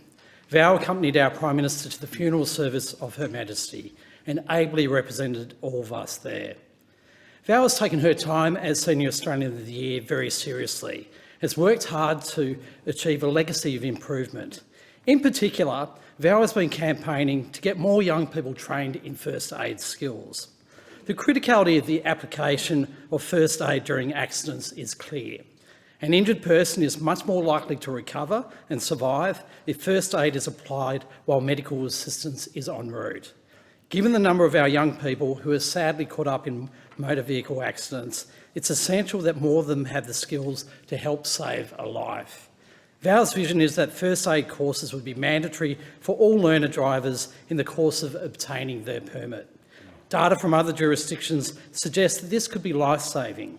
I believe this is a sensible proposal to embed an important life skill in our community. I support Val's vision and look forward to working with her to make it a reality. Yeah. I thank the member and I call the member for Wentworth.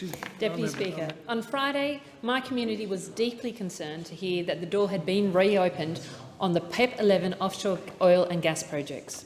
Stretching from Manly to Newcastle, the PEP 11 exploration zone covers more than 4,500 square kilometres of Australia's most treasured coastline.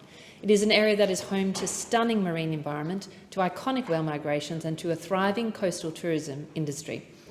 The consequences of exploration and extraction at PEP 11 are dire. It risks irreparable damage to our ocean environment, destroying biodiversity on our east coast and shredding our fledgling climate credentials.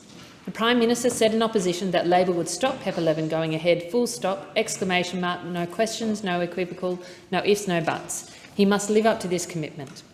I understand that due process is required, but Labor must not use this as an opportunity or excuse to prevaricate, or worse still, to U-turn. PEP 11 is not a solution to this fossil fuel energy crisis.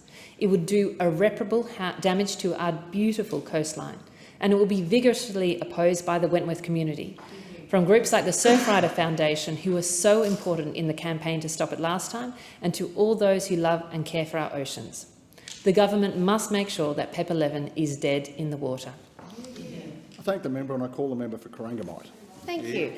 Last Friday, I met with John Gray and his wife, Faye, who live in my electorate of Corangamite. I was able to tell John, who suffers from Parkinson's disease, that the Albanese government has listed opicapone on the pharmaceutical benefit scheme. Opicapone is now much more affordable for John and for many others suffering with Parkinson's across Australia.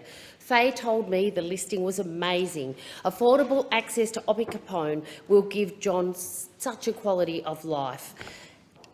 And now it's on the PBS. It will deliver a saving of around $1,800 a year for John and so many others. The Albanese government's cheaper medical policy, launched last month, means opicapone will now cost just $30 per script or $7.30 with a concessional card. Last week I also visited Cottage Pharmacy in Grovedale with the Assistant Minister for Health and Aged Care, the Honourable Jed Carney, to meet with pharmacists and families. We were able to explain that our government's cheaper medicines policy means savings of $150 a year for one monthly script, or between $300 to $450 for 2 to 3 monthly scripts. Since last July, extra funding has also been approved for 65 new and amended medicines listing on the PBS. That means many people will no longer have to choose between putting food on the table and their medicines. That's life-saving for many Australians. Well said. I thank the member and call the member for Ryan. Thank you, Deputy Speaker. My office recently ran a back-to-school grants program for parents in need of a bit of help to get supplies for their kids. We put the call out, and within 4 hours we had more applications than we could fund. Parents needing an extra $100 or $200 to pay for uniforms, for textbooks, or towards technology costs, or simply to help cover the fee to go to a state school. The appreciation from those parents for the small amount of help we gave was profound and very moving. But it made me absolutely furious that any parent should have to get this support. It shouldn't be like this. School should be genuinely free. That means things like textbooks, technology and excursion costs should be covered. It means there should be free breakfast and lunch programs in every public school. The state and federal governments are underfunding schools in my electorate by more than $30 million each year. It's not that there's no money. Funding for private schools increases every year. The government is about to give $250 billion in tax cuts to the wealthy. Meanwhile, families suffer, our schools struggle, and our next generation doesn't get the support they need to flourish. Thank you. I thank the member and I call the member for Solomon. Yeah, thanks, Deputy Speaker. I'm very saddened by the passing of Shirley Shackleton in Melbourne on the 15th of January at the age of 91. She was a lifelong campaigner for Timor-Leste's freedom. Shirley Verne married Channel 7's Greg Shackleton, and Greg, of course, was one of the Balibo 5 journalists who were murdered in 1975. Shirley fought for decades, including visiting the UK to advocate for East Timor in the early 1990s. She also played a central role in persuading former Victorian Premier Steve Bracks to turn the house in Balibo, where the journalist had sought refuge, into a memorial. Shirley is mourned by her son, Evan, family and friends from around the world. Bernard Collaery, Timor-Leste President Joseph Ramos Horta and American public intellectual Noam Chomsky have all praised Shirley. I would also like to pay tribute to Jill Jolliffe, a journalist and author of the book Balibo, who passed away on the 2nd of December at the age of 77. Jill grew up in Geelong and was educated at Monash University before visiting Timor-Leste in 1975 as a student, and she reported on Timor-Leste ever since. Jill is remembered as an intrepid war correspondent who risked her safety to do her vital work. To Shirley and Jill, obrigado Barak. May these strong women rest in peace. I thank the member and I call the member for Page. Thank you, Deputy Speaker. I'd like to acknowledge an inspirational young man in my community.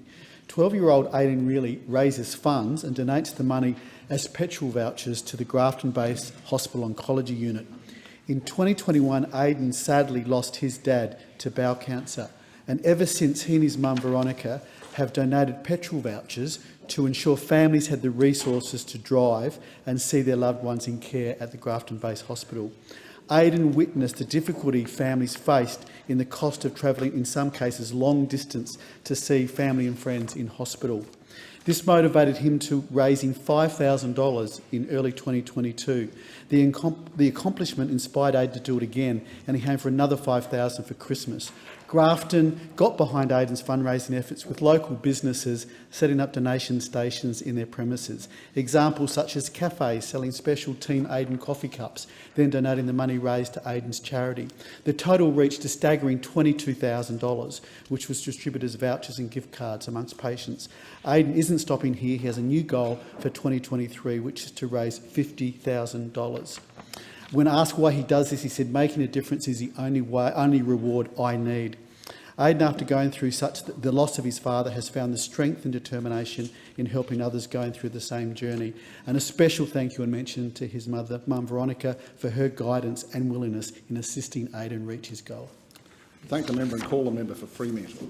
Deputy Speaker, I want to acknowledge the death of Fremantle poet, writer and editor Wendy Jenkins, who made a skilled and substantial and sharply felt contribution to Australian literature for decades. Wendy published poetry and fiction, including crime novels and children's books. She worked at Fremantle Press for 43 years, during which time she assessed more than 10,000 manuscripts. Without doubt, Wendy's intelligence, generosity and work ethic helped hundreds of Australian writers into print. One of those books, of course, was Albert Facey's A Fortunate Life. It became an unlikely but irresistible Australian classic. My wife Georgia worked with Wendy at Fremantle Press, and for anyone hearing this who would like to reflect more deeply on Wendy's life and art, Georgia's eulogy is a beautiful thing and easy to find through the Press's website. On behalf of the Fremantle community, I'd like to remember the powerful contribution that Wendy and other poets played in the battle to protect the Billiar wetlands 6 years ago. And on a personal note, I was buoyed by the fact that Wendy, who really valued her own time and space, was prepared to don the red Labor T-shirt and campaign with me in Fremantle. The final words, though, must go to George. There was nobody else in the world like Wendy Jenkins, so I hope that for this brilliant questing spirit, there is a pen and notepad waiting on the other side. Hear, hear. I thank the member and call the member for Banks. Well, thank you, Deputy Speaker. Deputy Speaker, on Saturday the 4th of February, I went down to the Goodwarra in Revesby, and it was great to see everyone in the Sikh community in the temple. And one of the really good things about the event on Saturday is we learned about the founding of the Goodwarra back in 1976. It was actually the first Sikh Goodwarra in Sydney, and we met many of the trustees who established the Goodwarra, who were just incredibly visionary in what they did. It was a terrific day. It was also great to be able to present awards to the kids from the Punjabi school, which is affiliated with the Goodwarra. And I want to thank Gurpreet Singh, Terry Sidhu, all the teachers, and in particular the trustees who had that vision back in the 1970s to establish what has become such a central part of the Sydney community. Deputy Speaker, Carlton South Public School celebrated its centenary last year. It's a fantastic school, and it was really good to catch up with JD Teo, the president of the PNC, recently. The PNC's got a lot of plans for this year, coming off the strength of that great centenary year, and a number of proposals for various building works and other activities. It's also good to hear about the PNC's strong focus on mental health and on supporting families with kids who are going through mental health issues. It's a terrific school, very well led by Principal Darren Galea, and it was terrific to catch up with JD at Carlton South Public School recently. I thank the member and call the member for Dunkley. Thank you very much, Deputy Speaker. One of the organisations in my community that we're immensely proud of is Community Support Frankston. We're proud of the work the organisation does, the people who work there and the amazing volunteers who give up their time. Community Support Frankston helps people in my community who are in dire financial and other stress, sometimes short-term, far too often long-term. They're always struggling for more funding. In my heart, I wish that we didn't need organisations like Community Support Frankston. I wish that there weren't people in such need that they have to turn to an organisation for emergency support. But I'm so very glad that until the time comes when we can work out how to make that a reality, we do have the amazing people at Community Support Frankston. During COVID, they helped many people who had never needed help before. And the demand on their services went up exponentially. And that really hasn't reduced. That's why I'm really proud that a lot of lobbying and a lot of work has led to Community Support Frankston receiving an additional $92,123 in funding for the 2022-23 financial year. It will make a significant difference to them, but importantly to the people in my community who they help on a daily basis. So thank you to the government for that support. I thank the member and I call the member for Lyne. Thank you, Mr Deputy Speaker. I'd like to congratulate Lyne constituents named in the recent Australia Day Awards. Many of my constituents have demonstrated outstanding service and exceptional achievement that benefits and brings honour to our communities, and their efforts are continuing. First of all, I'd like to mention Helen Bryan of Foster, who received a Medal of the Order of Australia in the General Division for outstanding dedication and commitment to our Great Lakes community through her outstanding commitment to the dedication to tennis and our Bonny Hills Tennis Club. The Australian Police Medal was awarded for distinguished service as a member of an Australian police force and was awarded to two of our serving police officers in Lyne, Superintendent Paul Fuller of Foster and Chief Inspector Christine George of Taree.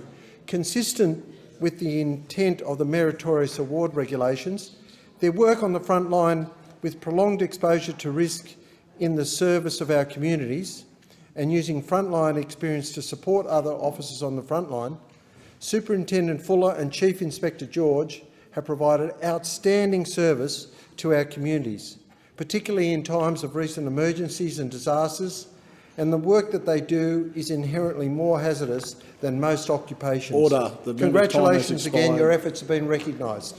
I thank the member and I call the member for Gilmore. Thank you, Deputy Speaker. Well, last week, the New South Wales Government once again proved that they only care about our community at election time. After leaving local homelessness shelter, Safe Shelter Shoalhaven, hanging for months, the service was on the brink of closure. Last year, I stood with Labor's candidates for Kiama and South Coast, Caitlin McInerney and Liza Butler, as they promised the shelter $250,000 if Labor wins in March. But it took the Liberals until the day of closure before they gave this vital service a short reprieve until June. It's a similar story in Milton, where local families were given 4 weeks' notice that the Milton Early Learning Centre would close because of the New South Wales Liberal government's failures. Local families were left in a desperate and unacceptable situation of the Liberals' making. Once again, I joined with Liza Butler and the local community to demand the Liberals to put a stop to this urgently. Late to the party once again, the Liberals gave in with a short-term solution until June. Neither of these late commitments would have happened without a strong Labor team working with our community to hold them to account. This is what Labor people can do for local people. So I will continue to stand with Caitlin, Liza and Dr Michael Holland-Beeger, because I know the best thing for the South Coast community is the Labor government, state and federal. Yeah. I call the member for Petrie. Deputy Speaker, it's been a cracking start to 2023, and I'd like to speak about Australia Day, a day that holds significant importance to the majority of Australians. Australia Day, a day we should all come together as Australians to celebrate and to recognise the great country we live in, the rich and diverse culture, the traditions and the diversity that we share, with 50% of Australians either being born overseas or their parents born overseas. I had the privilege to attend 2 citizenship ceremonies. The first ceremony in Brackenridge, we welcomed 60 new citizens. Special thanks must go to Brackenridge Scouts and the Macleay Pipes and Drums Band for their contribution, as well as to Councillor Sandy Landers and her team for organising the event. The second ceremony at the Sandgate Town Hall, where another 30 people became Australians, including a special celebration for Indian Republic Day, and the Queensland Indian Council did a fantastic job showcasing the multicultural contribution that Indians make to Australia. And Indian Australians are well represented in my electorate of Petrie. Some 90 new citizens became Australian, joining 19,000 on the day. And lastly, I spent time at the Bramble Bay Bowls Club in Woody Point for their Australia Day barbecue, with traditional Aboriginal and Torres Strait Islander dancers in attendance, as well as everyone wearing their Australian Day gear, proudly flying the Australian national flag. It was a fantastic day. I thank the member and I call the member for Boothby. Thank you, Deputy Speaker. This past Saturday, I joined the Pay Our Respects Vigil to remember Australian women murdered in 2022. We gathered on the steps of South Australia's Parliament House, holding placards numbered 1 to 60, one for each woman murdered last year. Each one of us physically represented a woman who had been murdered. We stood and paid our respects as their names were read out and a few details about their lives. Each one a future cut short. We also paid respects to the 37 Australian children murdered in 2022, to Australian women murdered but not yet found, and to women murdered globally. And, Deputy Speaker, it's a devastating fact that the number of women murdered in Australia in 2022 was higher than the previous year. We are not heading in the right direction. Saturday's vigil was a physical reminder that ending gender-based violence remains a goal about which we must not become complacent. Women's lives depend on us working to end violence. And that's why I welcome the Albanese government's 10 days paid domestic and family violence leave for every Australian worker. It's a policy that will literally save lives. And because gendered violence has its roots in gender inequality, this government is committed to closing the gender pay gap, committed to giving women more choice, more opportunities and a better future. And sadly, we know we'll be back for the vigil next year. I thank the member and I call the member for Capricornia. Thank you, Deputy Speaker. Last week I attended the official opening of Rockhampton Airport redevelopment and security upgrade. I am proud to state that I fought for and secured just under $45 million to make this happen. $5 million for a pavement upgrade project, $4.31 million for the installation of state-of-the-art body scanners and baggage screening equipment, $10.2 million for infrastructure upgrades, $25 million for an aviation repair and overhaul facility, and a $30 million NAIF loan towards the repair and overhaul facility. These projects were funded through packages delivered by the Coalition Government. The work undertaken has ensured that locals remain in jobs and the economy is supported, particularly as our region navigated its way out of COVID. Rockhampton Airport is the gateway to the north. Over the years, there has been a steady increase of passengers, which required better infrastructure to be implemented. The investment of just under $45 million helps to ensure that Rockhampton Airport would keep pace with the region's growth. Despite what Labor will want people to believe, the Coalition understands the needs of regional Queensland and delivered for Capricornia while in government. I thank the member and I call the member for Macquarie. Thanks, Deputy Speaker. Australia's arts community has been waiting a long time for a government that values its work. The Albanese government's new national cultural policy, Revive, begins to repair the damage caused by the neglect and contempt of the previous government. Revive invests an extra $286 million in Australian creativity. This reverses the devastating Brandis cuts. It helps people in the sector breathe again. Revive also demonstrates increased respect for the contribution creative people make to our society.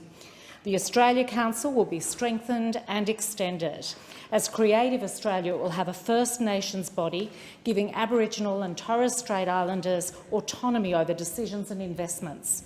A Centre for Arts and Entertainment Workplaces, which will help address bullying, sexual harassment and problems with pay and conditions. And Music Australia and Writers Australia, which will provide strategic leadership and support for the music and literature sectors. We'll introduce quotas for Australian content on streaming platforms. We'll almost double the investment in the Regional Arts Fund. We'll legislate to ban fake Indigenous art. We'll establish the position of Poet Laureate, the first since Governor Lachlan Macquarie, whose seat I have as his name, created that role. I thank every artist and organisation I met throughout the policy's development. Your insights and aspirations are the foundation of this policy. I thank the member and I call the member for Goldstein. Thank you, Deputy Speaker. Last week I had the honour of presenting a young constituent with the Goldstein Medal. The Goldstein Medal recognises young leaders who demonstrate Vida Goldstein's values of leadership, of community service to community and respect of peers. These are traits that Bianca Adler, a Year 9 student, demonstrated when becoming one of the youngest people ever to climb Mount Aconcagua over summer.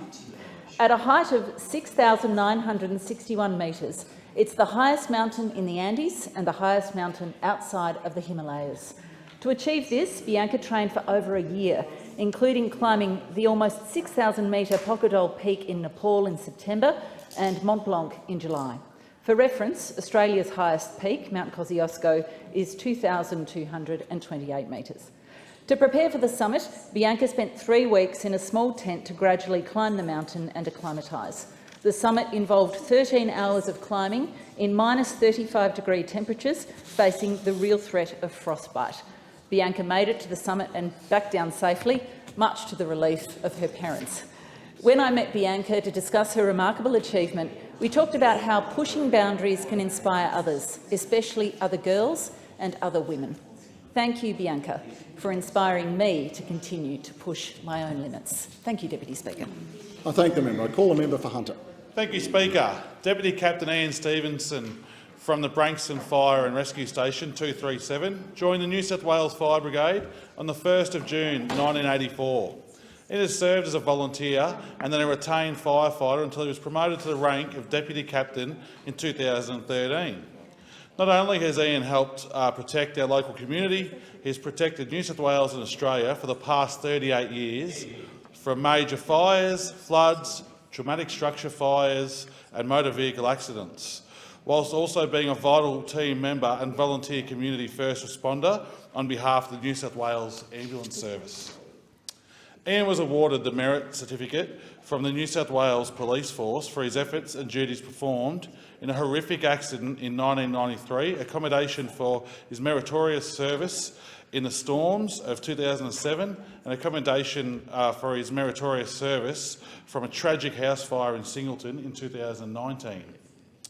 His departure from the Fire and Rescue New South Wales will be a major loss to our community and a major loss to a very close-knit family at the Branxton Fire Station. Ian is not only a true leader, but to many he has been a mentor, a best friend and a father figure. His continual involvement, witty humour, appreciations will be sadly missed, but always welcomed. Thank you for your service, Ian. Enjoy some downtime, buddy. Cheers.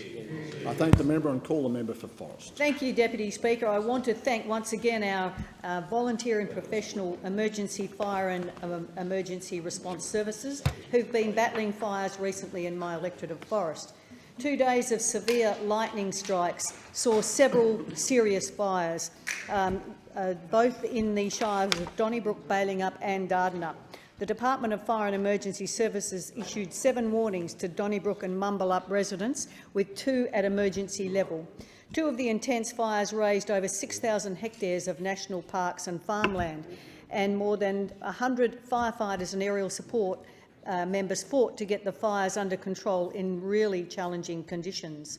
The fires came just days after 75 fires contained a bushfire threatening the Thompson Brook community on the outskirts of Donnybrook. And I want to thank those locals who fought in that. My thoughts also with the locals who lost property or animals during these bushfires.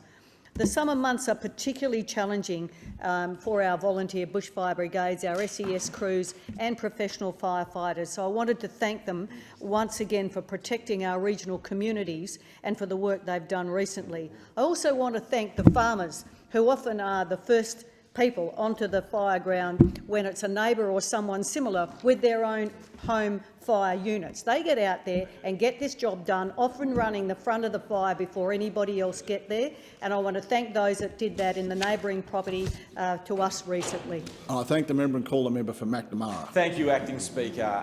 In my electorate of Macnamara, 1 in 10 people work in the creative sector.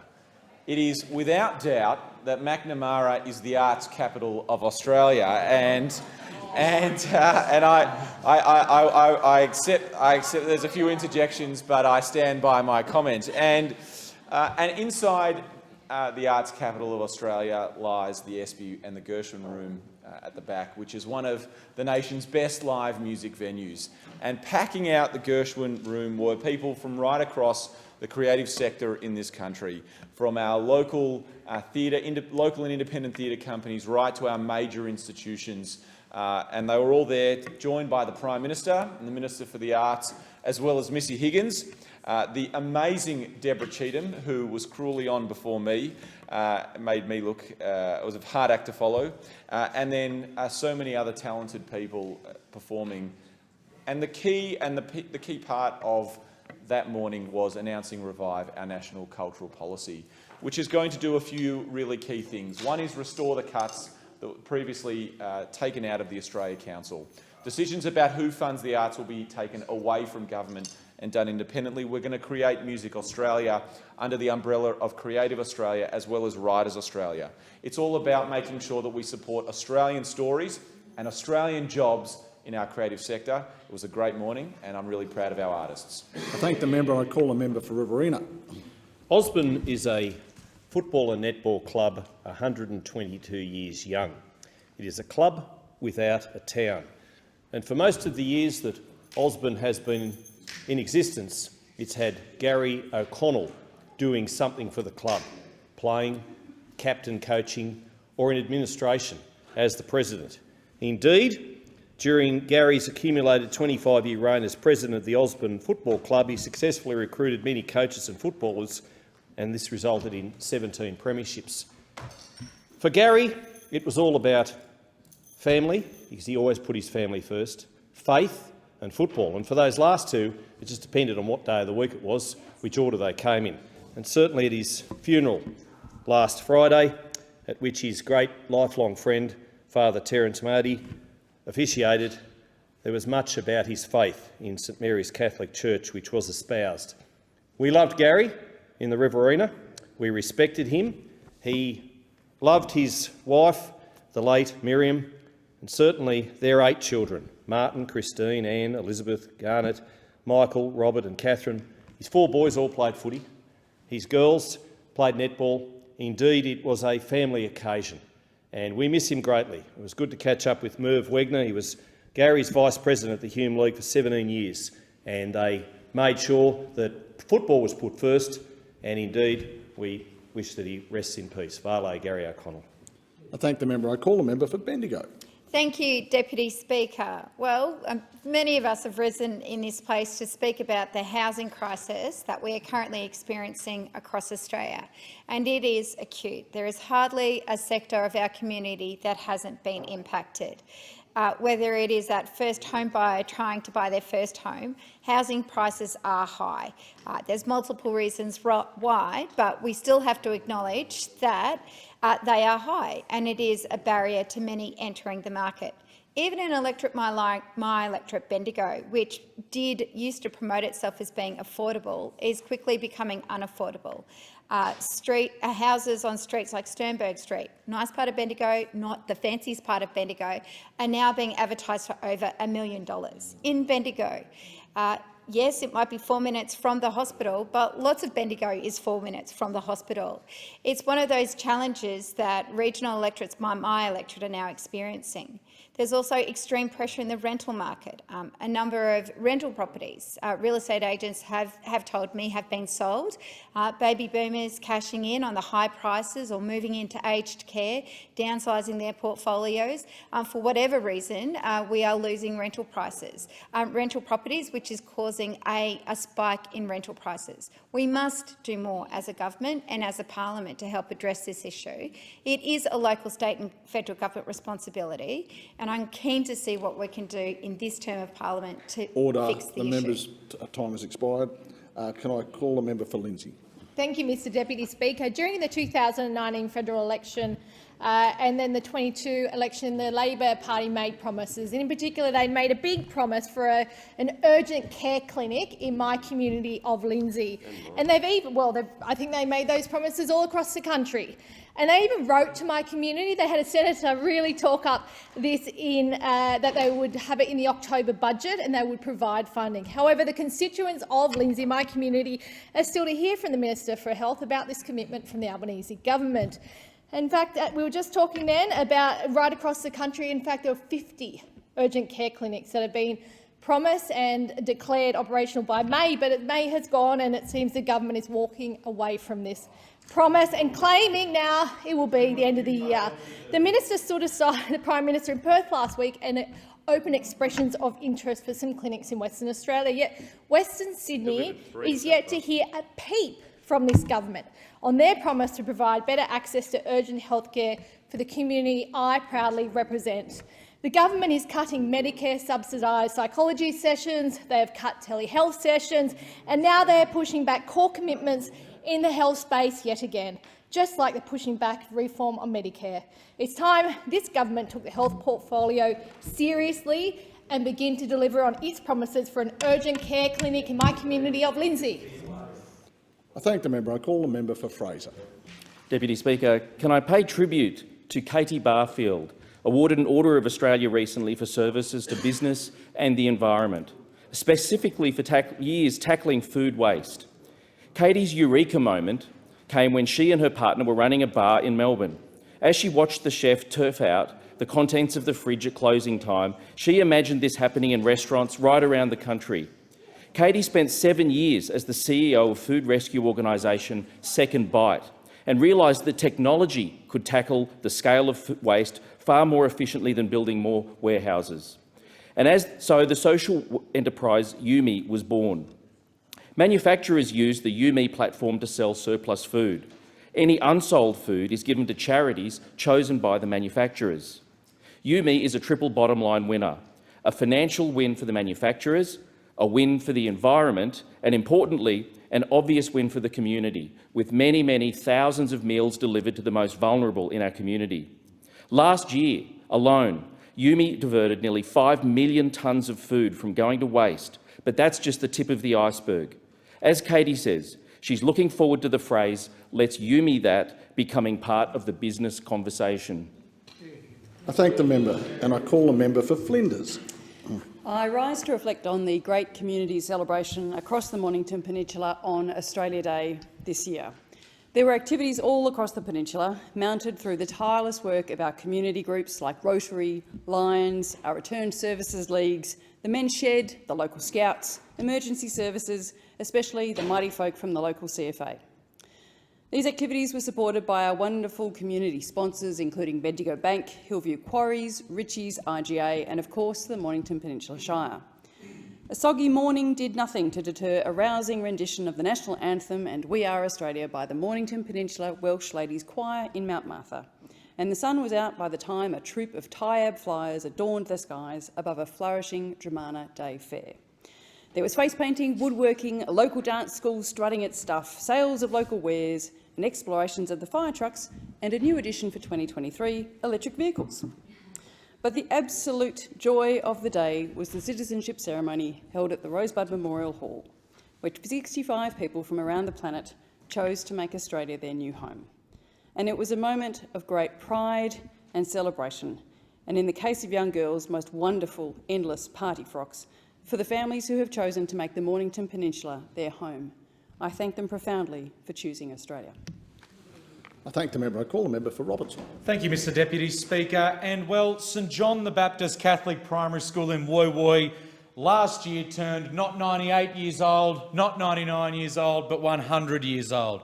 And I wish to congratulate the school community and the Catholic parish of Woy Woy Peninsula on this fantastic milestone. In the year 1922, the Sisters of St Joseph established a small Catholic school on the land nearby where the current St John the Baptist Church is located.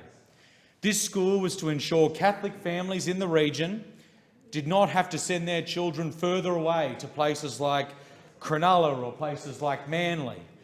And fast forward to today, and St John the Baptist is a thriving primary school with 508 students, offering classes from kindergarten all the way to Year 6, with an emphasis on Catholicism and Christianity.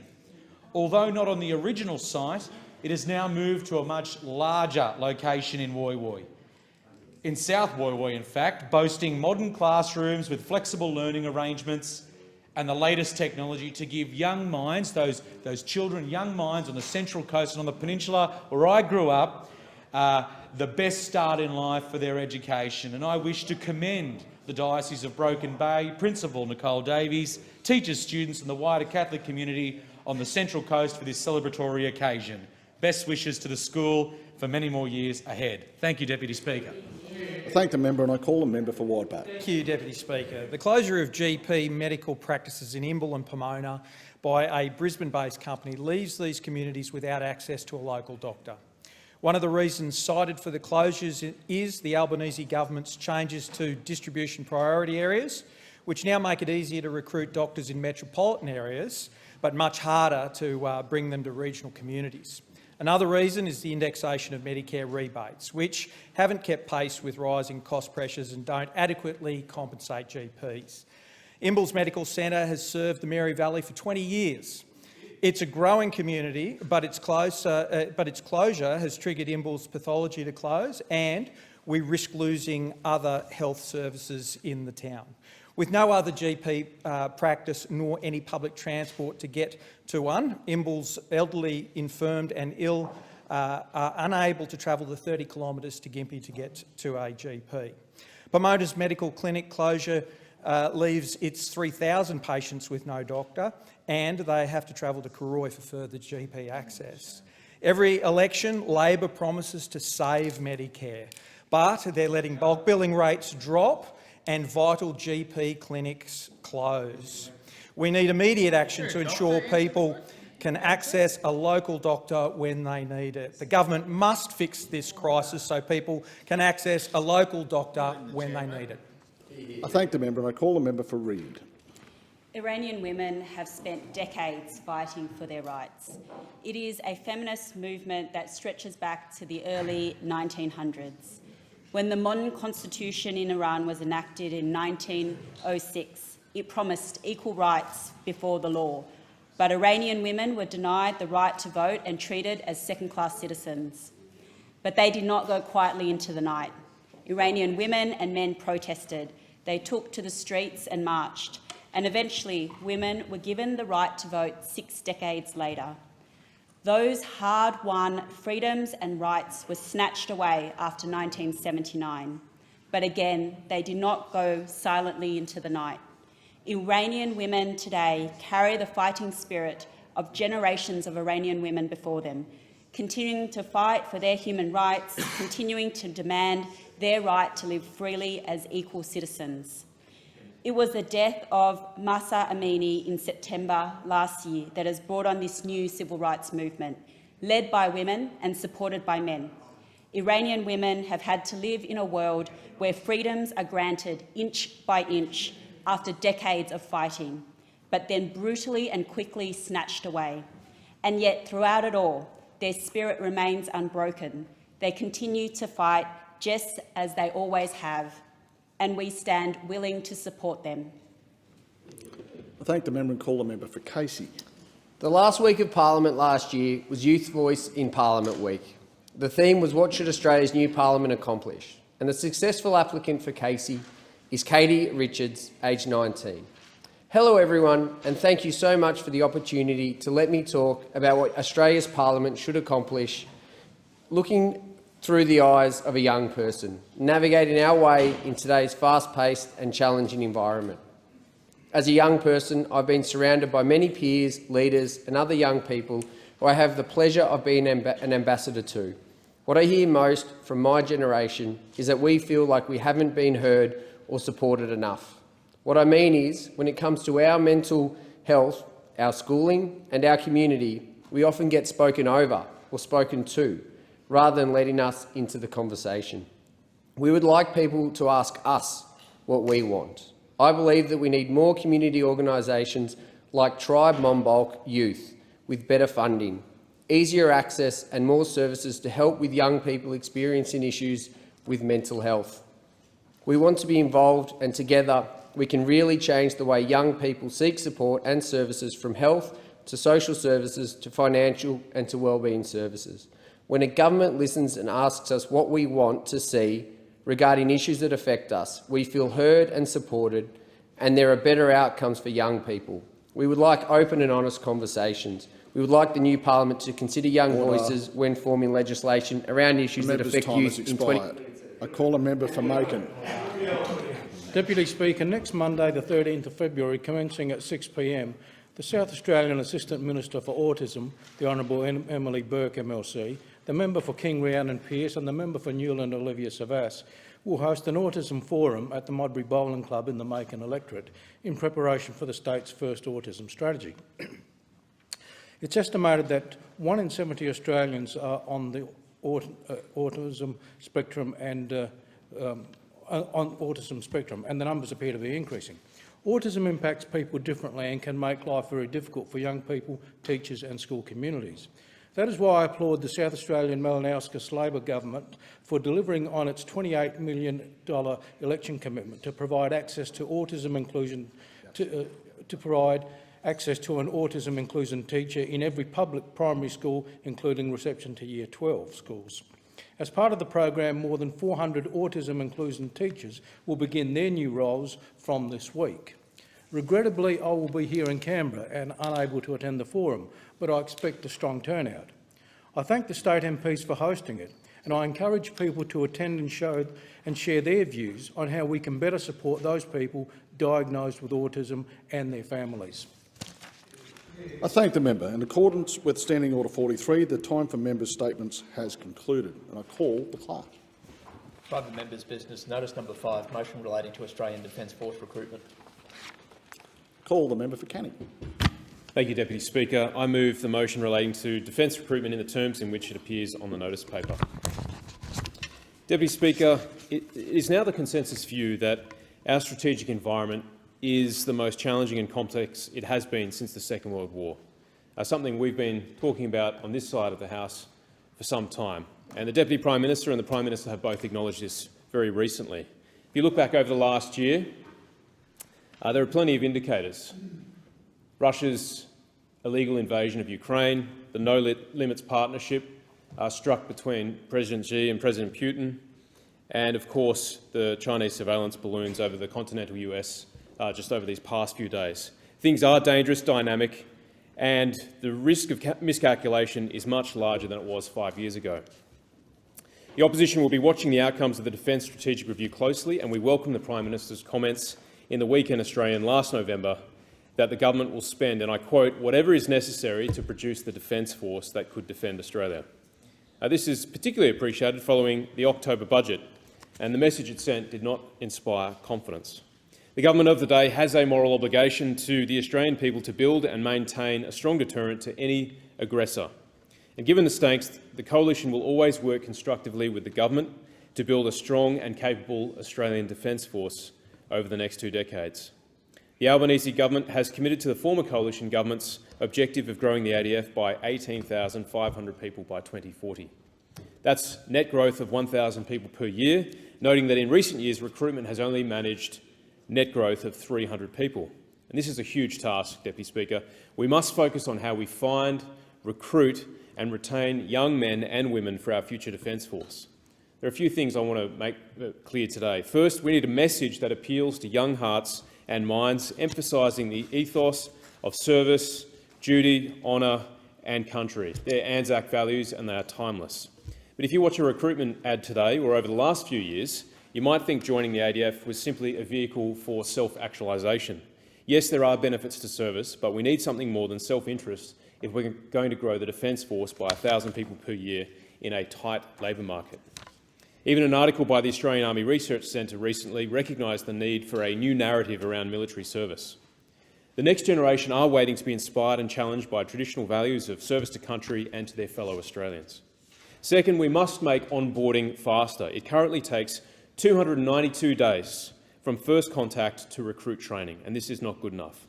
The Australian Public Service is achieving the same milestone in around 140 days, which is still a long time. Third, we must remove barriers to service, often bureaucratic ones. As Assistant Minister for Defence last Parliament and now Shadow Minister for Defence, I hear from too many young Australians who get turned away because they've had a shoulder injury from rugby or football, a food allergy, or, in one case, were medicated for ADHD in their childhood. All talented, motivated kids turned away because of a risk culture. We need to move beyond the one-size-fits-all model and select kids who might not tick all the boxes, but who can get the job done and then some. Fourth, we need to do a better job of keeping people in the ADF, retention. That could mean allowing them to study at a civilian university mid-career or taking a posting in the private sector where they might gain critical skills in a different setting. I think incentives for home ownership are also important, especially for a generation that feels locked out of the housing market.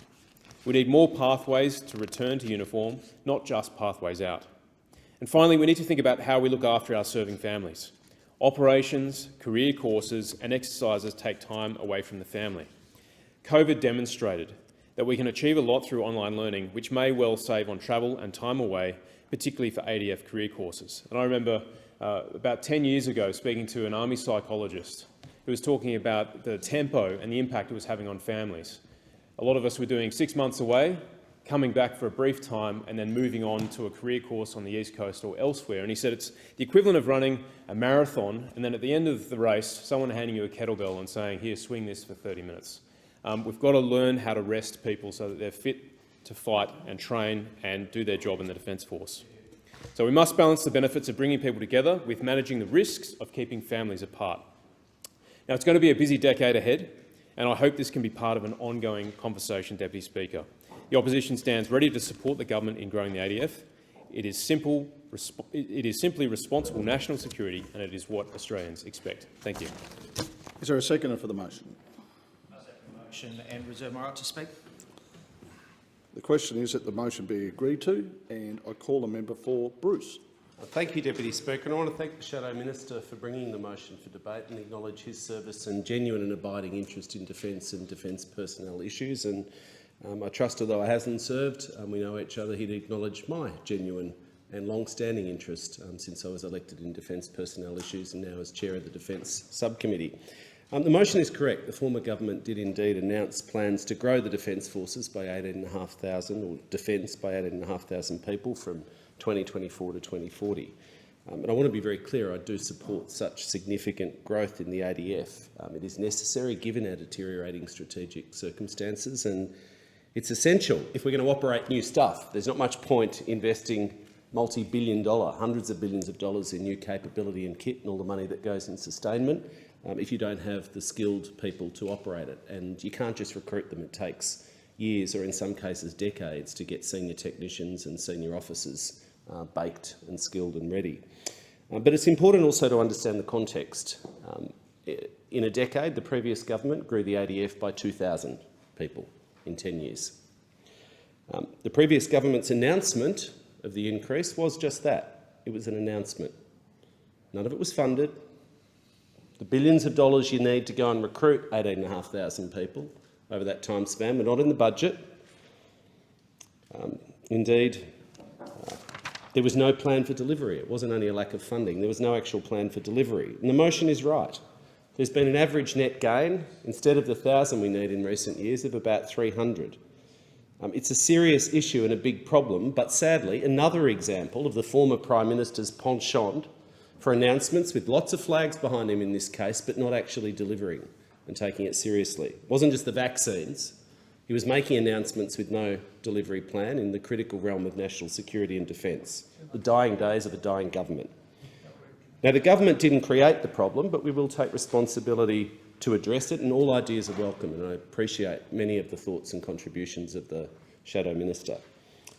To be fair, it's a tough recruiting environment, as they say, and I've chatted to senior officers, junior officers over the last year about this exact issue. When the economy is going well, defence struggles. When the economy is not going well, defence find it easy to recruit because they're competing with private sector salaries. In the case of technicians, the people that we should frankly have on red alert right now, cyber specialists, grease monkeys, as one of them called themselves, people who can frankly earn vast sums more in the private sector, competing with mining, oil, gas, resources, construction and so on. But it's not just a now issue. As I said, the pipeline has a 10-year impact. Now, the motion appeals for a values-based narrative of service duty to country and appealing to our next generation of ADF recruits. They're worthy and noble values, Anzac values, as was said. And they sound great, and they no doubt play well in the party room. But we need to be far more focused and forensic, deliberate and serious if we're going to actually fix this problem. The first point is we need to focus most urgently on retention, actually, not recruitment. I'll put this to the Chief of the Defence Forces directly. I'm not breaking any state secrets, to say it's an in and out equation.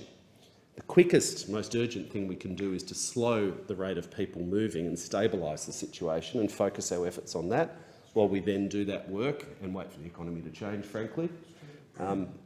That's just a mathematical fact. So we need to not get swayed about values and ads on TV. We need to focus on the here and now and what we do to persuade, convince, cajole, reward people to stay in the service. That's what the Chief of the Defence Force indeed said. The government's awaiting the recommendations of the Defence Strategic Review announced by the Prime Minister, which will help shape and the Force Posture Review, because it's not just about numbers, of course, it's about where you want people. And you can't really shape a recruitment strategy until you have some clue about where you're trying to recruit people and ask them to serve and stay. The government's got a new recruiting services contract to enable Defence to update its recruitment system. It's a range of marketing, IT systems, medical, psychological testing, all that kind of stuff, as you'd expect. And we should be market testing, frankly. Hate to say it, but we really need evidence, not assertions, as to what the best recruiting methods will be. I wouldn't suggest the former Prime Minister, the marketing guy, be anywhere near this, but could do redemption, I suppose, with a bit of free advice. But one of the key aspects of the new contract is to drive down the time it takes to recruit someone, which blew out. The member will resume his seat. Point of order. Just reflecting on the member for Cook again. I'm just asking you to withdraw that.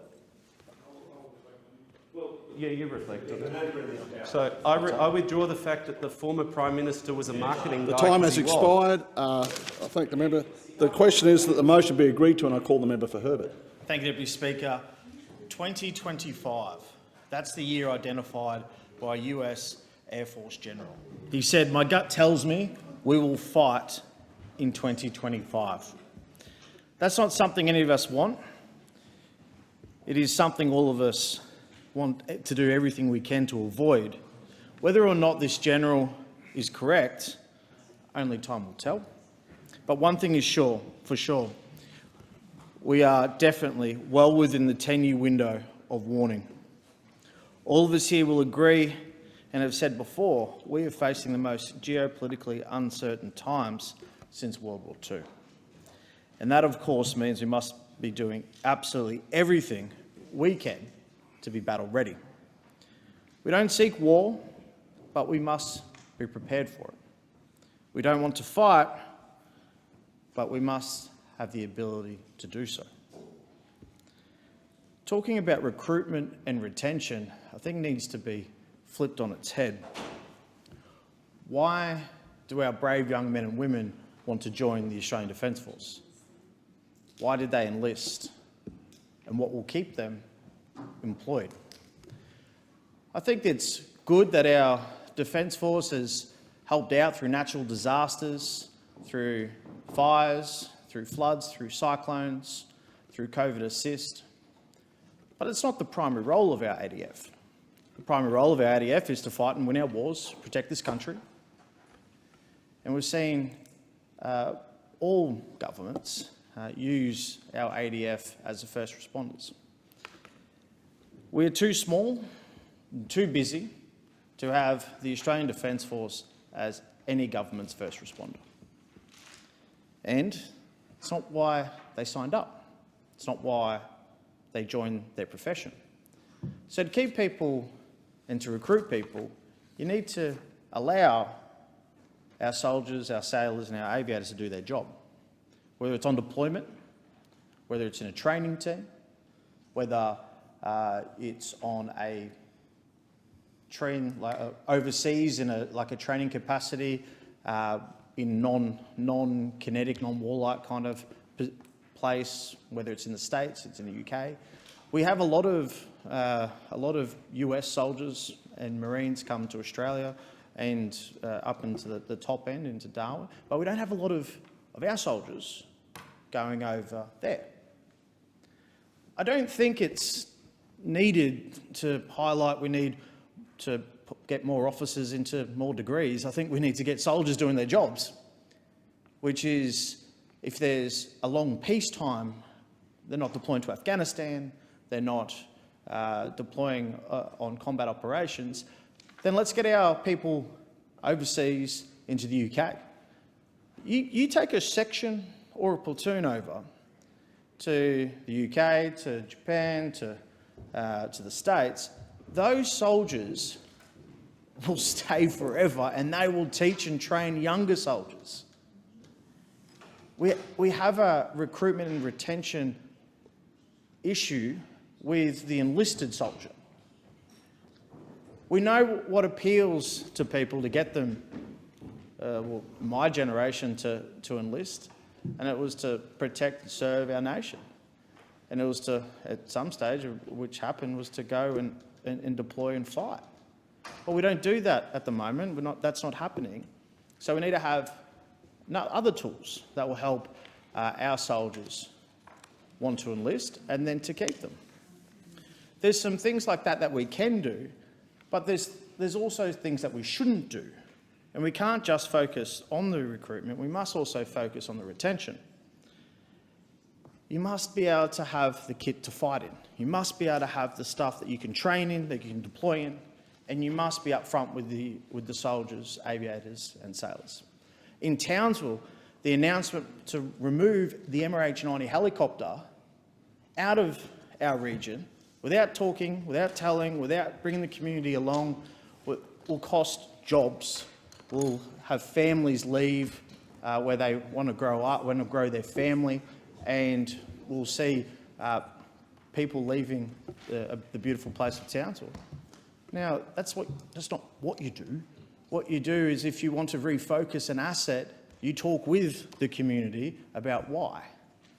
We must protect our soldiers, aviators and sailors with secure jobs. The question is that the motion be agreed to, and I call the member for Tangi. Thank you, Madam Speaker. It is always a great honour to have the opportunity to speak in this place. I'm grateful that, like this government, the member for Canning share an interest and passion for Australia Defence Force and the well-being of our Defence Force. I thank him for his service to our nation. The Albanese Labor government has committed to ensure our Defence Force continue to recruit and keep ADF personnel to meet our current and future defence needs. We have a target to expand our ADF by 18,500 ADF personnel by 2040. Unfortunately, the previous government has left us to start from behind the 8 ball. I'm excited to see how my friend, the Minister for Defence Personnel, and also the neighbour to both my electorates and member for Canning, will address the recruitment objective that this government has committed to. I'm confident in the Minister. But I want to address one of the points in the member of Canning's motion. The previous government was reckless and only made progress to weaken and worsen the relationships that Australia has with its closest neighbours, its biggest trading partners, and even an ally. That was going to build our submarine for us. The previous government didn't just put its foot in it. They look at the relationship that are so vital for peace and prosperity in our region and trade them like a kick in a biggie tin. The previous government did more harm than good for our nation and even our regional security environment. Everyone in our nation sees how quickly the Albanese Labor government has worked to rebuild relationships with our neighbours, greet them as our brothers and sisters, and work with them to build bridges. Soon we will know the outcome of the Defence Strategy Review, and we will have a greater insight into how our country can be a greater leader in this region and work together with our neighbours near and far to continue to propagate peace, work together and rise to challenges in cooperation with one another. Our greatest challenges will not be one another, but our failure to see our neighbour as our neighbours. We must take great care in our pursuit to not lose sight of our ability to do good for others. Every day, there is an opportunity for Australia to work in our region to remove trade barriers, develop industry, and improve the provision and the opportunity for prosperity and cooperation with our world. And if we were to measure the first few months of this government times in office, again and again we only see this government embracing its neighbour, moving towards old friends, and the previous government had let the relationship sour. I have a hope. Please allow me to speak in my mother tongue. 化干戈为玉帛. In bahasa Malaysia, menukar senjata kepada sutera jade. In English, it means to work for peace. I'm proud of the action of this government and confident to see our government continue to repair the relationships that has been so badly damaged by the previous government. I'm also proud to have my only son serving in the Australian Defence Force, and I encourage all the courageous young men and young women out there to join our Defence Force to serve and protect our country together. Thank you. I thank the member for Tangi. The question is that the motion be agreed to, and I call the member for Dawson. Thank you, Deputy Speaker. And I thank the member for Canning for moving this important motion in the House, which highlights how important it is for the government to encourage the growth of our Australian Defence Force. The ADF is extremely important to Australians. Knowing we have a strong and capable Defence Force makes Australians feel safe and secure. It ensures our freedom, which as Australians we are proud and thankful for. The previous coalition government had foresight and committed to growing the Australian Defence Force to ensure Australians' readiness for our ever-changing world. To meet this commitment, there must be a net growth of 1,000 new recruits per year. Currently, we're sitting at a rate of just 300. With these stats in mind, it makes me wonder, why is it that not more young people aren't considering employment in the Australian Defence Force? It isn't because patriotism is lost. Just look at the youth attendance at our Anzac Day, Remembrance Day and Vietnam Veterans Day services, with crowd numbers increasing year on year. Every Australian has a connection with a veteran in some way. But we must look after our dedicated men and women once they return home. Anyone who is considering joining the Australian Defence Force knows that their life will change. They know that they might see or have to do something unthinkable. They know it's a high-risk industry and there is a possibility for injury, emotional scarring and even death. But what these men and women don't know is will they and their families have the support and services they need upon returning home. Before the 2022 election, the Coalition committed to much-needed funding for veterans in my region, with $5 million secured for an RSL facility in Mackay and a wellness centre at Kitchen Dam. This was cut in Labor's October budget. These vital services are a must-have for my people and the surrounding region. We have too many veterans feeling the effects of post-traumatic stress disorder with no support whatsoever. Local legend Keith Payne, VC, AM, who fought in Vietnam War, explained, "It's either suicide or going crook at the family. Something's got to give." Keith dedicated his whole life to our nation. He was posted to the 2nd Battalion, Royal Australian Regiment, back in 1951. and since then has served our country with dignity and honour. In the Vietnam War, he spent 3 hours searching for wounded troops, all while defending from incoming Vietnamese soldiers. When asked whether he was afraid, Keith said, "My God, yes. Yes, I was." People like Keith and his family need support services available to them, no matter where they choose to live. There is almost 4,000 vets like Keith in the Mackay region alone. How can we stand here and expect the next generation to serve when they can clearly see that our veterans are not even granted basic support services? And this is after they've put their bodies on the line for our country. If we want to see more young guns joining the ranks, and we do, we need to show them that we treat our past servicemen and women with respect and honour and look after them when they return home. At the end of the day, our vets are the heart and soul of our nation. They are the reason we are the lucky country, the reason we enjoy our freedom, the reason we sit back, have a beer and fire up the barbie on Saturday and enjoy our Aussie way of life. Deputy Speaker, to build our ADF, the next generation need to know that we will support them. Support will be available to them when they return to their shores, when their service is done. Without the support and the services, some veterans may feel suicide is the only way out of their trauma and suffering. We cannot wait any longer. I urge the Labor government to get the vets of Dawson the support that they deserve. They have fought for our country. I thank the member. The question is that the motion be agreed to, and I call the member for Solomon.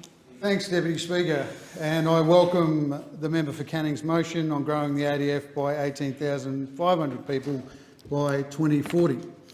This, of course, is a burning national interest, and both sides of the House and Senate should support with more than words, but I'll give it a crack with words.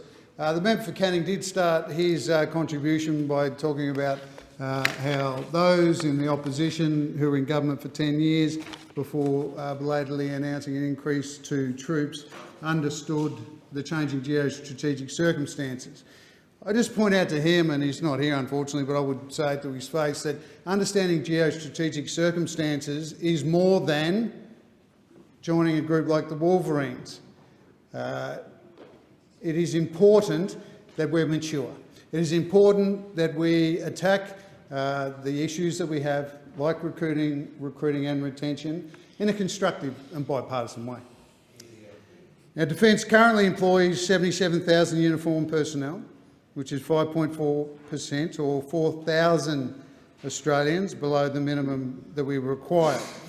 The Defence Minister pointed to what he called a personnel crisis, driven by growing inability to retain ADF members. Now, the Labor Party has committed to, our government has committed to boosting the force by 18,500 out to 2040, reaching around 101,000, including Defence civilians. So far, the Department of Defence has planned its growth of 12,500 people. 10,450 odd will be uniformed Australian Defence members. 2,000 odd will be Australian public servants. We are awaiting the recommendations of the Defence Strategic Review announced by Prime Minister Anthony Albanese in August of last year, but there are things that we can do and there are things that we are doing right now.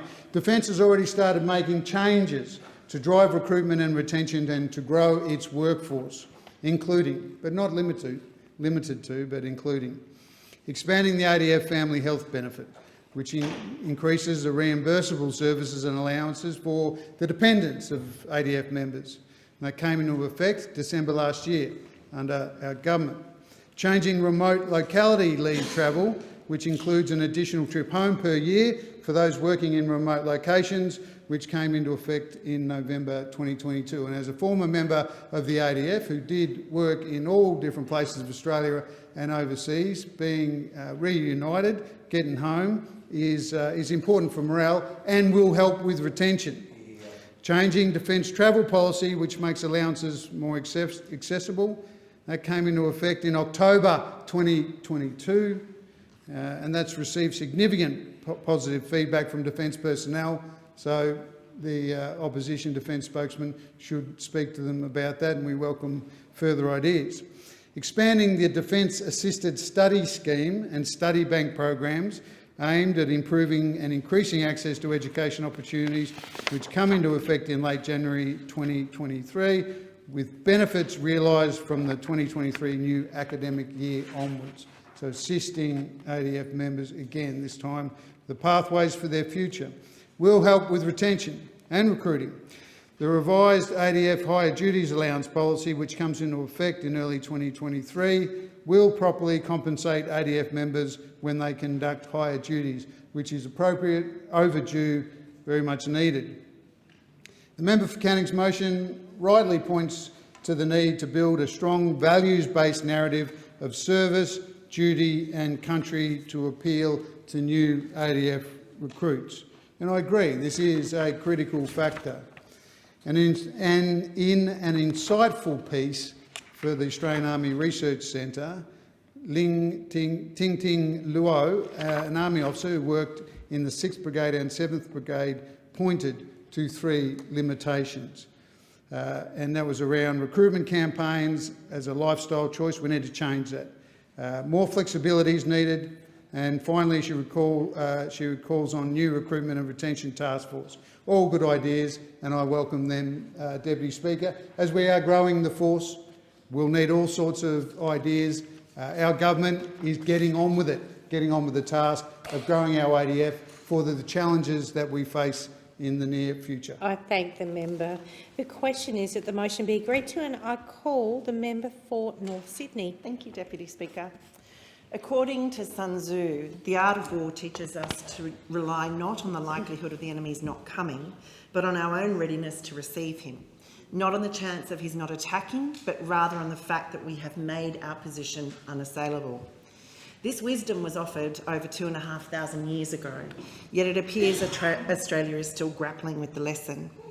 Rather, our defence strategy to date has been largely based on the key assumption that our key ally America is the preeminent power in the Asia-Pacific region, and therefore it is unlikely that Australia would face a military threat from a major power because America would prevent that kind of threat from emerging. And if for some reason we were threatened, America would come to our defence. And that may have been a fine assumption over the course of the last 80 years, but with the shifting geopolitical environment, we must consider more seriously than ever before whether Australia can defend itself independently, and if so, how. The motion moved by the member for Canning, then, is very timely. I agree with him. There are new threats, and I agree we need to prioritise not just developing new capabilities, but also building a strong values-based narrative of service, duty and country. I would add to his argument, however, that for our approach to be most effective, we must also be willing to divest from strategies that no longer serve us or provide a less than optimal return. There are just over 26 million people in Australia, and population growth has been stable at 1% a year. My understanding is that the size of our current ADF has also remained relatively stable in recent times, with just over 58,500 defence personnel, including a much smaller number of frontline combat personnel currently in service. Nearly 22,000 reserve personnel are also then enlisted, which means that just 0.3% of our community could be mobilised relatively quickly should we come under direct attack. This is a fraction of the size of the forces of neighbouring middle power countries, such as South Korea and Indonesia, with each dwarfing Australia's military capabilities with nearly 600,000 and 340,000 troops respectively. China then boasts the largest military in the world, with more than 2 million troops and a naval force that has more than tripled in size over the past 2 decades. Looking at our circumstance, Greg Moriarty, the Secretary of the Department of Defence, noted in the 21-22 Australian Government Defence Annual Report that the ADF remains focused on continuing to build a diverse and inclusive culture for our people. However, he did not specifically address the challenge of increasing its numbers. He did, though, reference the ADF's focus on achieving range and survivability. In the same report, General Angus J. Campbell, AO DSC, General Chief of Defence Force, said, "People are the most important component of military capability, and the success of the Australian Defence Force, like a nation, lies in the character of its people and the culture of our teams." Again, he did not specifically address how we build a force that can defend our continent independently from direct attack. In a world where there is no imminent threat to our nation, then, how do we encourage every Australian to consider what role they can play in ensuring our long-term strategic independence without simply fear-mongering? According to the 2022 Lowy Institute poll, Australians' sense of safety has been up and down in recent years, with Russia's invasion of Ukraine and instability closer to home appearing to affect public opinion, with just over half of all Australians reporting they felt safe or very safe. This is down from 70% in 2021. 3 in 5 Australians then also reported they're concerned about a potential conflict in the Taiwan Strait, up from 36% in 2017. Australians also expressed high levels of concern over other non-traditional security threats, with 2/3 citing cyber attacks from other countries and a similar number citing climate change as posing critical threats. Yet if enlistment numbers are anything to go by, the sense of increasing risk is not translating into action. We do not have the compulsory military training of the Scandinavian and some EU countries to ensure our ever-ready sizeable force can be stood up quickly if required, nor do we have the patriotic fever that comes with America's military service. It's hard to see this changing, but unless the Australian population is inspired to think and care about defence, we have little chance of meaningful change. This will require our government to develop and communicate clear priorities to both defence forces and our wider community, which sounds pretty straightforward, but it's likely to be anything but, as the ADF is a large and complex bureaucracy with many factions competing for limited resources. We must accept we can't protect ourselves from every conceivable threat and instead clearly articulate where we are going to take the risk and why. Success is far from guaranteed, and we all have an important role to play. Thank you. I thank the member. There being no further speakers, the debate is adjourned and the resumption of the debate will be made in order of the day for the next sitting. I call the clerk. Private members' business. Notice number 6, motion relating to tobacco plain packaging. And I call the member for Higgins. Thank you, Deputy Speaker. I move the motion relating to tobacco plain packaging in the terms of which it appears on the notice paper. 10 years on from the introduction of plain packaging for cigarettes, the impact of this historic and world-leading legislation is clear. The legislation that came into effect in December of 2012 was championed by Nicola Roxon as Minister for Health in the Rudd government. It was the first of its kind in the world. The legacy of this reform stretches far beyond Australia, as it has been adopted by 26 other nations, including peer countries like the UK, France and New Zealand. As a clinician, I have seen the full range of effects of cigarette smoking on the body. Tobacco smoke is a toxic brew of at least 69 known carcinogens with equally toxic effects on every organ of the body. Lung cancer is the most well-known, but there are well over 50 other deadly conditions that smoking increases your chance of acquiring. Long-term smokers die 10 years earlier than non-smokers, and those deaths are not merciful. The number of patients that I have treated whose condition has been caused or exacerbated by cigarette smoking is beyond counting. Amputees in wheelchairs outside hospitals still smoking. Cardiac transplant patients with the telltale aroma at a clinic visit. The contrite diabetic who knows cigarettes and high sugars make toxic bedfellows. So alarmed was the Alfred Hospital where I work that it set up a smoking cessation clinic to help patients stop before the op. A range of services were provided, from an initial consultation with a pharmacist, nicotine replacement therapies like gums, sprays, patches, and follow-up phone consultation. While we focus on the physical effects of smoking, little attention is paid to the tyranny of psychological addiction. In hospital, it manifests as occupational violence towards healthcare workers, as nicotine withdrawal in patients can lead to delirium, irritability that, if not managed or recognised, escalates to violence, something I've researched and experienced firsthand. As a practising clinician at the time of these reforms, I was proud to be in a country that was spearheading this initiative, and Australians should be proud of these reforms. Before this legislation was passed, 16% of Australians smoked. That number is now less than 11% and falling.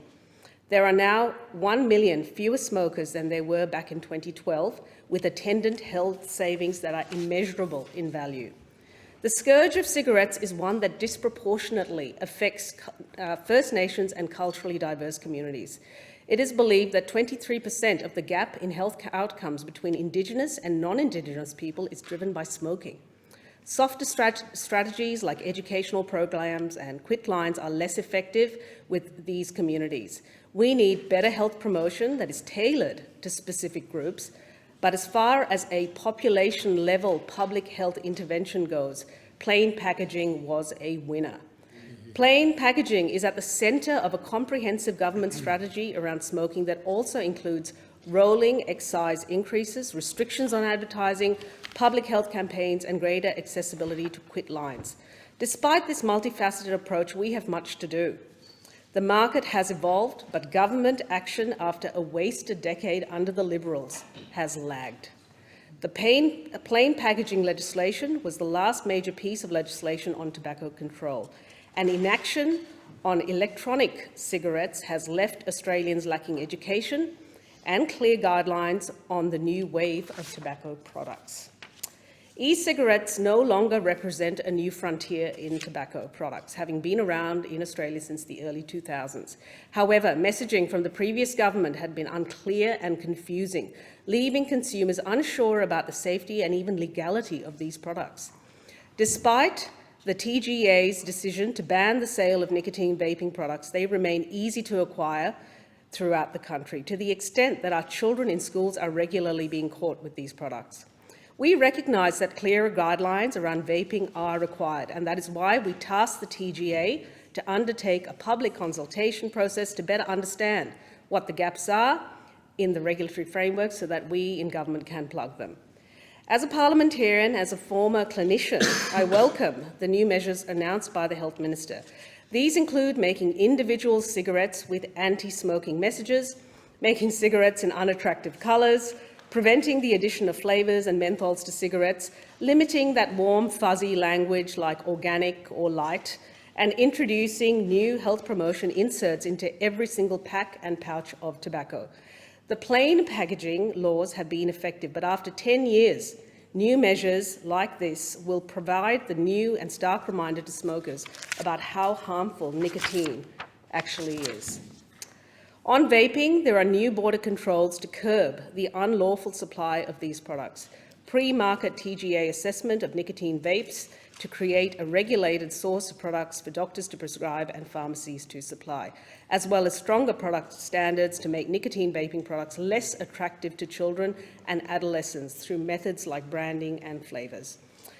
Reflecting on the historic plain packaging legislation 10 years on, we celebrate the courage of the Rudd government and Nicola Roxton to take on big tobacco.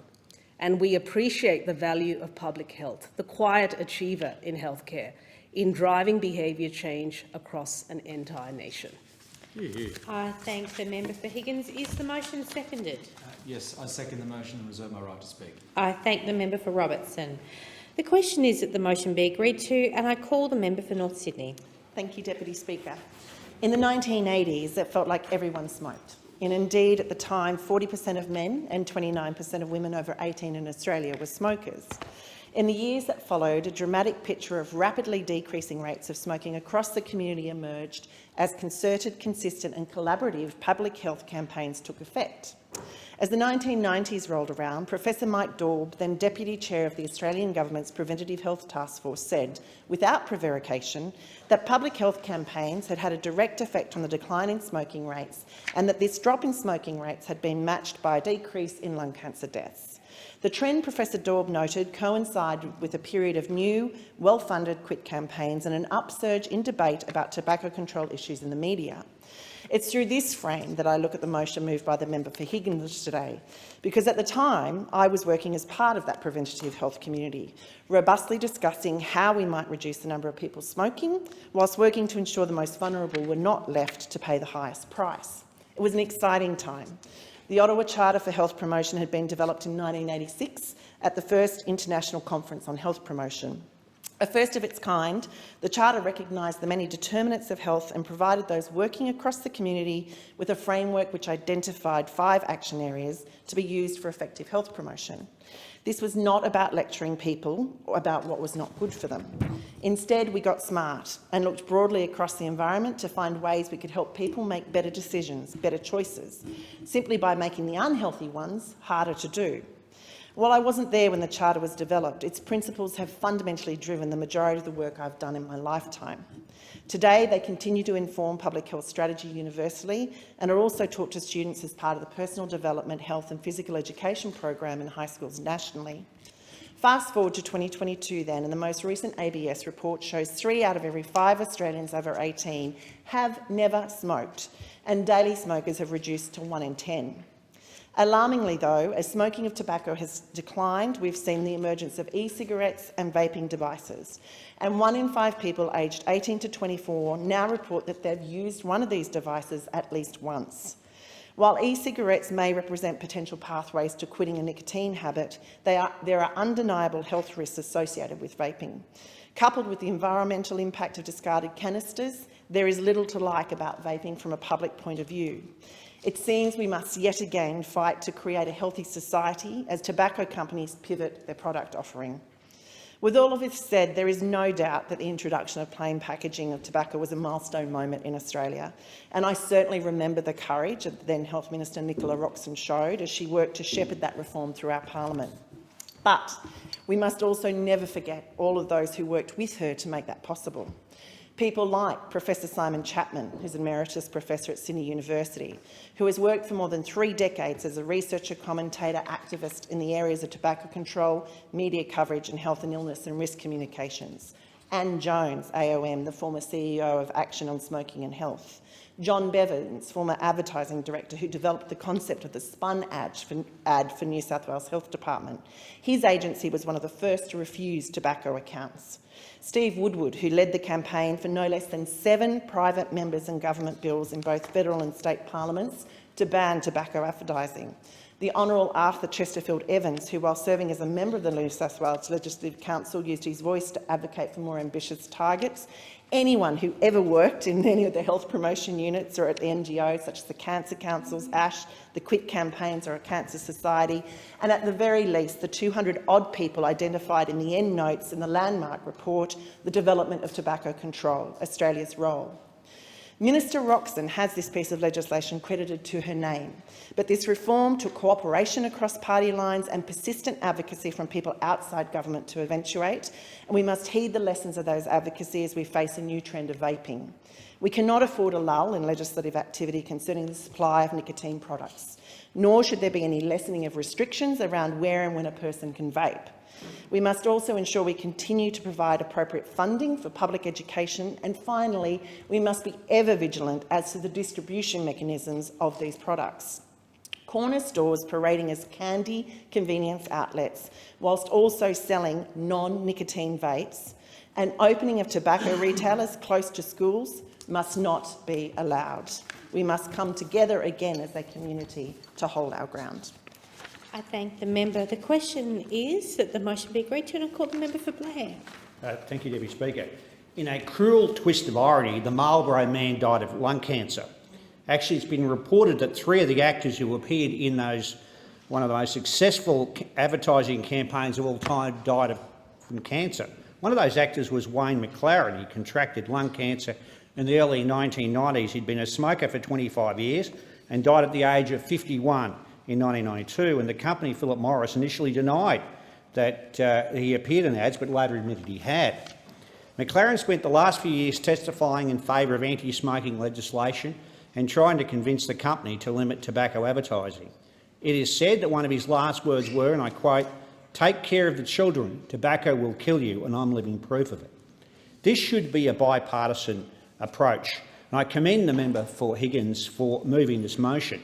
Last year, Australia marked the 10th anniversary of Labor's world-leading tobacco plain packaging laws, an anniversary worth celebrating. It ranks as one of the greatest legacies of the former Labor government, along with achievements like the National Disability Insurance Scheme, needs-based funding for education and the National Broadband Network. The introduction of plain packaging by the Gillard government in December 2012 was a historic, world first and a significant public health policy. It's something that's been emulated by at least 26 countries around the world. Thanks to that landmark legislation, Australia has now some of the toughest and most comprehensive anti-smoking measures in the world. These laws removed tobacco company logos and included new and larger graphic health warnings. And taking a preventative health approach, we made it easier for Australians to kick the habit with a range of initiatives that included graphic health warnings, rolling out tobacco excise increases, advertising restrictions, public health campaigns and quit smoking support. Smoking rates in Australia have declined from 16% to 11%. And as the member for Higgins rightly pointed out, 1 million fewer Australians now smoke. And as an eminent scientist and clinician, I commend her for the work she does. And tobacco use has a disproportionate impact on the health and economic terms of disadvantaged groups, people with mental health issues, First Nations people, working class people alone. In my experience growing up, it was so common for people to smoke, and I'm so fortunate that I didn't take it up.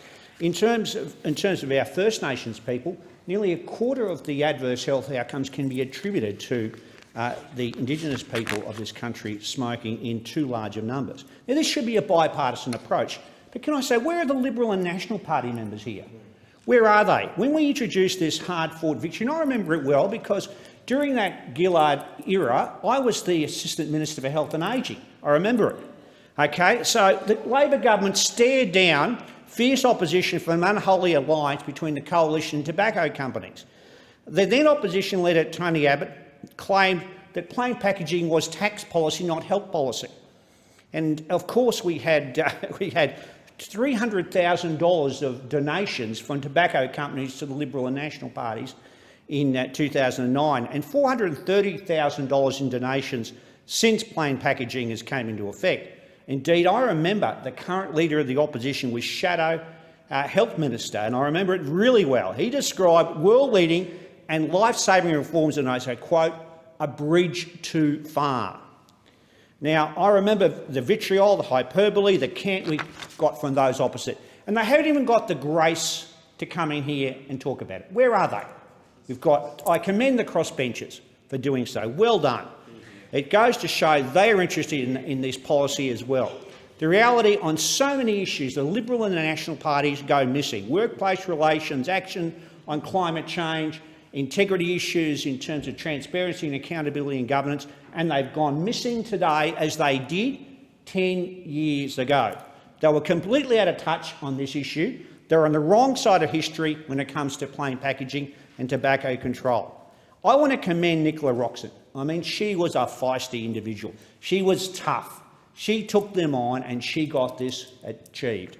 There were many people, public servants, there were health groups around the country, all on backing us, the AMA and a whole bunch of organisations. The secretary of the department was terrific, and there were so many great people. I want to thank Nicola Roxon for her courage and conviction in tackling tobacco smoking. And I want to thank the member for Higgins for doing the right thing and caring for people in her clinical practice, but now caring for people in her parliamentary practice, and for bringing this motion before the chamber. I thank the member for Blair. The question is that the motion be agreed to, and I call the member for Mackellar. Thank you, Deputy Speaker. I rise today as a representative of the electorate of Mackellar, as a GP and as a mother, and as a person who has helped many beat the smoking addiction, and as an Australian who watched with pride as we led the world with our public health interventions to cut national smoking rates. But now, as a doctor, I am alarmed at the prospect of Australia once again having the wool pulled over our eyes by the tobacco industry, as they prey on our children via the portal of e-cigarettes.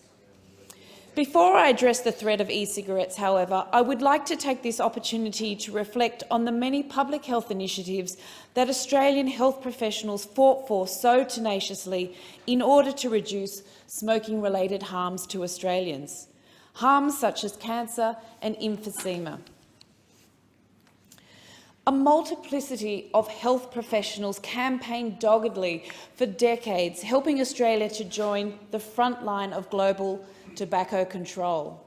I'll just mention a couple today, but Professor Simon Chapman, renowned tobacco control academic and advocate, deserves a special mention, as does Professor Melanie Wakefield and her team at the Cancer Council, whose work established the vital negative link between plain packaging and cigarette smoking. The approach to cut smoking rates in this country was multifaceted and grew in momentum over the time. In 1976, a ban on the advertising of tobacco products on TV and radio was implemented. Later, ads were also banned at sporting events. Then tobacco company sponsorship of sport was prescribed, and smoking in workplaces, restaurants and on planes forbidden. Taxes on tobacco products were gradually increased and graphic warnings on packets mandated. Then, as we've heard, in December 2012, Australia became the first country in the world to implement plain packaging laws. Within 3 years of this legislation being introduced, an estimated 100,000 fewer Australians smoked, and by 2019, 16 countries had followed Australia's lead, adopting plain packaging rules.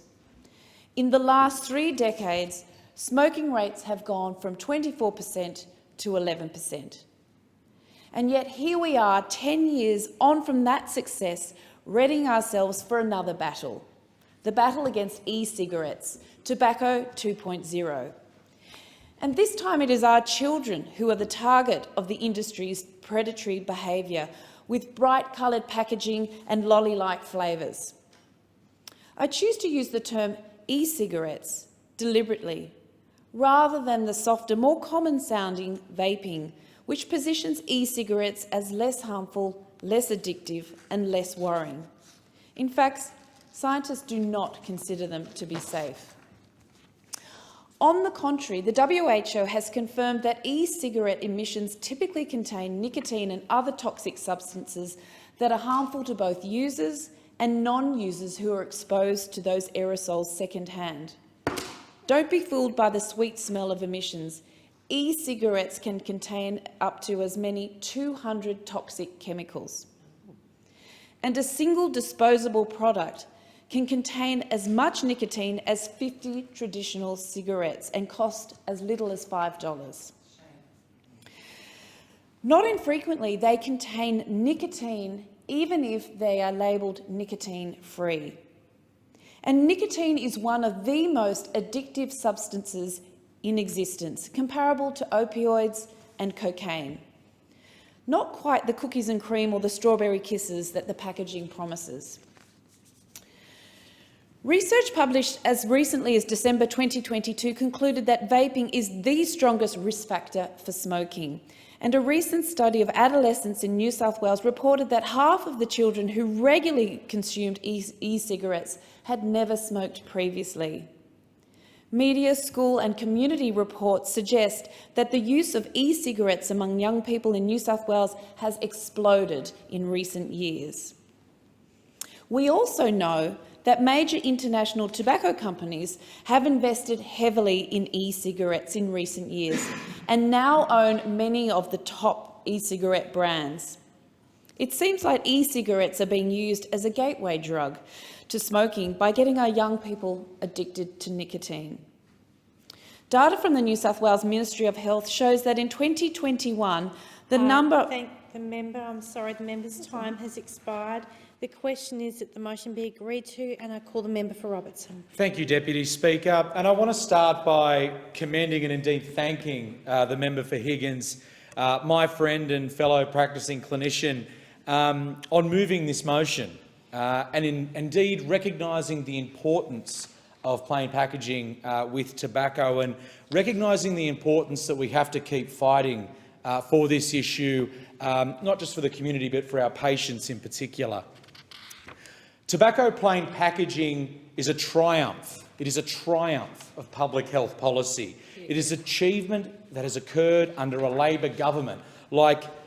That's true for most of the significant health policies and programs that Australia has seen. We know that on this side of the House, and they know it in the Liberal National Party that that is the case. They know it deep down, but they do know it. And this is because the health of our nation is front and centre to what we all must achieve. Cigarette smoking is one of the leading preventable causes of mortality and continues to be responsible for countless deaths. When we examine the major causes of smoking-related mortality, there are three major causes for me that stand out, and I know other clinicians in the room will have the same opinion. Those include atherosclerotic cardiovascular disease. They include chronic obstructive pulmonary disease. Some of you may know that as emphysema and chronic bronchitis. And I remember the first patient that I ever saw in an emergency department at Wyong Hospital was a patient lying in their bed in the acute section. I remember I was standing on the flight deck. It was just across the other way, unable to speak because they were so breathless. Their breathlessness was so severe, and on further evaluation, further assessment, it would be noted that that patient was having an exacerbation of their emphysema, of their chronic bronchitis. And this patient also had a significant smoking history, which we know is a major factor and risk factor for COPD. It is known that those who stop smoking reduce their risk of developing and dying from these tobacco-related illnesses.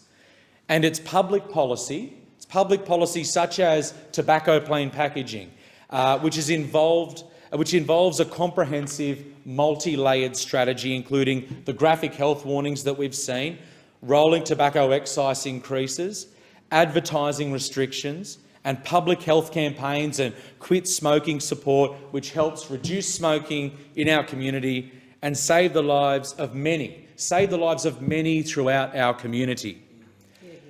The consequences of tobacco smoking are extensive. I've gone into a few, but one example that I do want to expand on is the harmful effects of tobacco smoke that has on our cardiovascular health. That's the health of the heart, health of the blood, and health of the blood vessels. These harmful effects can include something called coronary vasospasm. The blood vessels around the heart constrict, leading to the heart muscle having less oxygen. Increased hypercoagulability. The blood is thicker, and that predisposes patients to blood clots. Dyslipidemia, the amount of fat in a patient's blood, becomes significantly dysregulated, leading to things like heart attack and stroke. And myocardial infarction or heart attack, sudden cardiac death, and stroke. And this is the shortened list. This is the simplified list of only 2 organ systems that are affected. I know the member for Higgins and the member for McKellar have spoken about some of the dangers of tobacco smoking and cigarette smoking, but it can literally affect every organ in the human body. And as the member for Higgins rightly said, in both health and economic terms of tobacco use, disadvantaged groups are hit more hard, especially our Aboriginal and Torres Strait Islander brothers and sisters right across the country in every electorate. And I do want to finish by commending the incredible work of many in the public health sector, many in the research and the university sector that has been said quite rightly today.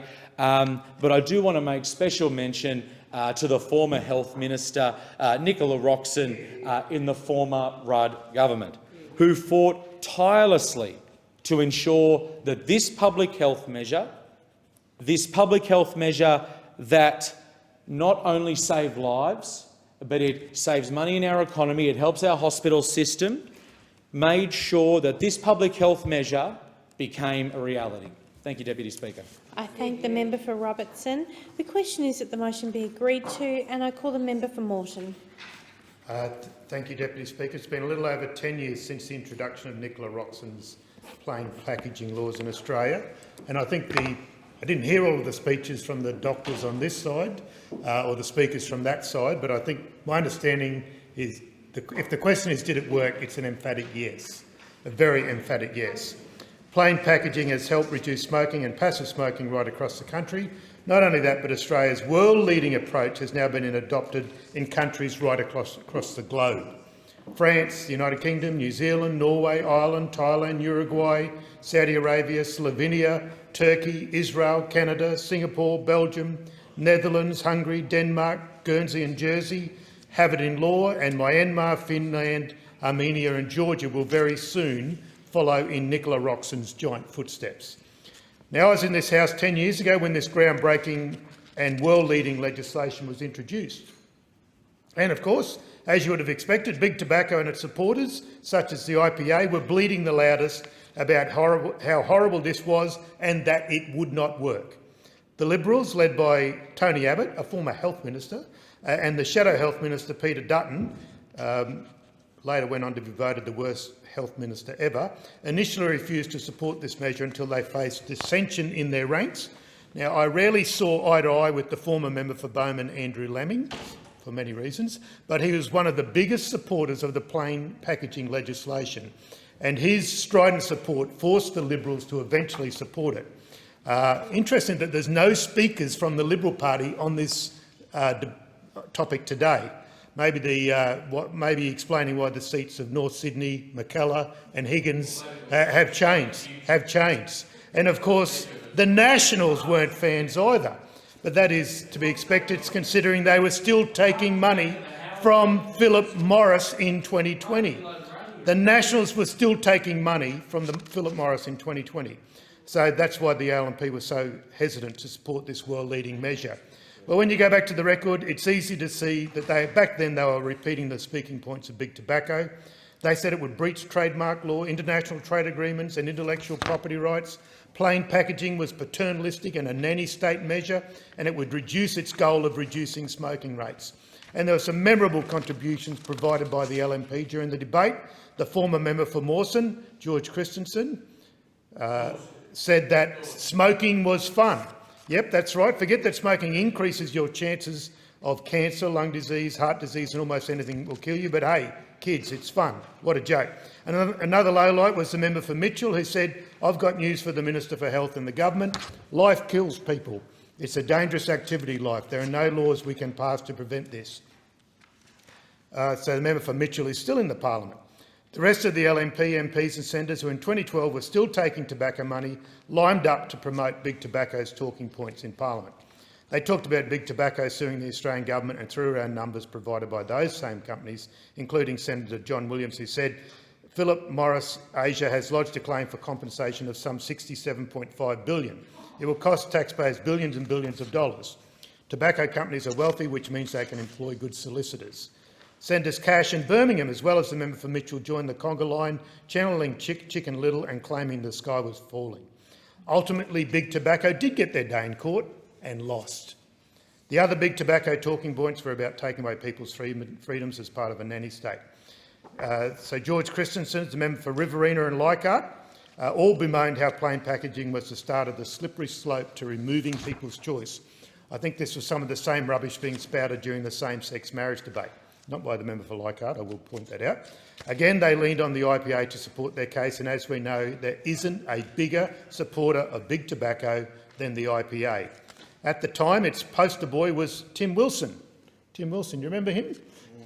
Tim Wilson, who eventually briefly became the member for Goldstein, leading the charge for the IPA and Big Tobacco. Thankfully, the Labor government stood strong, and a big thank you does need to go out to Nicola Roxon, former Health Minister, former Attorney General, who stayed the path and got this important health measure through at the time. Australia is a healthier place for it, and judging by that list of countries, the world is a healthier place because of the work of Nicola Roxon and that adventurous Labor government that challenged Big Tobacco and won. I thank the member for Moreton. There being no further speakers, the debate is adjourned and the resumption of the debate will be made for an order of the day of the next sitting. I call the clerk. Private members' business. Notice number 7, motion relating to fuel excise. And I call the member for Barker.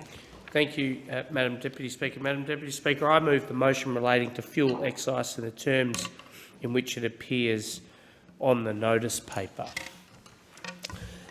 Madam Deputy Speaker, fuel excise is an important contributor to the state and nature of our roads in Australia.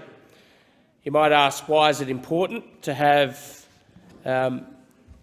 funds expended on our road network? Well, put simply, there's a safety requirement, there's also a productivity and efficiency requirement. In terms of the safety requirement, can I tell you that 1,200 people lost their lives last year on Australian roads and 40,000 people were seriously injured. I think that makes that case.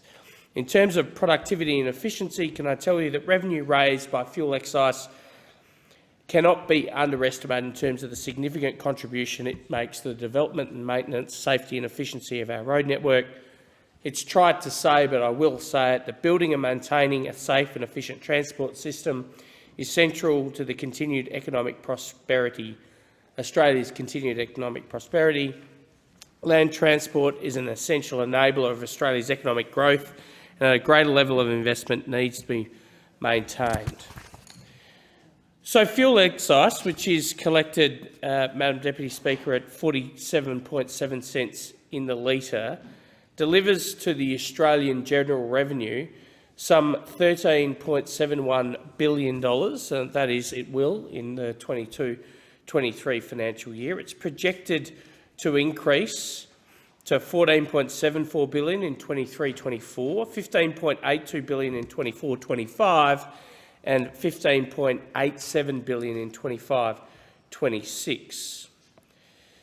But, and I think that's fair to say that's a gargantuan amount of money, but it's funds that Australian motorists have paid via taxes at the Bowser. And what I'm concerned about, and what this motion alerts the Parliament to, is that currently 91% of the excise collected is expended on our land transport routes. Sadly, that's decreasing to 88% by 25-26. Now, we had, in the year just past, the year of two budgets, which of course is unusual. We had the coalition budget in March and we had the Labor budget in October.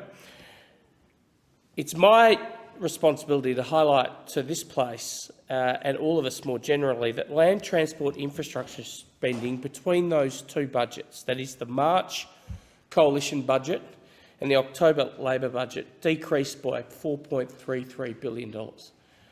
Now, with respect, that's more money than you can fly a rocket ship over, but it's money that is well and truly needed by our road network as it burdens under the pressure of a lack of maintenance, made worse by recent prolonged wet period. The coalition government presented that budget in March 2022 and it was packed with infrastructure investment. In fact, everybody knew that there was a $120 billion infrastructure pipeline. The coalition legacy included important programs to improve road safety, including upgrading key regional road corridors through the Roads of Strategic Importance Initiative, safer local roads and bridges through the Local Roads and Community Infrastructure Program, Roads to Recovery, Black Spot, heavy vehicle safety and productivity, bridges renewal. I could continue on, but I won't. What I want to do is extend a call, and it's a call I'm making, but one that the AAA, the peak motorist body in Australia, has also been making, and that is that 100% of Australia's fuel excise collected from motorists be expended on our road network, hypothecated, if you like, for that purpose. At the end of the day, an average Australian family contributes approximately $1,188 a year in fuel excise, and this is at a time where cost of living pressures have never been greater. I respectfully suggest to you they pay that money begrudgingly and at cost and opportunity cost of other things in their lives. The very least we can do is ensure that every single cent of that $1,188 is invested in the road network to make it safer, more efficient and more productive. It's my call, it's the AAA's call, it's the only call that needs to be made in this space, and it's one that Labor needs to stand up for, even if some of you stand up too early. I thank the member for Barker. Is the motion seconded? I thank the member for Wide Bay.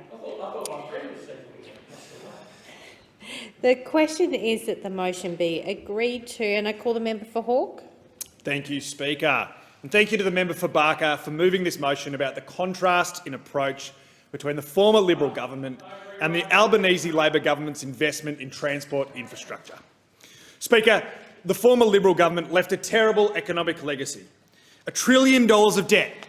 $1 trillion of debt with no meaningful economic dividend to show for it.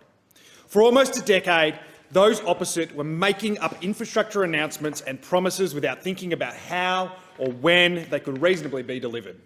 They spent more time printing gloss than pouring concrete or asphalt, and as a result, they left a catalogue of undercosted projects, many without feasible plan for delivery. In the lead-up to the 2019 election, there were imaginary commuter car parks promised in marginal seats without consideration or consultation of local or state governments. Even the former Treasurer and member for Kooyong promised 4 car parks in his electorate before later abandoning every single one of them. Now, despite the decade of waste under the former Liberal government, the Albanese Labor government is taking responsibility for infrastructure investment. We are delivering on our election commitments and ensuring that government infrastructure spending is responsible and sustainable. We have rid the federal infrastructure budget of the waste and rorts we inherited and begun the rollout of a $123 billion infrastructure pipeline. We are restoring the role of Infrastructure Australia in this process and working closely with state and territory governments to ensure projects will deliver a boost to productivity and, importantly, deliver an economic dividend for the Australian people. These measures are not just about fairness and integrity, but also about ensuring our infrastructure agenda makes economic sense. Investment in infrastructure should drive economic growth and create opportunity for people and industry alike. Through this growth and opportunity, public infrastructure investment should provide a strong return for increased individual and collective productivity. After coming to government last year, we put all existing infrastructure spending through a rigorous review. All infrastructure investment program projects were considered through the audit of wasteful spending, review of March budget measures, and a review of the timing of existing investments. This repositioning of projects was a reflection of our commitment to transparent and economically responsible infrastructure investment. This process ensured that, unlike the former Liberal government, funding allocated by the Albanese Labor government will go to where it is needed most. My electorate of Hawke is home to one of the fastest growing populations in the country, and I understand the need for serious investment in our transport infrastructure, as does my community. The Western Highway is one of the main arterial roads through Hawke, with 77,000 vehicles travelling the stretch between Melton and Caroline Springs every day.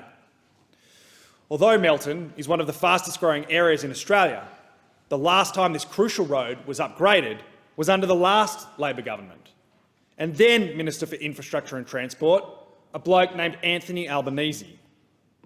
Since then, our community suffered 9 long years of neglect under the former Liberal government, as their infrastructure priorities were dictated by electoral margins rather than need. Now a further upgrade is long overdue. And that's why the Albanese Labor government is kick-starting the Western Highway upgrade with the $10 million business case required to get things moving.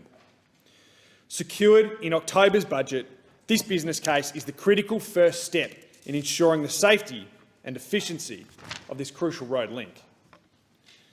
Ahead of the Victorian state election, the Andrews Labor government, the Victorian state government, matched our commitment. They understood the value of it, and they laid the foundation for a collaborative approach to delivering this upgrade. The state and federal Labor governments are working closely together to ensure the project is delivered efficiently and with future growth along the corridor in mind. Speaker, the contrast could not be more clear. The former Liberal government wasted and rorted their way through 9 long years to the detriment of our country and, in particular, to communities like mine.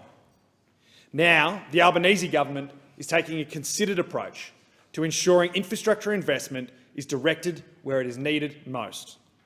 It is absolutely clear that only Labor governments can be relied upon to deliver the infrastructure that our communities need the most. I thank the member for his contribution and I call the member for Wide Bay. Thank you, Deputy Speaker. If a charity raised funds for sick kids but didn't give them the money, there'd be an uproar. But somehow it's appropriate for the Albanese government to hit motorists with a user charge and not spend it on building better roads. For every litre motorists pump into their car, they pay a fuel excise of 47.7 cents, giving the Commonwealth $15 billion per year. I agree with the Australian Automobile Association that the entire $15 billion and not a cent less should go directly back into road infrastructure. Anything less, and the Labor government is robbing the drivers of more affordable second-hand fuel cars who can't afford a brand new EV in the showroom.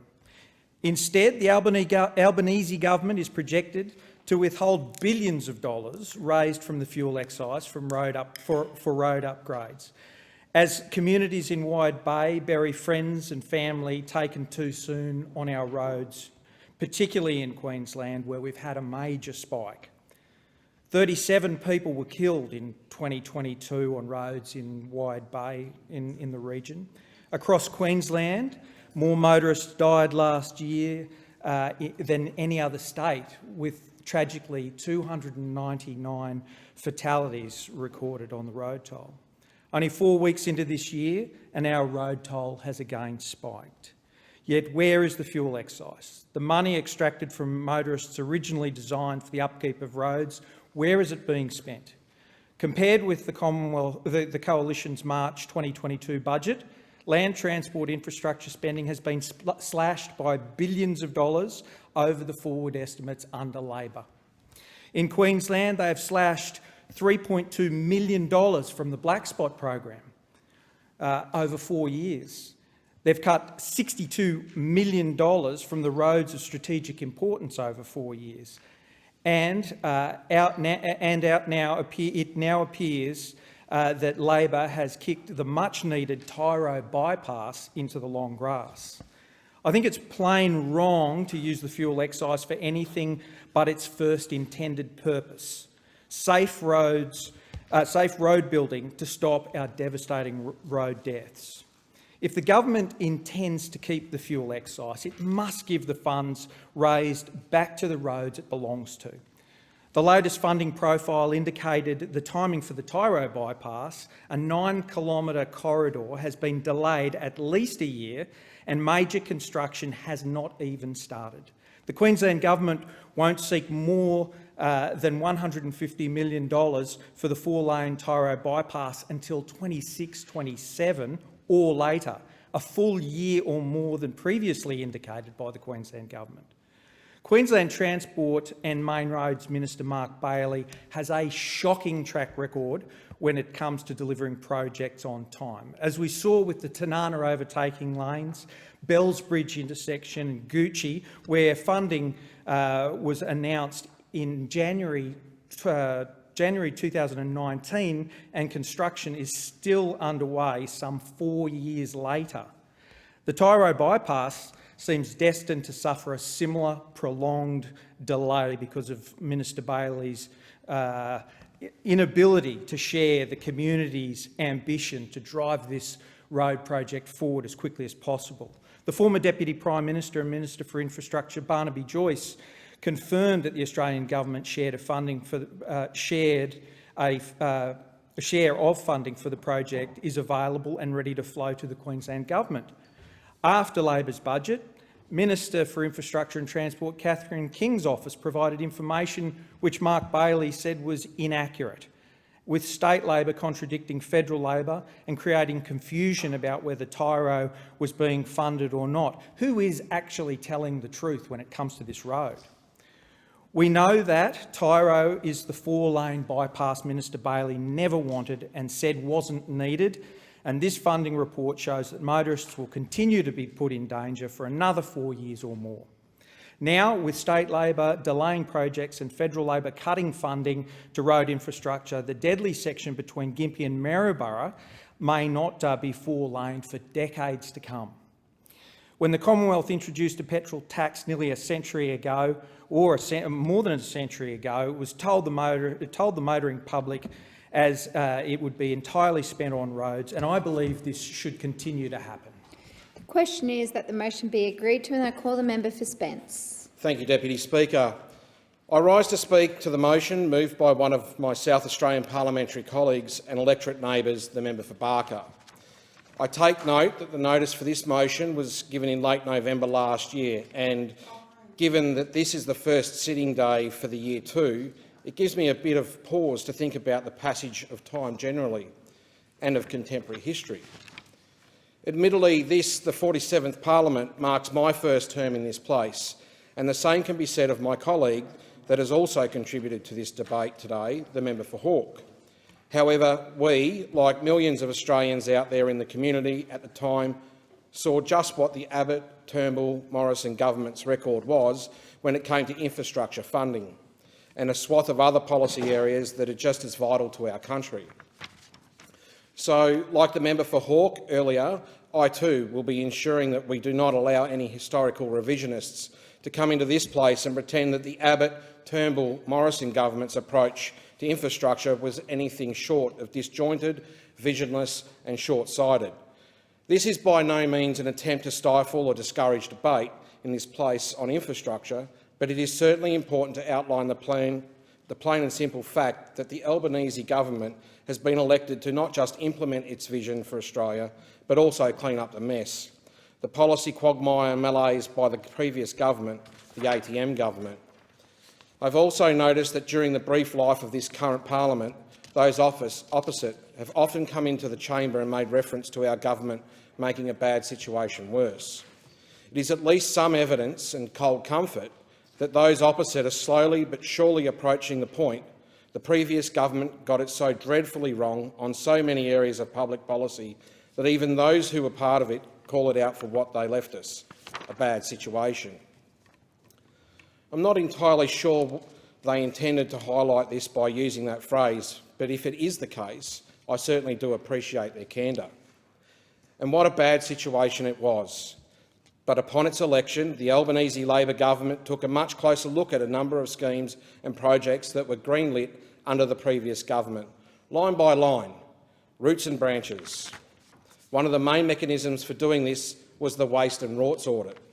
This is in addition to the many investigations conducted by the Australian National Audit Office, which uncovered a number of startling revelations through a number of schemes and projects under the previous government.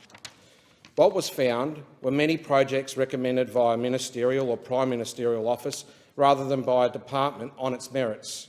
And what does that leave us with? Imaginary car parks, projects that are undercosted and over-egged, and increasingly difficult to complete on time of rising inflationary pressures and supply chain issues. The Albanese government is taking responsibility to correct the course of the nation's infrastructure vision and put Australia back on the right course after nearly a decade of reckless mismanagement by those opposite. Thankfully, we are now led by a Prime Minister who intimately understands infrastructure and the importance of getting it right, not just in the here and now, but for generations to come. An infrastructure minister himself for close to 6 years certainly helps with this.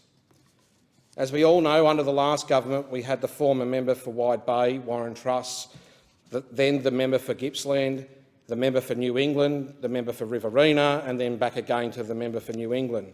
That is a startling turnover and seldom a recipe for success in a portfolio area that desperately requires stewardship and long-term vision. I remember former Prime Minister Tony Abbott touting himself as the infrastructure Prime Minister.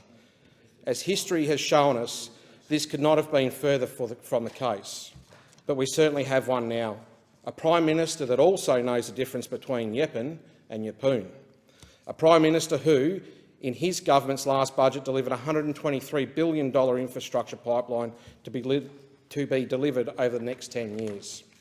But lastly, I take the member for Barker's sincerity on face value, But as the Shadow Assistant Minister for Infrastructure and Transport, he should take stock of his former government's inglorious legacy on infrastructure, perhaps in one or two of his many media releases.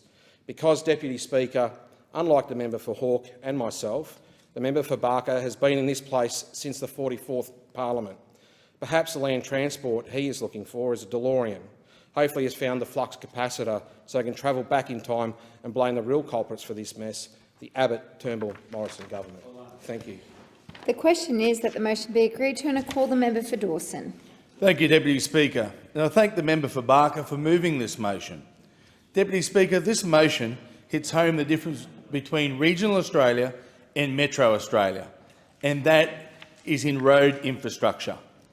The fuel excise levy, which raised $13.7 billion between 2022 and 2023, helps to fund the development and maintenance of our roads.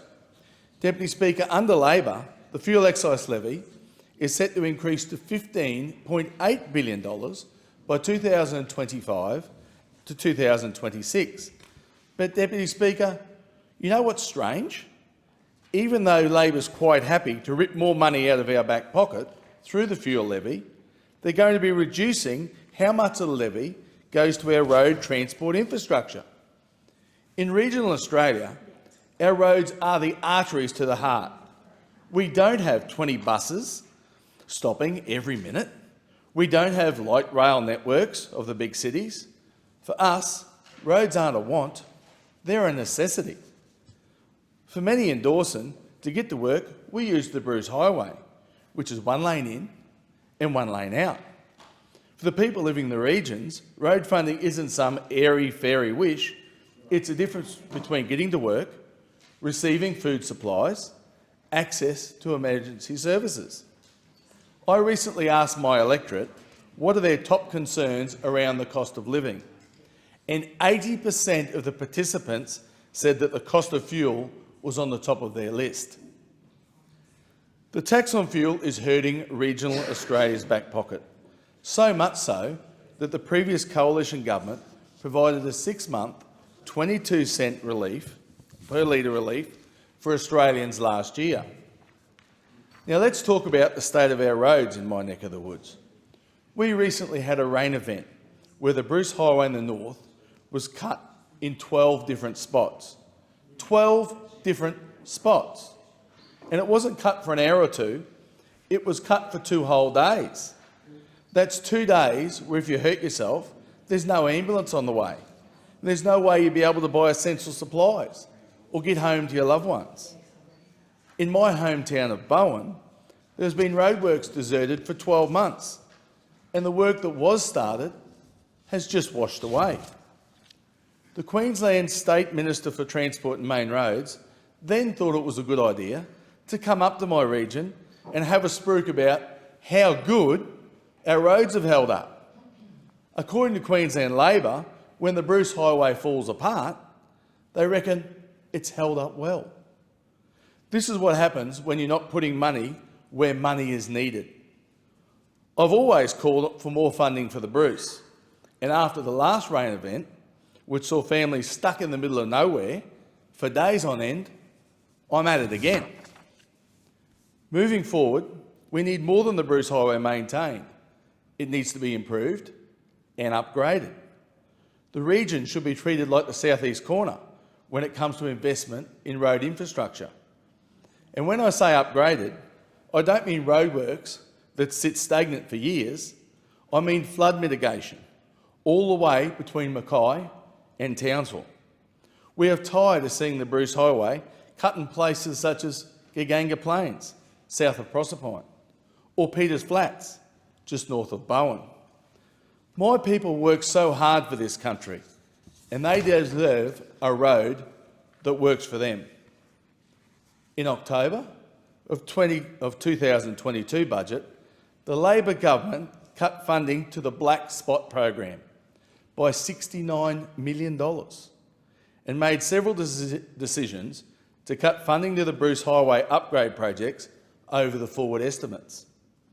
These funds have been reprofiled to years beyond the forward estimates. By investing less funds in our regional roads, the standard only falls further behind those of the city, and that is just unacceptable. 100% of the income from the fuel excise must go into improving our regional and rural road infrastructure. Let's compensate our fuel users when they call an ambulance so the ambulance will arrive. Let's compensate the mums and dads of the region so they can feel confident knowing they'll get home safely. Let's build an Australia ready for tomorrow. The question is that the motion be agreed to, and I call the member for O'Connor. Thank you, Madam Acting Deputy Speaker, and it gives me great pleasure to rise today to support this motion by the member for Barker and also the call by the Australian Auto Association that 100% of the fuel levy collected is reinvested in the road network. Now, just to put some context around this, every motorist who fills their vehicle at the petrol bowser pays 47.7 cents per litre in fuel excise, which adds up to close to $15 billion per year, Deputy Speaker. And that is a road user charge, and I'll come back to the road user charge in a moment. But what I want to emphasise here is that under the coalition, by 21-22, 98% of that money was being reinvested in the road network, moving up to 100% by 22-23. Now, when the new government, the Albanese government, handed down its budget in October, it was revealed that this investment of the fuel excise will decrease to 88% by 25-26. Now, as a member for a regional electorate covering 1.1 million square kilometres with a massive road network, this is completely unacceptable, Deputy Speaker, and I want to put on the record, firstly, the achievement of my grain growers this year in producing a second consecutive record grain crop of 26 million tonnes and growing as those last truckloads arrive at the bin. And that harvest will need to be transported to the port, predominantly by road, and the road network is not up to the job. And unfortunately, we're seeing a high number of accidents, including fatal accidents on our road network. Just last week, two owners of the two major trucking companies that haul the state's grain were out in the media calling for an immediate upgrade of both the Albany Highway and the South Coast Highway, where a lot of that grain travels into the Albany port or across to the Esperance port. Now, Deputy Speaker, Shire President of Plantagenet, Chris Pavlovich, made the point that the Albany Highway needs an investment of an upgrade of 15 kilometres per year, because a well-constructed road lasts about 30 years, so a 400-kilometre road needs an upgrade of around 15 kilometres every year to keep that road up to scratch. Now, at the moment, we're not going anywhere near that. We're putting band-aids on the problem, and it's not getting any better. In fact, at this point in time, it's getting worse.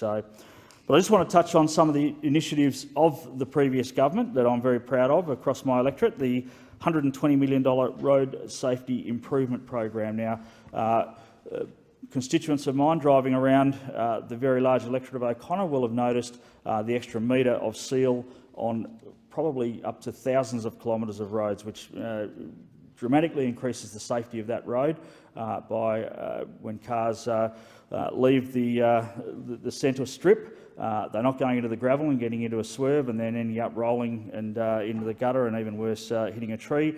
They are still on bitumen and they can correct and get back on the road. So that's a really important road safety improvement that we funded. The $160 million Agricultural Supply Chain Infrastructure Program, which will go some way to restoring and improving the road network to get that grain crop into the bins and certainly into the port over the next 12 months. And also the $170 million ring road at Albany, which is a major investment to once again improve the efficiency of the road freight into the Albany port, and a project I'm very proud of.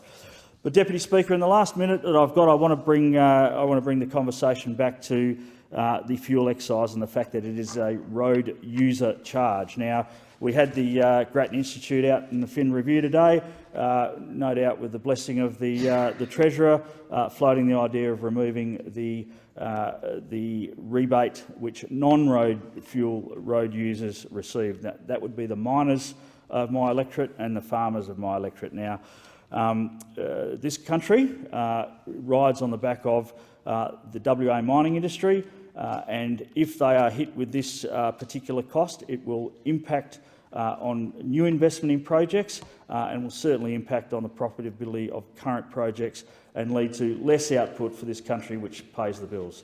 Thank you, Deputy Speaker. There being no further speakers, the debate is adjourned and the resumption of the debate will be made in order of the day for the next sitting.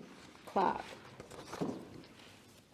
Private members' business, notice number 8, motion relating to manufacturing. The member for Cunningham. Thank you, Deputy Speaker. I move the motion relating to manufacturing in the terms in which it appears on the notice paper. I want to talk about why Australia needs to boost its performance in manufacturing and what the Albanese Labor government is doing to achieve that goal. Over the last decade, Australia's manufacturing sector has been allowed to deteriorate. This is despite its vital importance to our economy and to the current and future living standards of our community. 3 trends illustrate our decline and the challenges facing Australia. First, a 2020 report from the OECD ranked Australia last among member economies for manufacturing self-sufficiency. More recently, Harvard University's Economic Complexity Index has tracked Australia's decline between the year 2000 and 2020 from ranking 55th to 91st. And thirdly, between 2013 and May 2022, the number of manufacturing jobs fell by nearly 70,000, despite a growing economy and workforce. Labor wants to build a stronger and more resilient future. That requires a modern, growing and diverse manufacturing industry that delivers secure, high-skill, high-wage jobs. The Albanese government is committed to driving the transformation of Australian industry and reviving our ability to make world-class products in Australia for domestic consumption and for exporting. We are acting to create high-value jobs across the economy and to help Australians learn the skills needed for the jobs of the future. One example is Labor's National Reconstruction Fund. The $15 billion National Reconstruction Fund is one of Australia's biggest government investments in manufacturing in living memory. This fund is exactly what Australia needs now. It will drive economic development in our regions and outer suburbs and boost our sovereign capability, diversify the nation's economy and help create secure jobs. This is just one Albanese government policy to rebuild and modernise Australian manufacturing. Others include 180,000 fee-free TAFE and VET places to build our skills base, more affordable childcare, grants to stimulate regional manufacturing, a national strategy to create a local battery industry as we move towards more renewable energy, a national rail manufacturing strategy and 20,000 extra university places, including 936 additional places for the University of Wollongong to train more teachers, nurses and engineers. These additional places represent an injection of $29 million into our Illawarra economy and community. My own electorate of Cunningham and the broader Illawarra already have a strong manufacturing base, but there's plenty of room to expand and diversify our base. As I said in my first speech in this place, the Illawarra has the people, the workers, the resources, public and private sector organisations and schools, TAFEs and universities to be a growing manufacturing resource for the country. Already the Albanese government has invested in our manufacturing future, including by recognising our role in moving to sustainable renewable energy supplies. These federal investments include a $10 million Energy Futures Skills Centre for the University of Wollongong, a renewable energy training centre for Wollongong TAFE, supported by a $2.5 million investment, $8.98 million to Hysata to work with Germany's Fraunhofer IPT to develop new facilities to deliver low-cost hydrogen in Port Kembla, a development about which Paul Barrett, the CEO of Hysata, observed, "Australia has a once-in-a-generation opportunity to be a global leader in green hydrogen, and we are delighted to see the government backing Australian innovators. Our technology will enhance sovereign manufacturing capabilities, create high-skilled jobs and position Australia as a green hydrogen powerhouse." And $800,000 to ATCO Australia, in partnership with Fraunhofer, for a feasibility study into deploying an electrolyser and ammonia facility to make advancements in hydrogen technologies and storage in the Illawarra. These recent initiatives followed Labor's announcement last August that the Illawarra is one of 6 proposed offshore wind energy regions. This investment in wind energy will underwrite the Illawarra's manufacturing future. The Illawarra has long been a place of steel, mining and heavy industry. That and our deep water port, great training and education facilities, skilled workers, large and small businesses and a growing services sector are a perfect base for expanding our manufacturing performance. Combining our strengths with an ambitious and supportive Albanese federal government and hopefully an incoming Labor state government in New South Wales mean that the Illawarra will be part of the urgent regrowth and expansion of Australia's manufacturing sector. Before I go to the next speaker, I call for a seconder for the motion. I second the motion and reserve my right to speak. Thank you. The question is that the motion be agreed to. Are there any speakers? I call the member for Capricornia. Thank you, Deputy Speaker. I rise to respond to the motion put forward by the member for Cunningham, and I'd like to use this opportunity to formally correct the record when it comes to those opposite in their track record on manufacturing. It may be too long ago for some of the government to recall, but let's for a moment take a trip down memory lane as I remind those opposite of their track record on manufacturing. Under Labor's manufacturing, contribution to GDP fell by $7 billion and 6,800 manufacturing businesses closed. Employees all over the country were forced out of jobs as a result. Electricity prices also doubled last time Labor was in government. Sound familiar? Since being appointed as the Shadow Assistant Minister for Manufacturing, I heard from plenty of businesses already that they're very concerned at the prospects for the sector going forward under this government. Australian manufacturers and their workers remember all too well what happened last time this mob was in government.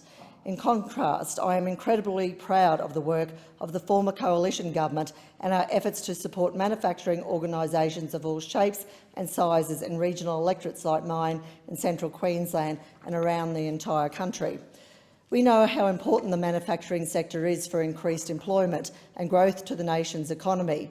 Under the modern manufacturing strategy, the Coalition invested more than $2.5 billion to drive growth and innovation across the Australian manufacturing sector, funding more than 200 projects to boost our regions and national sovereign capabilities.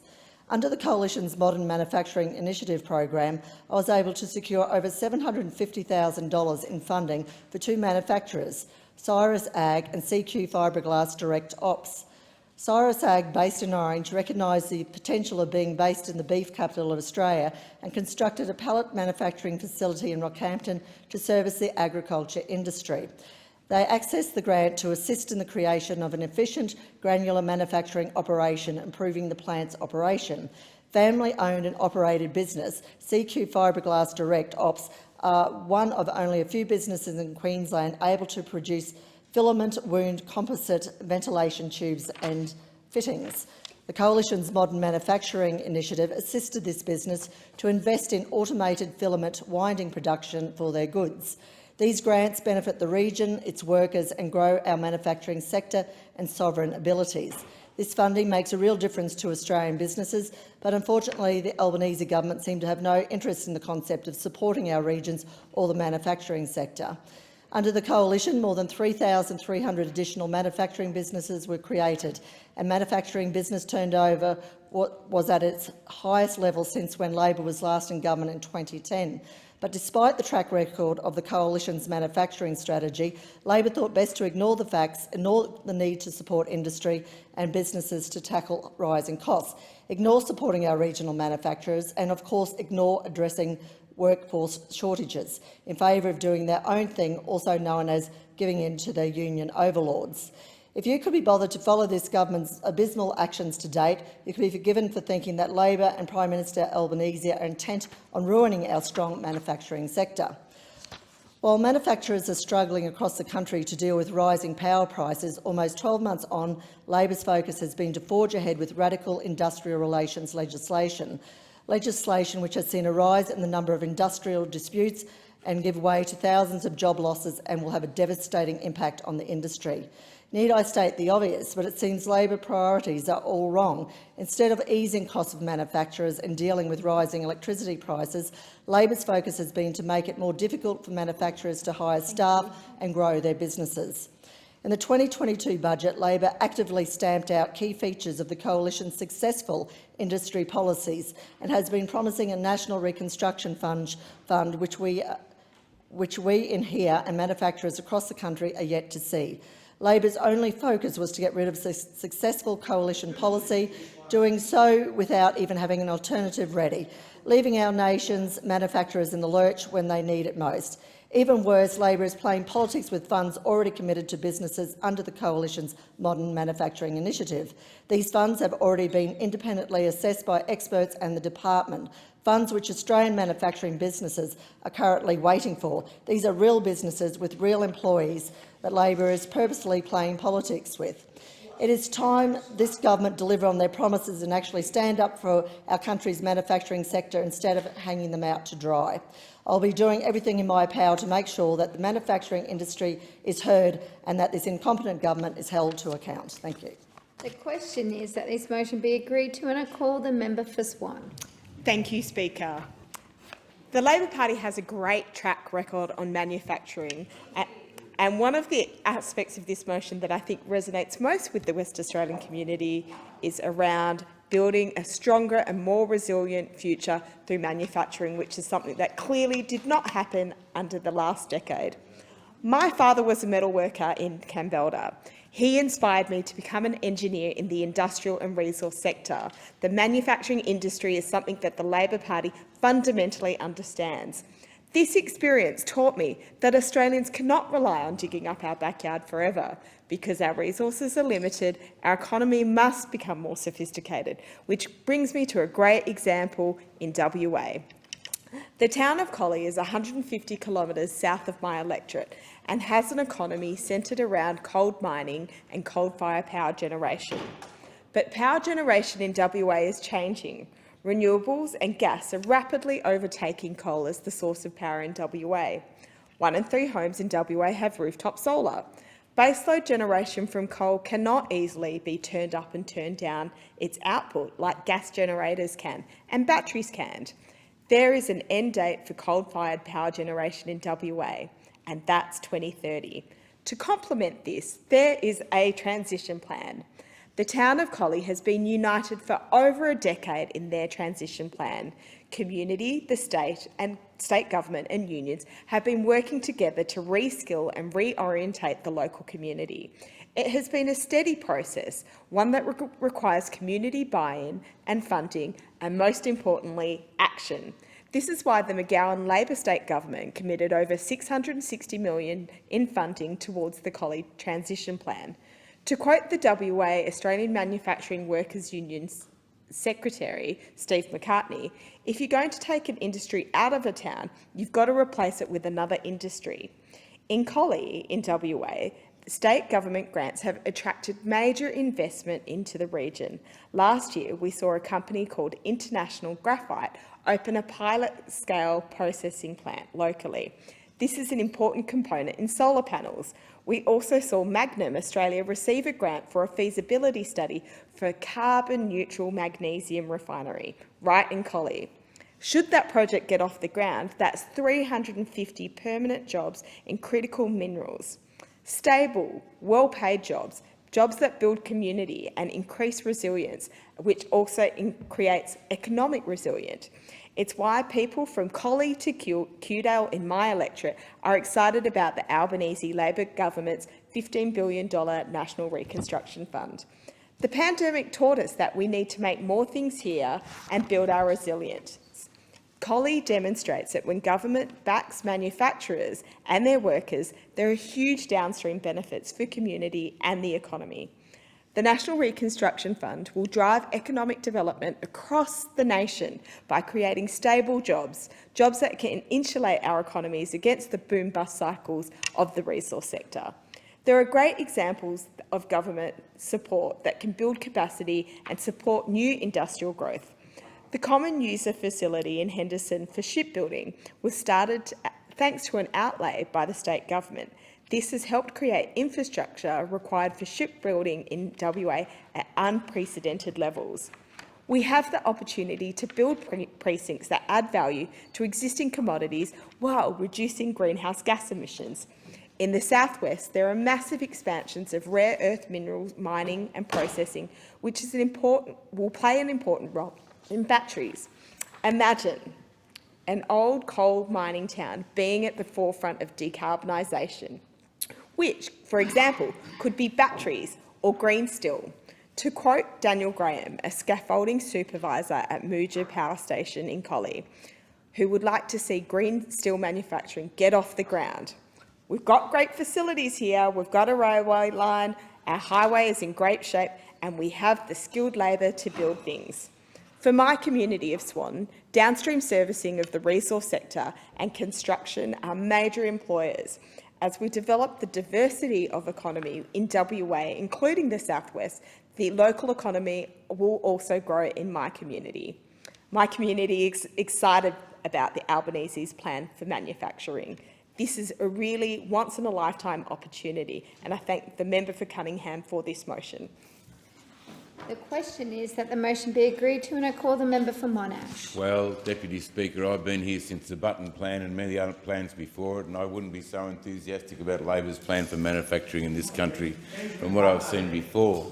But I just put to you that Australia's running away from its cheap and amazing fossil fuel reserves to run into renewable energies, and you realise that with the renewable energy coming forth to support our manufacturing industry, the costs of those, cost of power to those manufacturers has gone through the roof, and all you have to do is stand back and observe exactly what's happened over a long period of time in Australia's manufacturing being virtually shipped offshore to China, and in the process of shipping it offshore to China, their emissions are going through the roof, although they collapsed a bit around the COVID exercise where they closed down a lot of their manufacturing.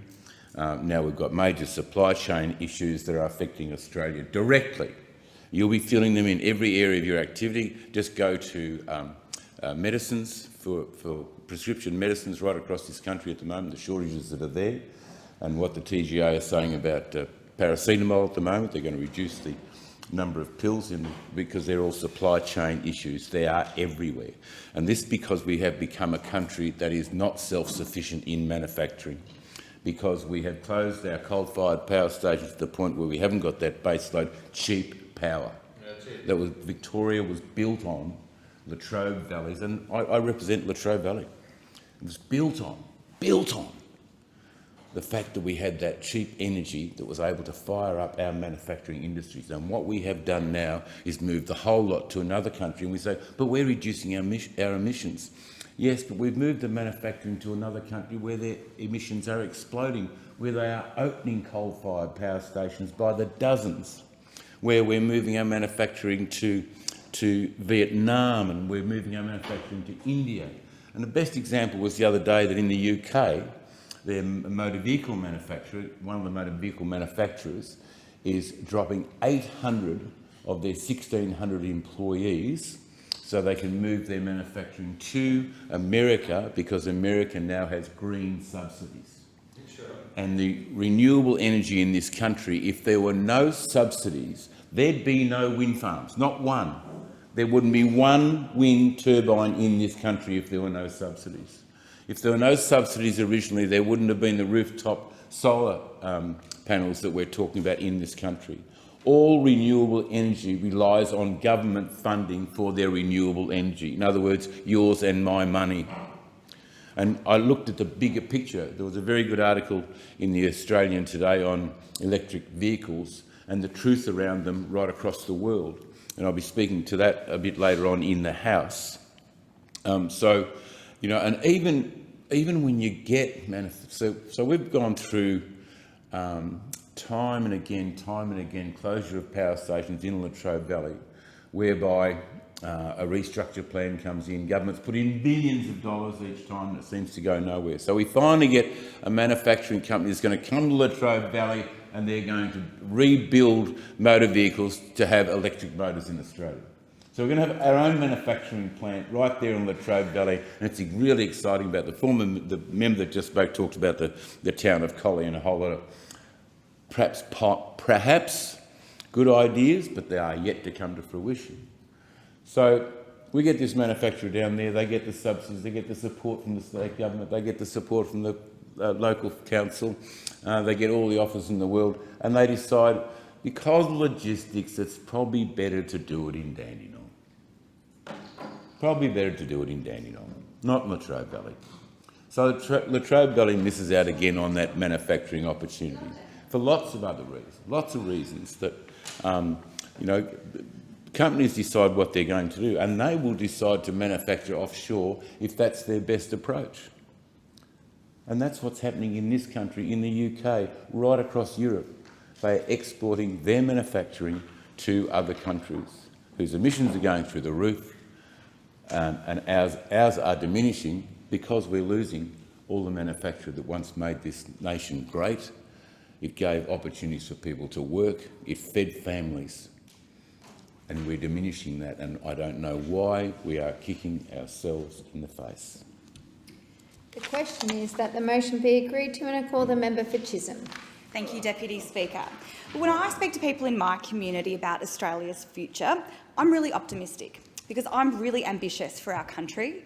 And one of the reasons for this is because in the Albanese government, we at last have a federal government that cares about good, secure jobs here in Australia and about ensuring we make things here, both for our own sovereign capability, but also to trade with the world. And the unfortunate fact is that we have suffered from a coalition government with a lack of ambition for Australia, and manufacturing has declined. But under the Albanese Labor government, manufacturing is back because we're backing manufacturing. When the Liberals came to government, there were 927,000 manufacturing jobs. That was in November 2013. When they left government last year, there were only 855,000 jobs.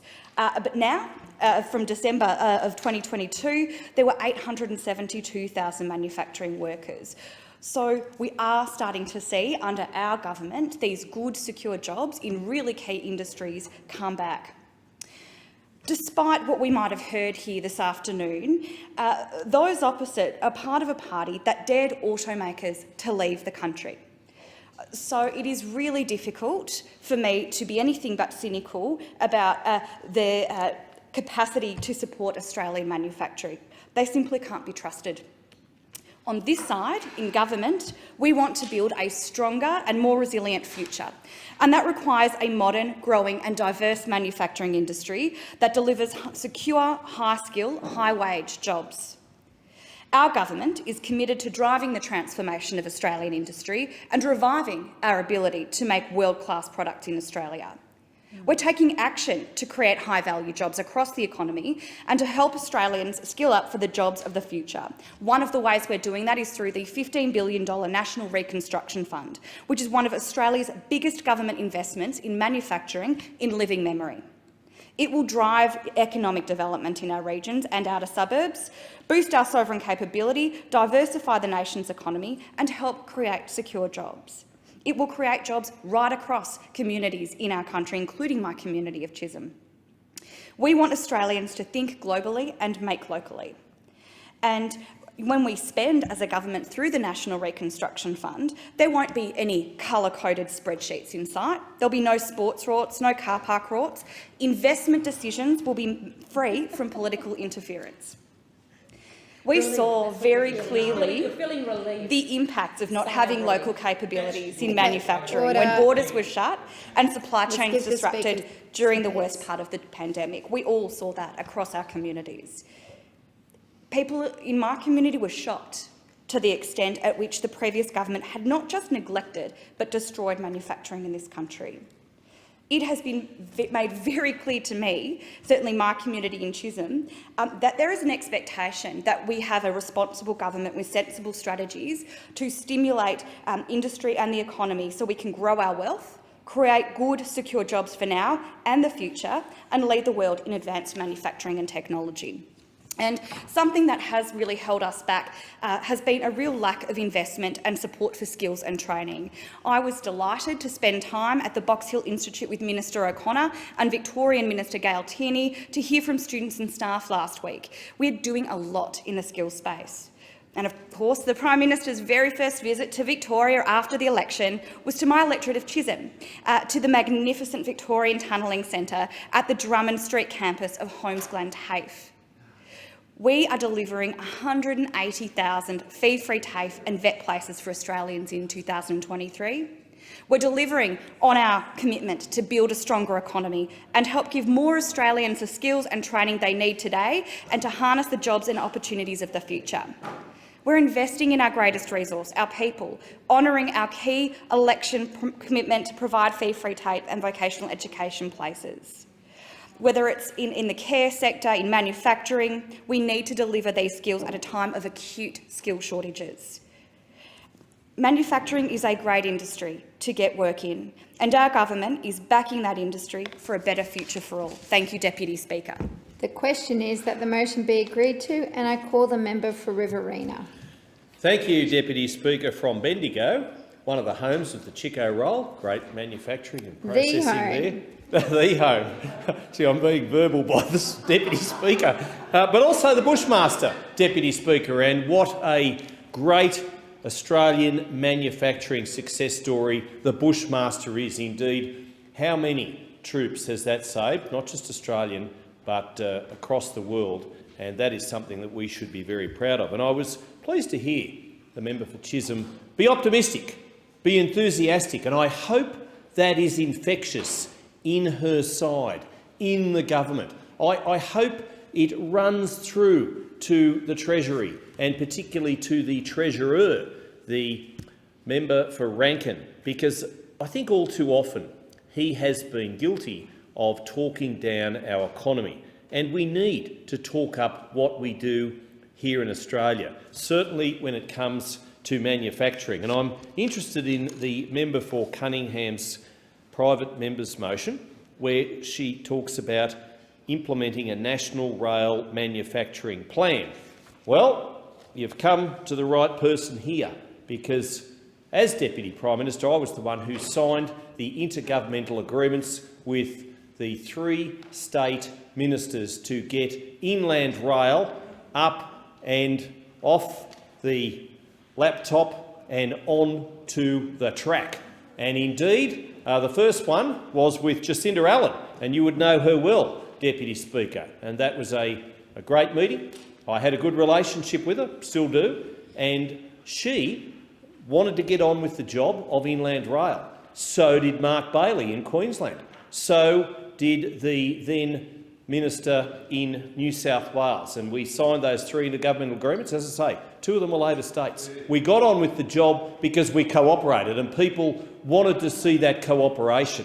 Now, this motion and some of what I've heard from those opposite reminds me a little bit of that Yes Minister episode where they're talking about the success of the health system, the episode in which they were lamenting or praising the fact, I shouldn't say lamenting, praising the fact that it was the best performing hospital in England. Indeed it was, and they had 500 administrative staff, yet no patients. I was saying, but it's a great hospital, it's so efficient. Yes, but they had no patients, and they were trying to convince the minister that wasn't such a success story because it indeed had no people in the actual hospital receiving treatment. And what we don't want to see under this Labor government is them talking up manufacturing because they've sent all the manufacturing overseas because of their reckless energy policies, because it's too costly to do business here. It's too costly to make things here in Australia, and that is my great fear. I want to see more Bushmasters built. I want to see more processing plants in agriculture, in all sorts of things, such things as indeed I know that the RDA estimates the manufacturing industry in my own electorate of Riverina supports 7,988 jobs. I want to see more jobs. I know there are 80,000 vacancies in regional Australia at the moment. I want to see them filled, and I know that indeed many of those nearly 8,000 jobs are in manufacturing.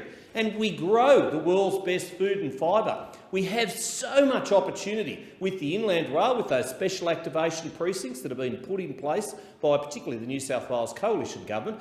I want to see those fully explored and exploited and enhanced and worked upon such that we can have more manufacturing jobs. And so the challenge is there, the opportunity is there, and the obligation is there to those opposite to make sure that they do everything they can to bring energy costs down. Because if they don't, indeed it's going to be like the hospital in England, which had no patients and was written up as such a success story in the minister's office. And we're going to have members opposite talking about the success story of manufacturing. It's such a success story, but we've got nobody working in there because we've sent them all overseas. But you know, this is a huge thing, and energy is going to play a big part in the future success or otherwise of our manufacturing industry. Industries such as Flipscreen and Wagga. I know we gave generously as a coalition government, and indeed the coalition provided $2.5 billion to create the modern manufacturing strategy.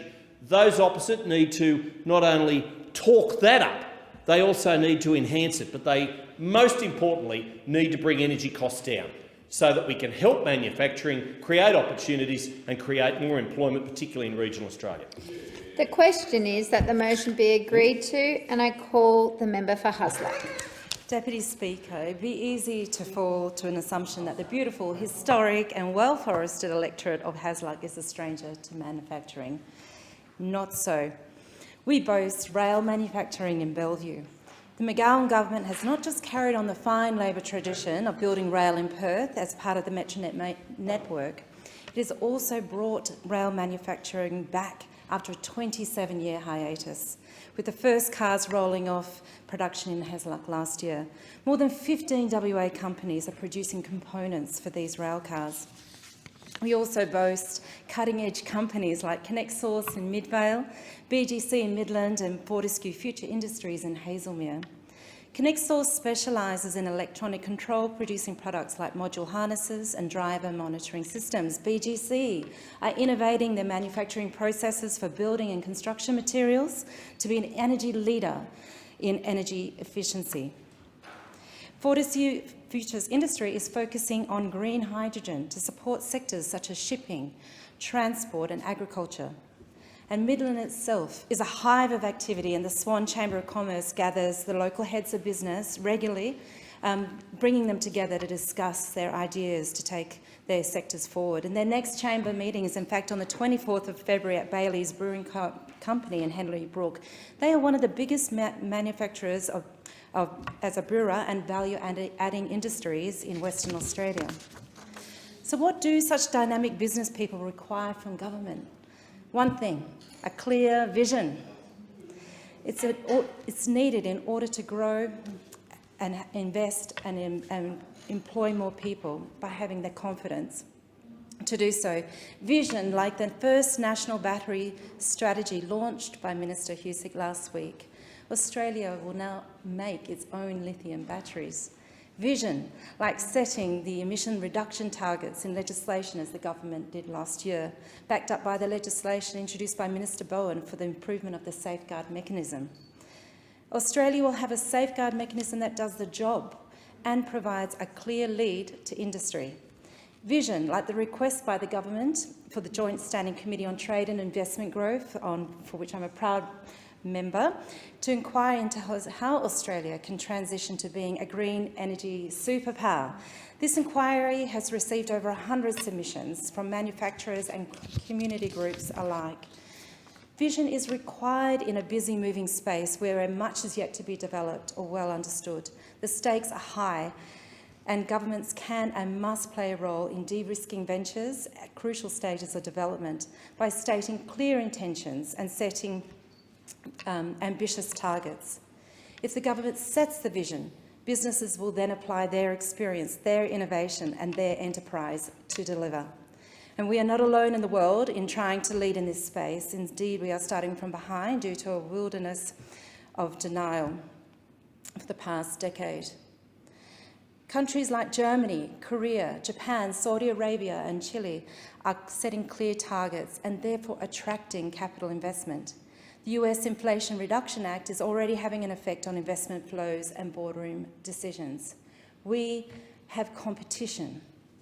Nevertheless, Deputy Speaker, I am optimistic because the $15 billion National Reconstruction Fund is one of Australia's biggest government investments in manufacturing in living memory. The National Rail Manufacturing Plan, following the examples of Western Australia, will bring jobs and skills back home. To build things in Australia, we need to ensure we have workers with the skills necessary to do so. As my learned colleague from the member for Parramatta recently stated in his book Ausonomics back in 2007, we have no alternative but to work smarter and stay ahead of the game. If young Australians aspire to well-paid jobs in secure industries, they must move up the value chain. For government, these lessons are clear: educate, train and empower, and then educate some more. Deputy Speaker, our government understands this and has invested in 180,000 free TAFE and VET places to give more Australians the skills and training they need today and to harness the jobs and opportunities of the future. We are investing in TAFE at Midland TAFE in my electorate. We are delivering $3.34 million to equip the campus with the appropriate resources to train Australians in wind turbine maintenance. In manufacturing, there are many opportunities present in this time of change, and this government has the vision to carry the nation forward, and I commend the motion to the House. The question is that the motion be agreed to, and I call the member for Forde. Thank you, Madam Deputy Speaker. It's always a pleasure to rise and speak on matters of economics and business and manufacturing as my electorate. As the member for Blair, who's in the chamber, would well know, our electorates mirror each other greatly in that regard. And the member for Hasluck and her contribution, we serve on the Economics Committee together, and I like the idea of a clear vision. However, I disagree with her on the notion that the government is actually providing it, because one of the things we know that business needs is cheap, reliable energy. And as the member for Riverina quite clearly pointed out in his contribution, that is one thing we're not seeing from this government. But I'll say this, Madam Deputy Speaker, it's wonderful that the Labor government has finally decided to recognise the importance of local manufacturing and that it is a vital component to the Australian economy through this motion. Yet, as many things with this government, it's important that we don't just hear the words but we see the deeds. And if you look through last year's budget, that was the right time to address these spiralling costs, workforce shortages and ongoing supply chain issues and rising energy costs. Yet they did nothing in that budget to address these issues. Their budget failed to properly establish their vision for industry, and all it did really was redirect funds from programs that the previous government had set up. This failure to provide substantial support to our manufacturers is in stark contrast to the real measurable actions that the previous coalition government took to support industry in Australia. The coalition provided some $2.5 billion to create the modern manufacturing strategy, and this support bolstered our sovereign manufacturing capability and empowered over 200 projects across Australia. In addition, Madam Deputy Speaker, we reduced the small business tax rate to 25%, We expanded the instant asset write-off. We significantly improved cash flow for business by being able to write off assets more quickly in a cash flow manner rather than depreciated over time. And additionally, through JobKeeper and other measures, we helped them keep their doors open through COVID. These allowed businesses to focus on their core competencies, and that was growing their businesses, developing services and product to the Australian community. And importantly, when I talk to many of the businesses in my electorate of Ford, bringing capacity back on shore where they were previously getting stuff manufactured offshore. All right, now, one of the issues they now face is a workforce shortage. But that is something that I think will resolve itself over time as we focus on building a skilled workforce. And I have said this to the business community. One of the things that I think has lacked in the past 20 or 30 years is the willingness of our business community to engage with our schools and our TAFEs to build an experienced, dedicated, trained workforce.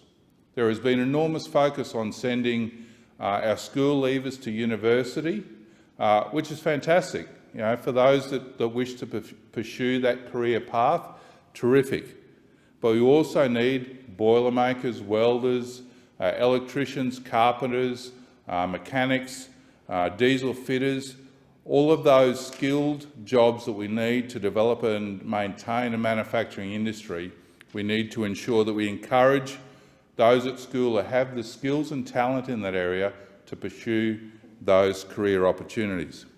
Now, one of the things, Madam Deputy Speaker, across my electorate of Ford, as a result of the Manufacturing Modernisation Fund, I look at the great local companies that benefited from that, such as Merino Country in Charlotte Park. They received over $400,000 to adopt new technologies for sewing machine and garment production to support the international expansion of their wool clothing business.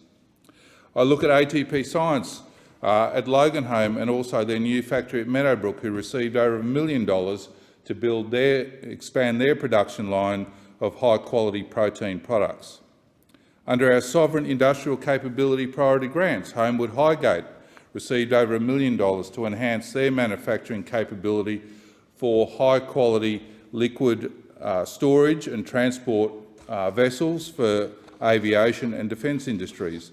And Frontline Manufacturing at Meadowbrook received over $700,000 to purchase equipment that allows them to manufacture metal plates for armoured fighting vehicles. Order. These are just some of the examples of the support we've provided. Just take a seat for a moment. There's a little bit I need to do. Thank you. There being no further speakers, the debate is adjourned and the resumption of the debate will be made an order of the day for the next sitting. Clerk. Private members' business, notice number 9 relating to fossil fuel subsidies. I call the member for Griffith. Thank you, Mr. Speaker. I move the motion relating to fossil fuel subsidies in the terms in which it appears on the notice paper. If we want to tackle climate change, then we need a plan to phase out of coal, oil and gas. But right now, not only did this Labor government actively support opening up over 100 new coal and gas mines, but they are using public money to make it happen. Australia is the world's third biggest exporter of coal, oil and gas, behind only Saudi Arabia and Russia. Australia alone is responsible for 20% of the OECD's fossil fuel exports.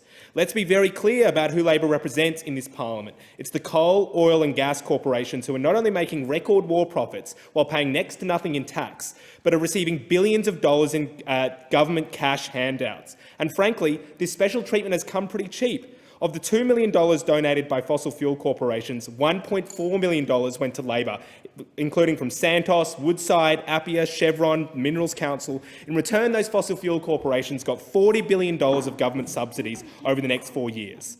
6 of the 10 biggest recipients of the fuel credits tax, which is the biggest of those subsidies, are coal mining corporations. But really, the biggest subsidy fossil fuel corporations like Santos get is a tax regime that sees a cleaner pay more tax in dollar terms than some of the world's biggest multinational coal, oil and gas corporations. In the last reportable tax year, the top 20 coal, oil and gas companies made $150 billion of revenue and only paid $30 in tax. It's a sick joke. Labor clears the cam about climate change, but Labor's policy is crystal clear. Keep mining and exporting coal and gas past 2050, regardless of the consequences. Thank you. Is the motion seconded? Yeah, I rise to second the motion. And I give the call to the member for Brisbane. Thank you, Deputy Speaker. $40 billion. That is the dollar value the government has set aside for the fossil fuel industry. $40 billion. This corporate gift comes at a time where fossil fuel companies are raking in hundreds of billions of dollars in profit off the backs of struggling households and families. As these companies continue to make record profits, we continue to live through the effects of the climate crisis. We're living through times where heavier and more frequent rainfall causes floods and hotter, drier periods cause bushfires.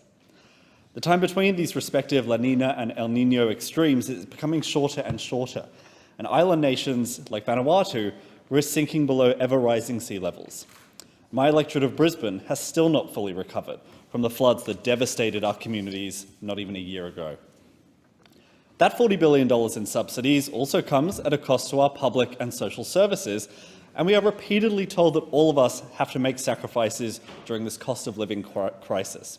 But that's not exactly true, because BHP doesn't have to give up their subsidies, Woodside doesn't have to give up their tax breaks, Santos gets to keep their part of the $40 billion. Meanwhile, the rest of Australia is told by this government that we cannot get dental into Medicare, we can't make uni free again, and we can't build the number of social homes that our country actually needs. And the truth is that we can do those things. It's just that the government has chosen to help the fossil fuel industry over you. Yeah. Are you seeking the call? Thank you. Yes, I am, Madam Deputy Member Speaker. for Kooyong. Thank you. Madam Deputy Speaker, we are in a climate emergency. Sorry, Member for Kooyong. I might just actually state that the question is that the motion be agreed to, and now give you the call. Thank you, Madam Deputy Speaker. We are in a climate emergency. Legislation on climate change amelioration is fundamental to cementing our progression to net zero by 2050. It should also set interim goals to ensure that we act now, goals which should be transparent, adaptable and progressive. We cannot deny, delay or dissemble. We cannot procrastinate or pretend. Every tonne of emissions produced now and pumped into our shared and collective atmosphere makes the job harder for us and harder for the next generation. All of us in this place, if we've looked, have seen the science. We know that a more ambitious emissions target will free our economy from its reliance on volatile markets.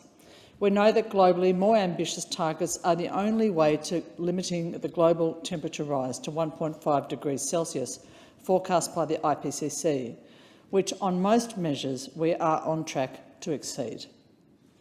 How do we achieve more ambitious targets? By transitioning our energy supply to renewables, by building a cleaner, more efficient electricity network, by increasing availability and decreasing the cost of low-emissions vehicles, by supporting the domestic manufacture of electric heavy vehicles and commuter transport, by investing in new technologies and battery manufacturing, and by improving the efficiency of existing and new Australian homes, not by opening new gas facilities and new gas mines. Any additional supply of gas and coal will keep fossil fuel energy generation competitive.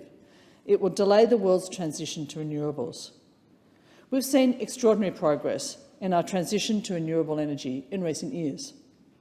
We can continue to build on that without taking backward steps, without building assets destined to be stranded as our international trading partners make their own progress towards net zero emissions.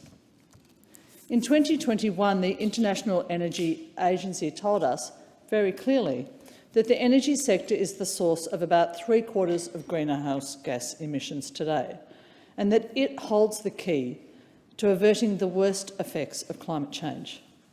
The IEA mapped out a pathway to net zero by 2050.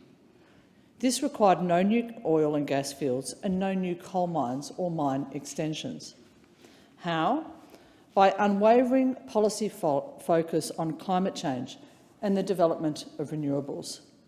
By ensuring that the focus for oil and gas producers switched entirely to output and emissions reduction from the operation of existing assets. Not by supporting a gas-led recovery, and not by more money for ever-failing technologies like carbon capture and storage. We can support coal and gas workers and communities by creating publicly funded transit authorities to help communities to diversify local industries and to create new jobs. Fossil fuel subsidies cost us $11.6 billion in 2021 to 22 across all federal, state and territory governments, equivalent to $22,000 a minute. It is perverse that our government continues to subsidise fossil fuel production and consumption while communities across the country bear the cost of disasters exacerbated by fossil fuel use. Australia's actions count globally. A more ambitious emissions reduction target will signal this country's commitment to a global effort to act on climate change. The Albanese government needs to provide credible step-by-step steps to achieve its net zero goals, building confidence amongst investors, industry, citizens and other countries. Our long-term national low-emission strategy needs to be linked to measurable short-term targets and policies with defined sectoral and technology milestones.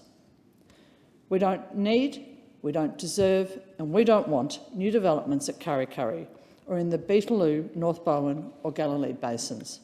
We don't want Middle Arm and we don't want Pepperlemon. Our Indigenous people have told us that they don't want the offshore Barossa project. We want our government to show vision and leadership, and we want no new fossil fuel projects. The question is the motion be agreed to. There being no further speakers, and this debate is adjourned, and the resumption of debate will be made in order of the day for the next sitting. Give the call to the member for Bennelong. Thank you, Deputy Chair. I move that the Federation Chamber do now adjourn. Thank you. Thank you. So the question is that the motion be agreed to. All those that opinion say aye. To the contrary, no. I think the ayes have it, and the Federation Chamber stands adjourned until 4 p.m. tomorrow. Thank you.